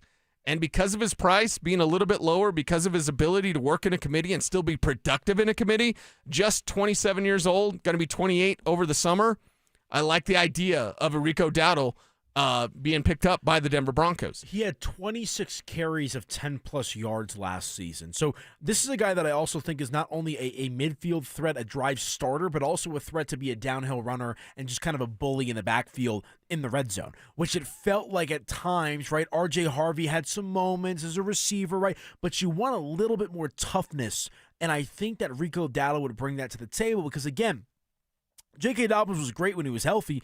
R.J. Harvey was solid in some spots, but you want to try to sew up this position. And look, if J.K. Dobbins never got hurt, it's a much different conversation. But what was the conversation surrounding J.K. Dobbins when they brought him in? Right. He's going to probably miss some time. Unfortunately, it came at the worst time for the Denver Broncos when you could have really used him in the AFC Championship game. So I think Rico Dowdle makes a lot of sense and is maybe a more under-the-radar name, so I can understand there might be some natural letdown if they don't get a Breece Hall. But again, New York might franchise tag him. Kenneth Walker, I think, might be off the table. Transition tag, likely. Right. I don't think Broncos fans should be down and out at all if they sign Rico Dowdle. As a matter of fact, I think Rico Dowdle would be one of the best signings they could make at the running back position. Well, when you talk about the money that's involved, you can break the bank for Breece Hall, or you can get Rico Dowdle, and it puts you in a better position for a Devin Lloyd. What's his value, you think? What do you think Dowdle gets on the open market? What Spot Track got him projected at? Isn't it like $7 million, something like that? So if I look at that and I go, you can pay Breece Hall over 10, or you can pay Rico Dowdle 6 or 7. Hell, you paid Melvin Gordon that much money. Right? And you get a much better back in Rico Dowdle. You played that to Gordon years ago, so you pay Dowdle now in those current prices. I just look at it as an affordable option, a good option for the Broncos, and an option that gets you the lead back that you need, but also the lead back that's very comfortable working together with RJ Harvey, which is something that I think chemistry matters. I think mindset matters. If you get a guy in here that thinks he should be the man and is upset anytime RJ Harvey gets on the field, that's a combination you don't want. You need to get someone that's comfortable and being able to be productive in said committee, and that's where Rico Dowdle steps forward. Yeah, he signed for 1 year, $2.75 last year with the Carolina Panthers. And his projected cap is $6 million? I'm not seeing the projected I'll find the projected cap, but I'm sure it's like $6 somewhere million. around there. Yeah, so I mean, you might be able to get Dowdle on a pretty team-friendly deal. And man, it's got to be tough being a running back because we're talking about a guy, and look, this is millions of dollars we're talking about here, right? But we're talking about a guy who has back-to-back 1,000-plus yard rushing seasons, and like your market cap is less than 10, like way less than $10 million a year, right? Yeah. Like, and I'm just throwing that number out for conversation's sake. Like, it is a chew 'em up and spit 'em out position. Yeah, oh yeah, That's for sure. Mamas don't let your babies grow up to be running backs. That's a good pull by you. Yeah, well, $6.5 million. Kev got in my ear. That's the projected cap number for Rico Dowdle. $6.5 million. Yeah, you signed easy. to a 1 year or a 2 year. He might be looking for I some go a couple security. years with him. I go get some security So with 2 for Rico 13. Dowdle. Rico Dowdle, I have no idea why. I know why he left Dallas, right? Dallas wasn't showing him love. Hey, you'll be surprised to know Jerry Jones wasn't showing a player some love. Wow. Shocked, I know. So he goes to Carolina. He goes in and takes that 1 year deal. And with Chuba Hubbard already well paid by the Panthers, Dowdle was patient. Dowdle waited for his opportunity. Hubbard got hurt. Dowdle produced. And Dowdle produced even when Hubbard came back from his injury. Produced for another 1,000-yard season. Another season with about 40 catches on the year. I think it was 39. So I look at Rico Dowdle as a guy that needs the reward of some security. And I know it's not about deserving in the NFL, but yeah, he deserves a 2 or 3 year deal. And I think I would be very comfortable if I'm the Broncos giving him said deal and knowing that he's still got plenty of tread left on the tires. He can be productive. He can help guide RJ Harvey's career. And they love RJ Harvey. I know not every fan out there is just, Harvey's going to get it. He's going to be better. There's some fans that just straight up don't like RJ Harvey. But I'll tell you this, they like him. They love him in that building at Broncos Park powered by Common Spirit. So because of that, find the best option to work with RJ Harvey. And that just may be Rico Dowdle. I'm with you. All right, calling all wrestling super fans. We have your chance to go to Las Vegas for the biggest pro wrestling event in the world. It's the Super Fan Send-Off presented by 303 Law 4040. Here's what you get: a pair of 2-night tickets to the event, round-trip airfare for 2 from Denver to Las Vegas, 2 nights hotel stay, and a $500 Visa gift card. For more information and to enter, just head to DenverSports.com/superfan. All right, when we come back, let's talk a little Olympic hockey. It's looking like it's going to be an Avalanche fest moving forward, which is not a surprise to many. Is that a good thing? Is that a bad thing? And also the Stars and Stripes currently playing here at the moment. We'll keep you updated with that and continue along with the conversation when we come back right here on Dover and Cease. Has the rubber officially met the road for Coach Prime and the Buffs? They have to win 8 games this year. They have to be competitive. You had the Heisman, you had your son, you revamped the team, you revamped the coaching staff. Now it's time to go to work. Now it's time to win games. There is no more excuses. Enough's enough. Denver Sports 104.3. The Fan. Progressive knows there are some surprisingly expensive things in life, like rugs. People say a rug would really bring the room together. And sure, you don't know what that means, but it sounds important. Suddenly you're using words like jute and Cecil. Then you see the price and lose it, because how can the thing you walk and spill on cost so much? So you devote your life to taking down Big Rug. But then you remember that switching your home and auto to Progressive could save you hundreds. So, looks like Big Rug is safe. For now. Progressive Casualty Insurance Company affiliates and other insurers. Not available in all states. Wesley Financial Group is not a law firm, and Chuck McDowell definitely not an attorney. This is Chuck. If someone talked you into buying something really silly and you want to get out of that silly little thing, my advice, get the facts. Call me and I'll send you our timeshare exit kit absolutely free. Inside, you'll learn how timeshare works and all your options for cancellation. Call Wesley now for your free exit info kit. 800-290-7100. That's 800-290-7100. When it's cold, the last thing you want is your home's heater to quit on you. At 1 Hour Heating and Air Conditioning, our team of comfort specialists take the frustration out of the equation. From simple repairs to more complex fixes, we'll get you warm and comfortable quickly. Just call 855-1HOUR or visit onehourair.com. Don't forget, we're Always on time, or you don't pay a dime. Always on time, or you don't pay a dime. independently owned and operated, licensed in their respective state or county. Hey guys, your boy Mark Schlereth here. Denver is Truck Month only at Bozarth Chevrolet and Celebration Chevrolet, where every new and pre-owned truck comes with a spray-in bed liner included. That's right, every new truck, every bed protected. Plus, take advantage of deeply incentivized programs on all the new and pre-owned trucks, including the new Silverado and Colorado, with offers designed for their customers to take advantage of. Work harder, play harder, drive smarter. Only at Bozarth Chevrolet and Celebration Chevrolet, your trusted partner in automotive. Comcast Business helps turn today's small businesses into engines of modern business. It's how restaurants become reliably up and running neighborhood favorites. How retailers become seamlessly restocking, cyber-securing, must-visit shops. And how healthcare offices become the data managing caregivers that we all depend on. With reliable connectivity, enhanced cybersecurity, advanced fiber solutions, and Wi-Fi backup, Comcast Business is powering the engine of modern business. Powering possibilities. Now through March 22nd, switch to Comcast Business and get started with 150 megabit internet plus Security Edge for $59.99 a month for 12 months with a 2-year agreement. Or ask how to lock in your rate for 5 years on a qualifying internet bundle and get a $500 prepaid card when you add 2 lines of mobile. For a limited time only. Call today. Restrictions apply.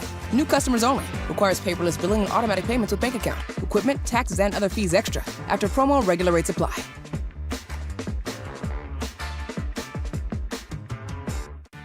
This is the story of the one. As an HVAC technician, he and his digital multimeter are in high demand. So when a noisy office HVAC turns out to be a failing blower motor, he doesn't break a sweat. With Grainger's easy-to-use website and product information, he selects the product he needs to keep everything humming right along. Call 1-800-GRAINGER, click Grainger.com, or just stop by. Grainger, for the ones who get it done.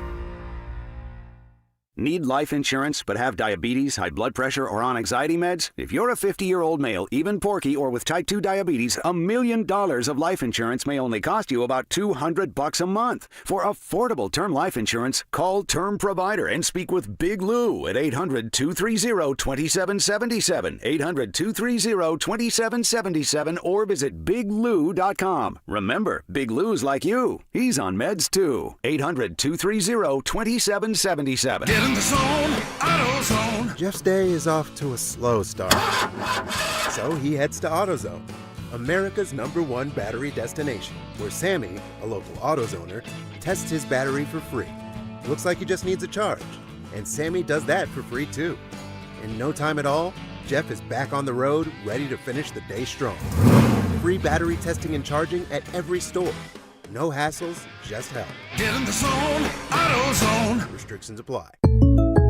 Having insurance isn't the same as having State Farm. It's like needing a lawyer, but getting some guy who just watches courtroom dramas. How does the defendant plead? Guilty. Wait, what? Also, objection. You object to what? Erroneous. Counsel, approach the bench. Hey, can I get a whack at the gavel? You wouldn't settle for just any lawyer, so don't settle for just any insurance. Get the real deal with State Farm. Like a good neighbor, State Farm is there. Some people just know you can save money on car insurance by checking Allstate first. So what are you waiting for? Check Allstate first for a quote today. You're in good hands with Allstate. Denver Sports Snapshot. Tonight on ESPN Denver 1600, CSU basketball faces UNLV starting at 9. 104.3 The Fan. We are Denver Sports. You're listening to Dover and Cecil on Denver Sports 104.3 The Fan.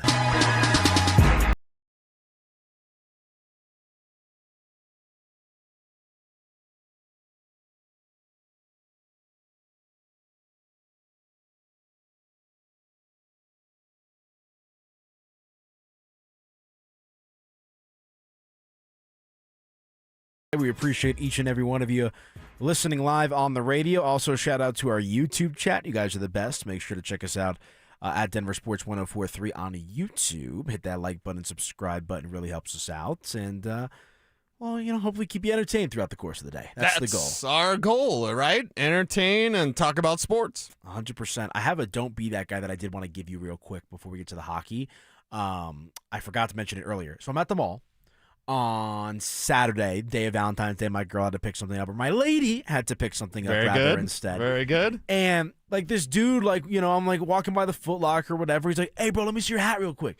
And it's like one of those hat cleaner, shoe cleaner salesman guys. No. Well, and I straight up told the guy, I'm like, "Bro, I'm not gonna buy anything." I'm like, "I gotta pay for dinner tonight. Right. I just paid for breakfast. I'm going on vacation in a few weeks." Did you notice? Or did you think it was just some guy, or did you notice his stand or whatever? I noticed. And the funny thing, why didn't you walk on by?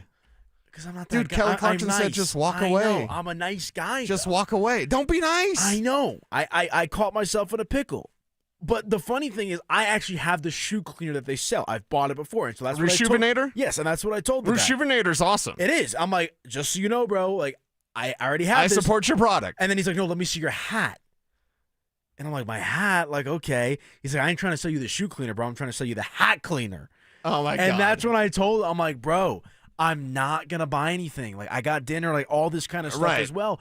And Guy's just trying to do his job, but there's a way to politely let him down, or just straight up ignore him. And he's giving me the runaround, it's this price, I'll give it to you for this, blah, blah, blah. Sure. And at the end, I'm like, "Bro, I'm not going to buy anything, but you did a really good job at pitching this to me." And he looks me dead in the eye. He's like, "Not if I don't get the sale." I was like, wow. I was like, "Bro, I told you I'm not going to." Took my hat back. Okay. After his little demonstration, I walked away. I think it's a fair don't be that guy. Take your customers at face value. Yeah, your customers at face value, because they're going to tell you. And usually if you get a door-to-door salesman, I try to be very polite. Yes, me too. And I'll just say "Hey, is there a pamphlet that you have? Is there some sort of website I can go check out? That sounds great, but I'm cooking dinner or whatever. Okay, tell them. Give me the quick pitch. I'm not going to buy anything today, but, I know you're doing your job. Right. As long as you're not creepy about it or whatever. But generally, if I'm walking in the mall, it's like, hey, bud, hey, cowboy, hey, whatever. I just keep walking. The funny part of it, too, is he's like, "Man, everyone wants to clean their shoes, but everyone wants to start cleaning their hats now." And he's like, "Look, that guy's got a hat. He's got a hat. You got a hat." And it was just he actually did a very, very good job. Right. I just was not trying to spend some bread that day. Yeah, and that's fine. It's tough to come by these days. Everything's expensive. Yeah. The last thing I'm going to do, cleaning my hats, 50th on the list of priorities. And I'm being generous by saying 50th. Yeah. It's a little ways down there. First off, my hats aren't disgusting. And secondly, throw it in the washing machine or the dishwasher or whatever. Do you have one of those little hat No, I holders got to get one of those. for the dishwasher? Yeah, I've seen those. Mm-hmm. Well, maybe one day I'll get the hat cleaner. But don't be that guy. Listen to your customers. Okay, the Stars and the Stripes are taking on Sweden. Yeah. So Gabe Landeskog in action here right now up against Brock Nelson. These sweaters are sick for the U.S. Yeah. Oh, my gosh. What a beautiful color combo for the United States. It is 0-0, about 3 minutes and change left in the first period. We'll keep you updated if anything happens. But we were live on the air when Canada pulled out the upset victory over pulled back the comeback. Pulled back the comeback victory against, oh my gosh, Czechia, I think. Formerly known as the Czech Republic. Though, Czechia. Okay, Czechia. There yes, we go. I believe that's how Spivak told us to pronounce it. So Nathan McKinnon, Cale Makar, Devon Taves all move They on. advance. Marty Nate is just going home. If Sweden wins, Gabriel Landeskog will still advance. If the U.S. wins, Brock Nelson will advance. So no matter what happens in the Sweden-USA game, one of the members of the Avalanche will advance and continue playing. Canada, if they were to get knocked out, it obviously has the biggest impact on the Avalanche. Right. Not just because of the sheer amount of players, but the level of talent. You're talking about their two best players in McKinnon and Makar. And it's looking like we're going to be on a crash course collision for U.S. and Canada if this bracket holds as we think it will. And that's how everybody wants to see this. If we don't get USA versus Canada, it's a letdown. And I know you're a bit nervous about the idea of a McKinnon or Makar getting hurt You're in not these nervous? Olympics. It's in the back of my mind, but I'm not letting it dominate my thought. I'm going to sit back and enjoy the hockey. That's where I'm at. And if some disaster happens, you're going, I was I'll deal enjoying with it in the hockey, moment. and there's disaster. That's like thinking the apocalypse is going to happen tomorrow. If the sky opens up and the Lord comes down, Yeah. I'll deal with it then. I'm going to cross that street. I don't care if there's a bus coming, right? That's what you're saying. That's pushing it a little bit. Yeah, but I was going to say, know. you better look both ways, girl. I'll deal with it in the moment. That's kind of where I'm at. Okay. And for right now. And until that moment arises, you're just going to be enjoying the hockey. Not going to be nervous about how this could totally derail any sort of Stanley Cup, any sort of Stanley Cup hopes and dreams that you have could be completely derailed with the wrong injury during the Olympics. The same thing could happen on a Tuesday night against Ottawa. Like, that's how I'm but trying at least to you're look doing it for your team. You're not Does it doing it matter for if your they get country. hurt, though? Does it matter if they get hurt for the Avalanche or with the Olympic team? Does that actually matter if the results are the same? It matters because you were playing for your team. That's why it matters. If you go play for the Olympics, you're representing your country. That's awesome. You're not paid to do that. You're paid to go win a Stanley Cup. And that's where my issue lies is like, okay, you're not going to – it's hockey. You can't go half-hearted out there. You will get hurt if you go half-hearted. And because you're going to go full all of it out there, guess what? Then you're going to have a problem when it comes to can guys stay healthy? That's the main thing with this Avs team. Get everybody healthy. Get on the right track. We'll have the trade deadline coming up. There's some conversations around there. In fact, the largest addition for the Colorado Avalanche, you know who it could be? Logan O'Connor.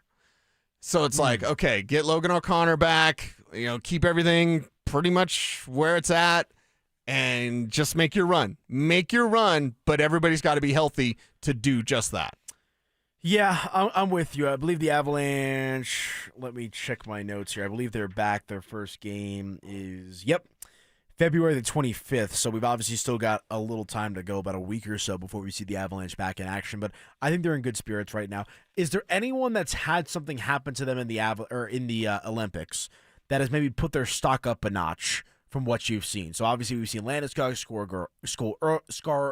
score a goal early. We've seen McKinnon do the same, Makar do the same, Brock Nelson, everyone scored that's Everybody. played. Yeah. Is there anyone whose stock has risen, in your opinion, in this Olympics? I mean, they're all top-of-the-line players anyway. The thing is, to me, did Marty Netchus learn from this Olympics to carry it over to the playoffs? That's the conversation. Yeah, I would Whose agree. stock, right? I mean, they're all superstars. They're all megastars. So that's why they're playing in the Olympics. So for me, that's not the conversation. The conversation is, what lessons can you take away from the Olympics? These are pretty big games. Obviously, on the world stage, playing for your country, these guys take it incredibly seriously. Look at the tumble we just saw in that game. Oh, my God. Like, the physicality is off the charts. Different. It's high-quality hockey. Yes, it is high-quality hockey, and because of that, whose stock is right? No. Baby, the question is, what lessons can you take away from this? And the lessons are merely this. Marty Netchus don't disappear when the lights are the brightest. That's the main lesson for me. As far as everyone else, just Gabe stay healthy. Nate continue to be Nate things. Maybe learn from the power play. Can they learn from that? These are the talking points from the Olympics, provided that everybody stays healthy. Is like, okay, can your power play improve because you saw it during the Olympics, how the power play actually works? Yeah. Does that trickle in? Does Marty Netchus go, oh, big games, I got this, guys? Is he actually going to come through in the way that we expect during the postseason? Because his postseason history is not great, Bob. Yeah, I think you know what to expect from McKinnon. You know what to expect from Makar, Taves. Landeskog is a bit of a wild card, but I put him in a different category. Netchus can be your difference maker. No ifs, ands, or buts about it. Here's a secondary thought that I'll leave you with, and then we'll hit a break. Valenchushkin might benefit from this Olympic, not because he's playing, but because he's got time away. And hopefully he's clearing the mind the right way, and we've seen some of the off-ice stuff. But, we're talking about who's playing for the Avalanche right now in the Olympics. What about who's not playing? Who might benefit from that? So just from food for thought as we talk a little Avalanche hockey here U.S. and Sweden tied up at 0-0 with about a minute and change left in the first period. Okay, let's hit a break. When we come back, we'll put a bow on the show. What are we keeping our eye on tonight? And a little bit more Denver Nuggets conversation as they're back from the All-Star break tomorrow. That's next. The champ! Are you ready? Do you consider yourself a super fan? Well, now's your chance to prove it. It's Denver Sports 104.3 The Fan Super Fan Send-Off, presented by 303 Law 4040, sending you to Las Vegas for the biggest pro wrestling event in the world. A pair of 2-night event tickets, airfare, and hotel all included, plus a $500 Visa card. So get in the ring and enter now at denversports.com/superfan. That's denversports.com/superfan.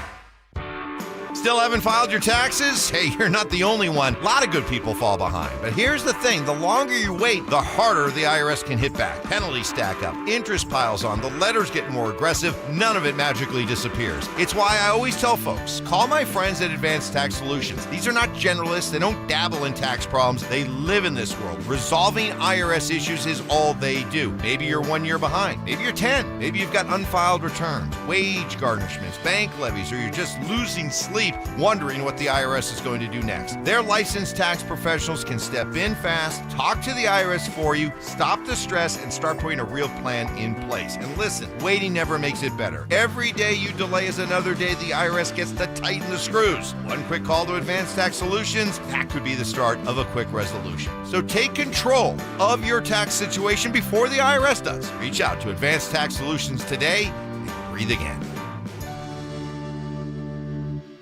Wesley is a truck driver. I drive a truck, and I love what I do. A truck driver with IRS troubles. They told me I owed them $43,000. It got really bad. Quite a few letters in the mail. They were talking about wage garnishment, coming after my house, my car. Yeah, they don't play around. I seriously thought that I was going to lose everything. One sleepless night, Wesley finally made a call to Optima Tax Relief at 2 a.m. Kind of figured I'd get a machine, but I didn't. I actually got to talk to an actual person in the middle of the night. He found just what he was looking for. Oh, they were great people. You need a team of people that know what they're doing. Optima Tax, they know what they're doing. Optima Tax Relief came through with flying colors. I saved an incredible amount of money. Happy don't even come close. I was absolutely overjoyed. Take Wesley's advice. If you're in any kind of trouble with the IRS, call Optima Tax Relief. Don't trust anybody else. Call Optima for a free consultation. Call 800-343-6460. 800-343-6460. 800-343-6460. Optima Tax Relief. Some restrictions apply. For complete details, please visit OptimaTaxRelief.com. When you've been serving Colorado as long as I have, you see a lot of new law firms come and go. Many of them aren't even from here. They don't know Colorado law the way we do. I'm Rob Wilhite of the Wilhite Law Firm. For 47 years, we've been fighting and winning for Coloradans. This is our home. We care about our community, and we care about the safety of every resident who lives here. So if you've been injured and need real Colorado experience on your side, call the Wilhite Law Firm, 303-GOOD-LAW. The Wilhite Law Firm. Experience you can trust, results you can count on. Hey guys, your boy Mark Schlereth here for my friends at Xfinity. Now, when Team USA is on, you can almost see the moment when the kid starts believing, hey, I could be next. Now, while Xfinity can't guarantee that, they can guarantee something super important. That's your internet price won't change for 5 years. No contracts, no commitments. So, while your kid's ordering online or streaming highlight reels, your Xfinity internet price won't change. It will not budge. And who knows, by the time the next Winter Olympics roll around, your kid could be getting fitted for their very own Team USA uniform. And guess what? You'll be paying the same price for reliable Wi-Fi. And there's even more to enjoy with Xfinity Gold Medal Celebration. Now through February 22nd, get our best price on gig Wi-Fi for 5 years guaranteed, just $50 a month. Plus, get Peacock Premium included for 10 years. That's a $10.99 value each month. Xfinity, imagine that. Proud partner of Team USA. Restrictions applies. Requires paperless billing and auto-paid with stored bank account. Taxes, fees, extras. Actual speeds may vary. Babe, your arms look amazing. Working out is paying off. Thanks. I just wish my chest matched. No matter what I do, I'm frustrated with my man boobs. Hey, don't beat yourself up. More than half of men have gynecomastia. It's gland tissue, not laziness. Same thing is happening to my friend Trisha's husband. He went to Dr. Cameron Dastery at Modern Surgical Arts of Denver. For real? You get good results? He got great results. Call him, honey. Call today. They're offering complimentary consultations for the fan listeners. 303-470-3400 or at modernsurgicalarts.com. Follow us on X at DEN Sports 1043. for up-to-the-minute information and opinions on all things Denver sports. Also, we can still call it Twitter, right? Denver Sports, 104.3 The Fan, DenverSports.com, and the Denver Sports.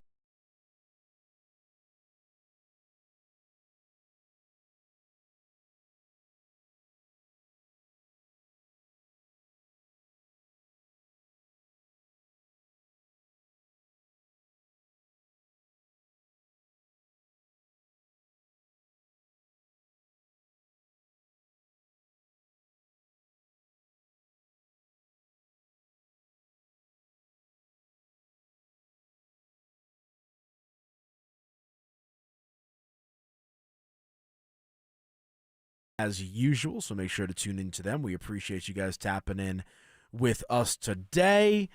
U.S. and Sweden still knotted up at 0 apiece. So, once I'm done here, I think I'm going to go plop on the couch out there and everybody's watch a little on puck. the edge of their seat. That's for sure. Yeah, haven't beaten Sweden in 60 years. That's 60 crazy. years. 60 years. Yes, Rocky and hadn't even won the Cold War yet. We all know that the USA-Canada is what we want. Everybody wants that.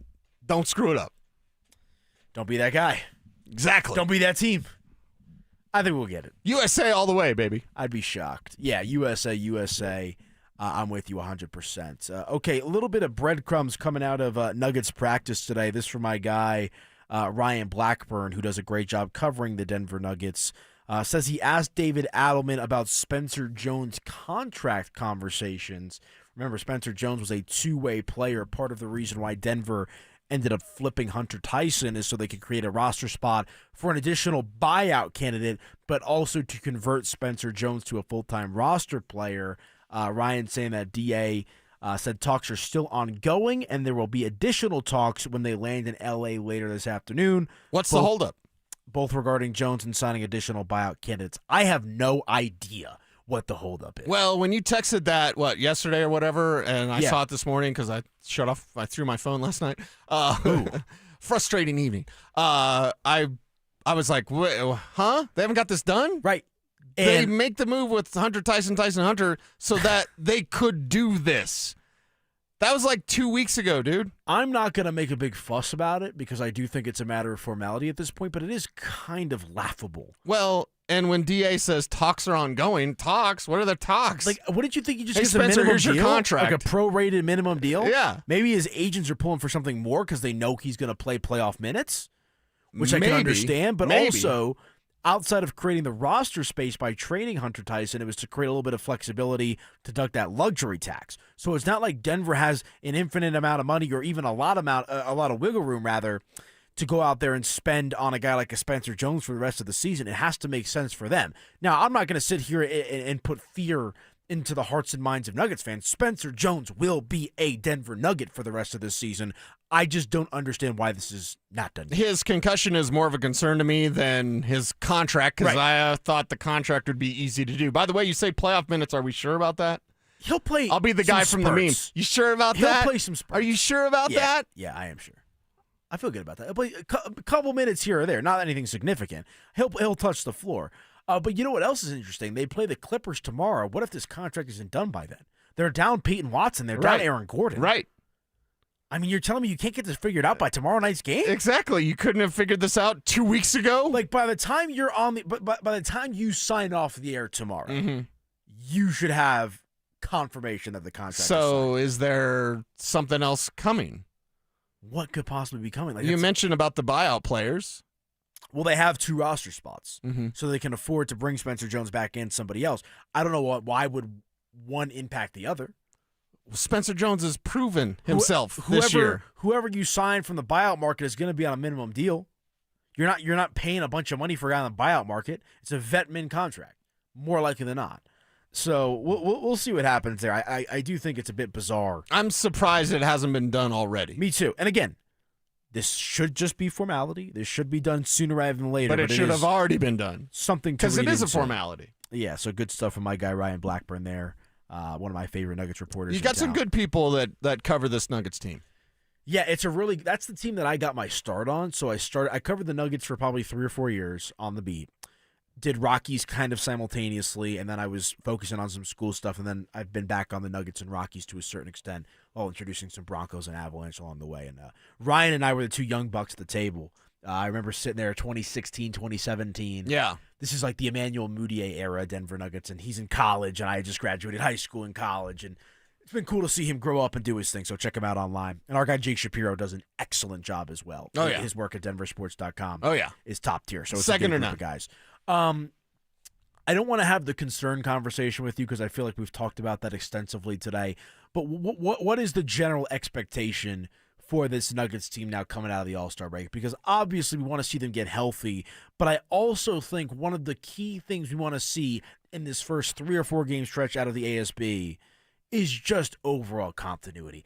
I feel like it's been a while since we've seen, and let me pull this up to confirm myself. How in the world are we going to get overall continuity from a team that's still got players coming back from injury? You've got Jokic out there. We want to see back to Jokic ball because we've seen the Joker put up the triple-double. We've seen him put up good individual stats, but we haven't seen the basketball nirvana kind of return to form. That's what I would say. Will it return to form? Has to. Well, I know it has to, but will it? I'm going to believe it until it ain't. Okay. That's kind of where I'm at. Well, I know the fourth quarter defensive collapses. That's a thing. So I think you're looking at what they need to be. I'm looking at what they don't need to be any longer. They don't need to be a team that lets you down at home. They've let you down at Ball Arena way too many times. They don't need to be the team that falls apart defensively in the fourth quarter. They don't need to be the team that doesn't close out on three-pointers all the time. So there's some things they need to be. I'm saying look at it from the apophatic view. What do they not need to be? There's some things they need to clean up before the playoffs start. And they got some time, certainly. And I'm not going to judge these next 4 games after the All-Star break and be like, this is what they are. This is who they are. But I'd like to assemble some clues that maybe the continuity you're looking for gets there. That was something. That was like a record scratch. Hopefully the continuity you're looking for gets there. But hopefully this team is just better, and certainly better in the fourth quarter. I don't think it's a bad thing to say just be better, because I'll give them a break, and I can understand them being a bit up and down without the big fella. You know, the injuries to Aaron Gordon, everything else that kind of comes along with it. But we're at the point, right, you think All-Star break, you think, halfway point of the season. They've played, 55 games? They've got 27 games to go this season? I mean, it's not like this isn't even an unofficial halfway point. This is like the unofficial 2/3 point. I mean, yeah, sure, February is whatever. By the time we get to mid-March, it is playoff mode. We need to see this team round into form sooner rather than later, and hopefully that starts Thursday night against the Los Angeles Clippers in L.A., which is interesting. Think about that. Jamal and Joker just played the All-Star game at the Crypto, whatever it's called, and that's where they'll play their first game after the break. Are you ready for a tough truth then? Sure. Lay it on me. This is just who they're going to be. So doesn't that validate my ick and concern? It validates your ick and concern, and I think it kind of highlights it. It puts a stamp on it. And of not like, and not, I'm not saying this about you, but like you're talking about vibes. The vibes around the team, they're just a little bit off. They're off because they're not good as home as they need to be. They're off because they collapse in the fourth quarter. They're off because they don't close out any three-pointers. So it's like, okay, is this just who they are? Is that the painful truth? Because in sports and in life, at a certain point, that's just who you are, right? You can hope for improvement. You can wish all day, but what are you becoming? I think we need to ask all of ourselves that in life. Like, what are you becoming? What is your season making you? What is this season making the Denver Nuggets? Jamal is new. Jamal, it's like a new Jamal. It's an improved Jamal. It's a Jamal star. It's a better Jamal. What about everyone else around him? That's the question mark. Get everybody healthy, and that's what I'm saying. 10 games before the postseason. Give me 10 games with everybody healthy before the postseason, and I'll have a better answer for you. But right now, you have to ask the question, is this just who they are? Are they a team that is maybe not as strong at home? Because if that's the case, if we're dealing with that painful truth, then I'm here to give you another painful truth. They're not going to win at all. Yeah, and that might be the case. And look, I go back to the point that I've made on DST that I made with you on and off the air. From the moment this season started, I've said there's one thing and one thing only that could derail the Denver Nuggets. Injuries. And it feels like those injuries have piled up to the point where, again, going back to the vibe and just the overall aura and motion around this team, that it could be something that lingers into the playoffs. And that would be terrible because in years past, it was Oklahoma City so darn good. The year before that, it was you ran out of gas after winning the championship against Minnesota, right? A couple years before that, it was Jamal Murray getting hurt in Golden State. It was bubble. You're a young and up-and-coming team. Injuries would be the only thing that I think derails this team. And Jonas Valanciunas is not guaranteed next season. Is Cam Johnson guaranteed next year? Will Payton Watson be back? Right. Like, this is an uber important season for Denver to get it right with what was their best offseason in recent memory. Is this your last best shot of your window? I'm not saying the window closes next year because you have the big fella. Your window's always going to be open. But is this the last of your largest window? Does the degree of difficulty, and I believe I'm correct here, does the degree of difficulty get so much harder going forward as San Antonio improves, as Houston improves? Does that window of opportunity shrink? Your window's still open, but it's like 75% open instead of being 100% open right now. Is it 100% open? Is it more like 85% open? I think we all need to ask that question and look in the mirror and have those painful truth moments of like, okay, Nuggets, you better get this one right because Big Val might be in Europe next year. Peyton Watson might be a Laker next year. Cam Johnson, who in the world knows, what happens there with him? I think there's a lot of questions coming up with this Nuggets team. And like I said with the Broncos, you go for it now because next year is not guaranteed. Tomorrow's never promised is the old saying, right? And we got a question here on the RamosLaw.com text line, 303-713-1043. Please explain to me why they were playing better while they had so many injuries. Soon as everybody came back, they've been playing like expletive. Well, they got guys at full strength? That's my answer. Let's talk about Christian specifically. When Christian came back, he was pushing it. When Christian came back, he didn't have his legs underneath him. When Christian came back, he didn't look like himself. Right. So, again, I need a ramp-up period. I don't need just a handful of games. I need a ramp-up period, and Christian's going to have that afforded because he came back from his injury. Guys that won't have as much of a ramp, AG, Peyton Watson will have maybe a little bit more of a ramp, but I don't think we can make any sort of definitive judgments about this team because it's not just everybody's back. It's like, yeah, you're back, but you're like 75%. You're not really 100%. Yeah, it felt like maybe they rushed Gordon back a little bit. And look, this Gordon injury, I don't know if this stuff's going away, which is why it's going to be interesting to see how they manage him down the stretch this season. How much does he play in the regular season to make sure he's ready for the playoffs?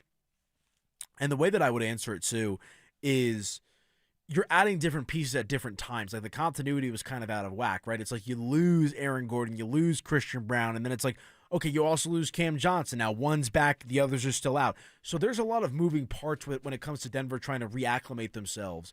And obviously with Nikola Jokic being as dominant of a player as he is, there's a certain drop-off and recalibration process that has to happen without having him for a handful of games and then reinserting him. And Philip Lindsay joins us here. Right here on KKFN HD1, Longmont, Denver. There you go. Zach By entering the room as well. We're just talking about what kind of the expectation is for the Nuggets now coming out of the All-Star break. He's got some ick for this team. I just think the vibe's a little off with them. And I think a lot of it's because of the injuries. But I'm also starting to wonder, and I said it before the season, I've talked to you guys about it as well, I firmly believe injuries might be the only thing that can derail this Nuggets team this season. Not saying that's going to be the case, but I don't have that same level of confidence right now that I have had in years past. No, I completely and wholeheartedly agree on there's two things that can hold the Denver Nuggets back from a championship.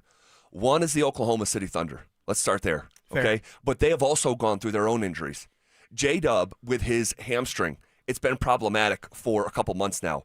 SGA is out of the lineup with an oblique. We don't know when he's going to come back. But that being said, they're a problem. They're the best defensive team in the league, I think, by a pretty good margin.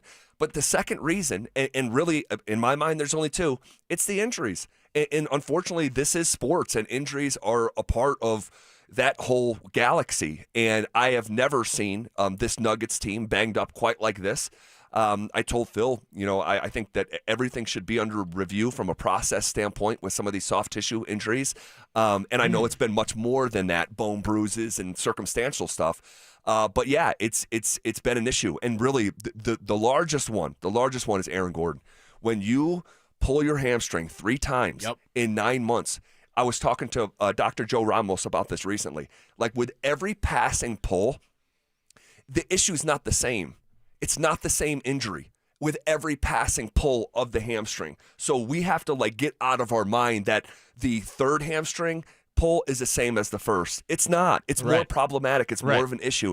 And this team, and I think we're running a promo on it right now. This team's not winning a championship without Aaron Gordon. No. He represents a level of physicality and defense that is lacking otherwise. And the fact that your other best on-ball defender is also out with a soft tissue injury, the same injury, it's deeply concerning. So what do you think needs to happen? Like when you envision this team, can you envision this team still winning a championship? Yeah, I could. I just think, and right before you guys walked in, I was saying we had a question from the text line about why were they playing so well to a certain extent without Jokic, and what's kind of been the case with him coming back. You think about that game against Detroit, the Knicks, a couple others along the way, and it's the reintroduction of one piece at a time and not the whole thing, right? Because it's Christian Brown goes out, Gordon goes out, Cam Johnson, and I feel like it kind of changed the overall play style of the team to a certain extent. And to answer your question, Phil, yes, I still do believe the Denver Nuggets can win a championship, just for whatever the reason, and I think it is because of the injuries, as Zach kind of alluded to. There's something about the continuity and chemistry that I think you have to question entering into this last, 27 games of the season. How much is Aaron Gordon going